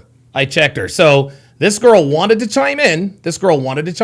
And of course, women are not used to men telling them, hey, shut the fuck up, someone else is talking. Watch how frustrated she gets. It was a video. So, hold on. To me, it just seemed okay, I don't want Okay, already. I already knew she was going to be a fucking problem. to be with you because I don't like the way you're handling Instagram. And then she was saying, oh, well, why not? Right? It just seemed like two people with different perspectives. Yeah, more or less. Before I committed to her, I let her know I don't commit to women who are on Instagram. Mm-hmm. So when we were in the courting process, I just told her straight up, the choice was hers. She could either be with me or she could be on Instagram, but she couldn't do both. She made her choice. And she chose you over Instagram. She chose me over Instagram. Why did you choose me over Instagram or social media? There it is. In day-to-day life, like in real life, you made my life better, whereas social media didn't. Okay. I think I just took a step back and looked at it, and I was like, no. Hellfong with the $50 super chat. Says turning 50 this Sunday. Going to celebrate with friends at a Brazilian steakhouse and a cigar bar. Thank you for changing my life for the better. You reawakened the warrior within. Absolutely. Thank you for the super chat, Hellfong, and enjoy. Dude, have a steak for me, brother. I was over social media anyway, to be honest. Like, I wasn't using it for business or anything like that. So it was just, if anything, it was causing issues in my life. So it's one less problem to think about. Okay. What did you think of the video? I actually agree with you. Oh, okay.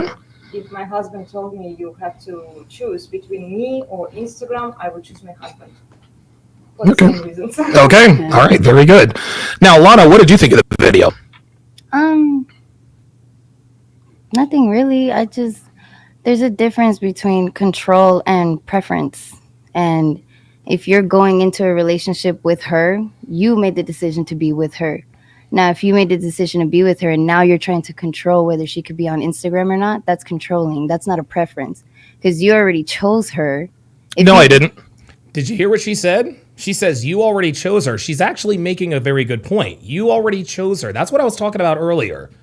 You have to set these boundary standards and expectations before you choose her. That's what I did. Well, at the time, yeah. No, before I committed to her, I said, I don't commit to women on social media. Then that's just your preference, and that's fine. Okay. Can I say I disagree with that? Okay. And I respect your decision to do that because honestly, what value does Instagram have? You A know what lot. I mean? I actually think that it's a lot. I mean, you really. It depends on your career. Well, but hold on. Let her finish. Can have a lot of benefits to your career. We'll go to you next, Lana. I mean, not for most people. I mean, Instagram is valuable to a small percentage of people. Most people are on there, and it actually has no value to their life. So if you're going to choose a relationship over Instagram, I don't think that's a bad thing at all. Okay, and what about you? Like, you're making a face, and that's fine. There's some girls who don't No, like. I'm just saying because a lot of people have Instagrams for their business. Yeah, don't care. Me, I don't care. Men like me don't care. You're ruining her money. Hold on, real quick. That I'm ruining her money? Yeah. Okay, what do you say to that? It's like, I'm ruining your money. There's a difference between him. Well, hold on. Let her answer. Let her answer. You were asking me just now. Well, now I'm at. Hold on. Okay, all right, everybody. Hey, no. Stop. One mic at a time, guys. Devin. What? Okay, she says it's going to mess up your money. What's your response to it's going to mess up your money? Well, you're a logical human being. If you know that the majority of my income comes from a particular source, by asking me to cut that source out of my life, you're volunteering to take up that responsibility. Oh, about that. If that's There we go. something that you're willing to do, you're willing to actually replace that piece of the pie, I'm good with it. There you go. And gentlemen, that I could not have said that any better myself. If you're going to, I don't know why Glenn had my mic turned up. Hold on, real quick. I'll come to you in a second. If you're going to require whoever you commit to not to be on social media, and that's how she makes her money, then guess what? If you give her that commitment, at that point, you're going to have to somehow make up for that loss of income. Now, Fortunately for us two, I do well enough for the both of us. She doesn't have to be on Instagram, but that doesn't apply to everybody. Go ahead, Lana. You still messed up her money. That's Well, I would your still money. Like to ask a question because I'll come to you after her. Okay. Go ahead. I still messed up her money. How much money were you making on Instagram? Let's just say Oh my God. $5,000. You're not getting my point.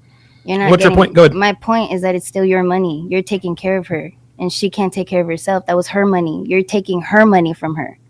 I'm not. See, she just wants. She's just giving excuses to be on Instagram. You're taking her money. No, I'm not taking her money from her. She made a choice. But that's my point. Do you think it's my fault or her fault? I didn't say it was anyone's fault. I'm saying you're taking her money from her by requesting that. I think in this situation, he's volunteering to replace that income. So is it taking money? Is it taking my future away from me? I didn't say that. Not really. Hold on. Yes, that's exactly what you just said. You just said you're taking her money. You can't take away. See, listen. Taking her money away every time we try to pigeonhole you on something. Hold on. I need you to not talk over me. Describe taking her money. See? Look at that. I need you to not talk over me. She thinks it's a big fucking joke. She thinks it's a big fucking joke. Oh my God, the Philly special is on. Oh, hang on. Oh no. Oh no. Hey, record that 30 for 30. The Philly special is going on right now. Sorry guys, there's a 30 for 30 featuring the Philly special. Oh, it's on right now. Damn it. Hold on, let me pause it.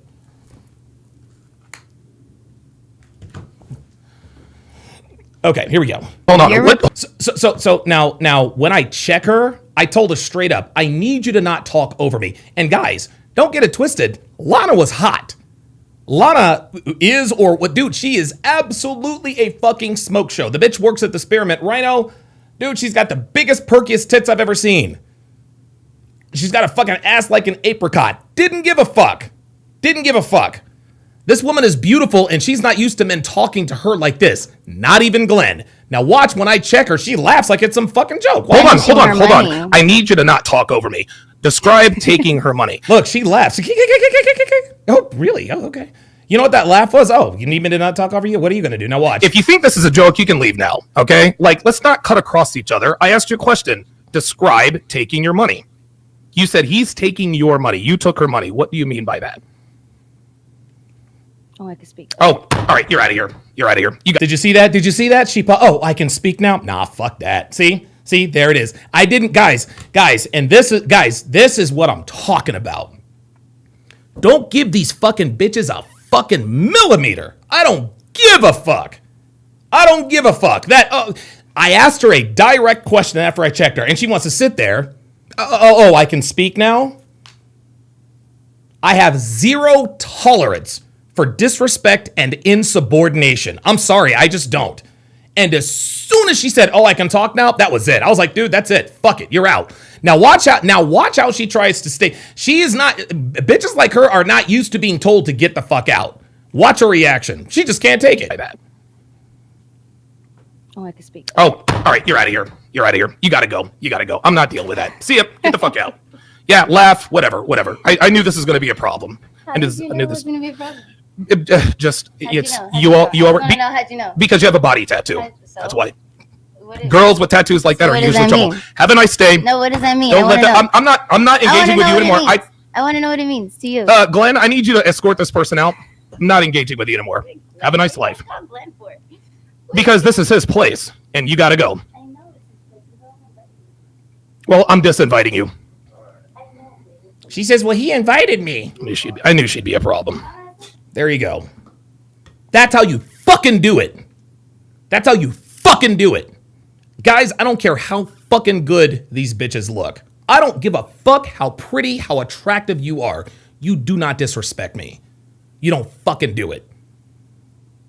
I've been through too much. I've made too much goddamn money. I put up with way too much bullshit. I've been through too much to be disrespected by a whore like that. Straight, I don't care. Sartan does not have the balls to do that.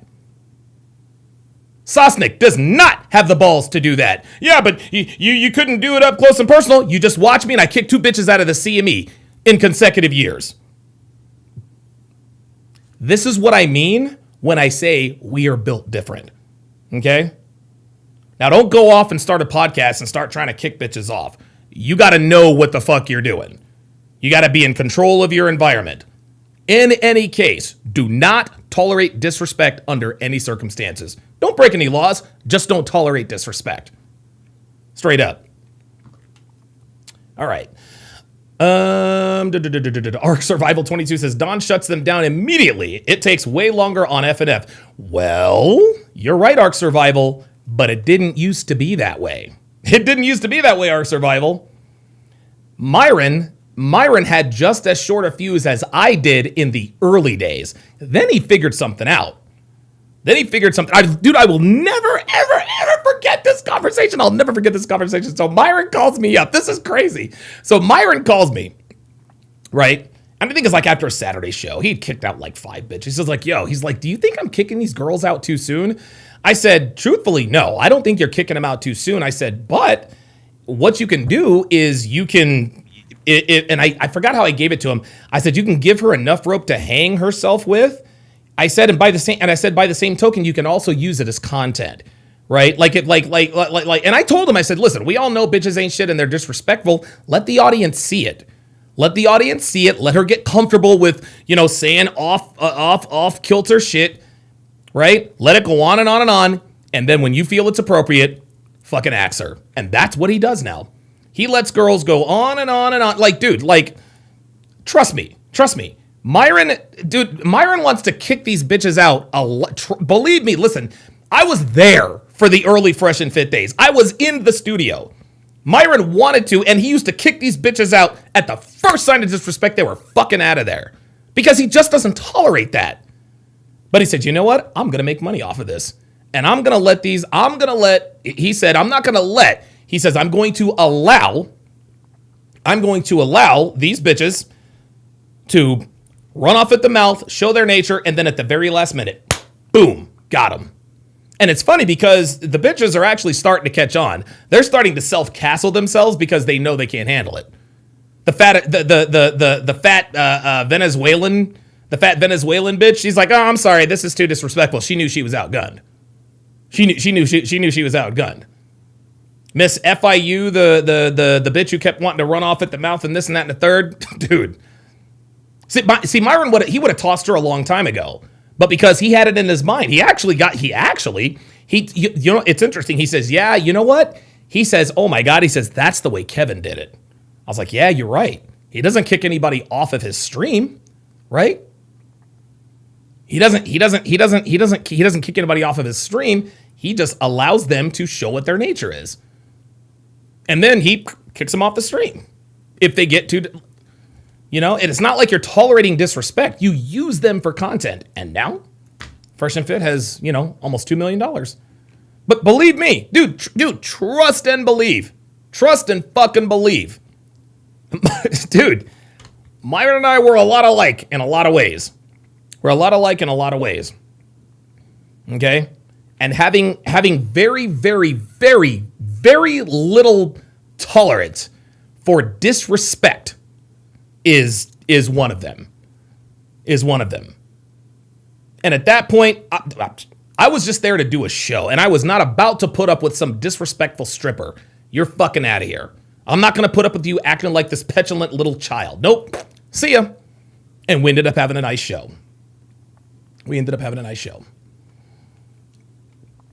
Jonathan Brown says, found your channel this week and immediately joined. Hey, Don DeMarco. Appreciate that. Legend said the chat used to criticize Myron for kicking out girls too soon, and later when Myron got patient, they criticized him for not doing it. Yeah, right. Exactly.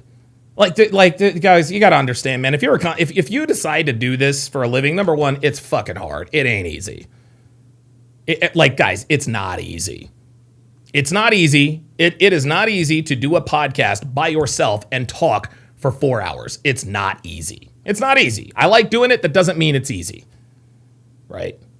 That does not mean it's easy. But you guys got to understand, you can't win for losing.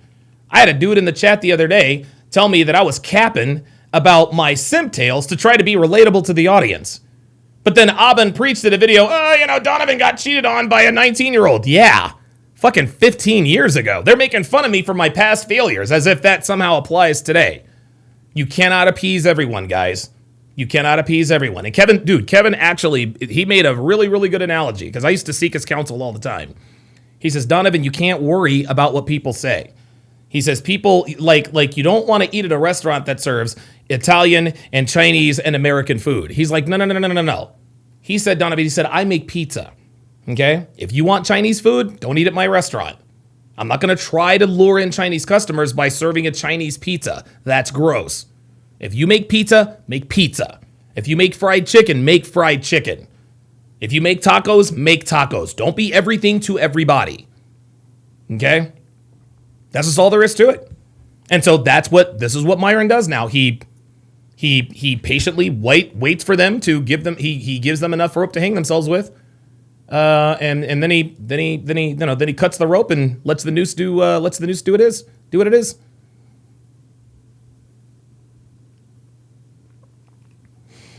Oh God, Jonathan Brown says, what's the most pushback you get on a topic? Oh my God, Jesus Christ, Jonathan. Pff, boy, oh boy. Oh my God, Jesus Christ. Biggest pushback, holy fuck. Dude, I can't even. The biggest pushback is not all women are like that. Like the biggest criticism of myself and other well, you guys are generalizing. It's not all women. And as I said earlier, Jonathan, it's not all women. It's not even most women. Okay? But I know that it's enough women. I know that it is enough women to have gotten our attention. And that's all there is to it. So that's probably the biggest pushback. That is going to do it for this, the 1213th edition of TSR Live. My thanks to all of my super chatters. Let me call you guys' names out here. All right. My thanks to all of my super chatters and new members.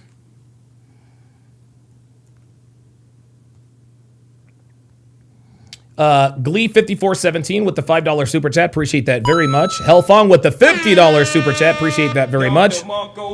And then, of course, Glee5417, the newest member at TSR Towers.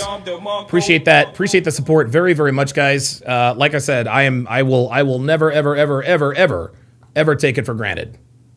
I will never take it for granted. For sure. For sure. I'm not going live Saturday, but I will be going live Sunday. I'm going to go live Sunday a couple of times. I'm going to go live with Miami J&J Blaze. We're going to do a Super Bowl preview, and I'm going to do a Sunday call-in show right before the Super Bowl. I'm going to do a Sunday call-in show right before Super Bowl 60, and that should be a good time. Thanks for watching, guys. We'll see you next time.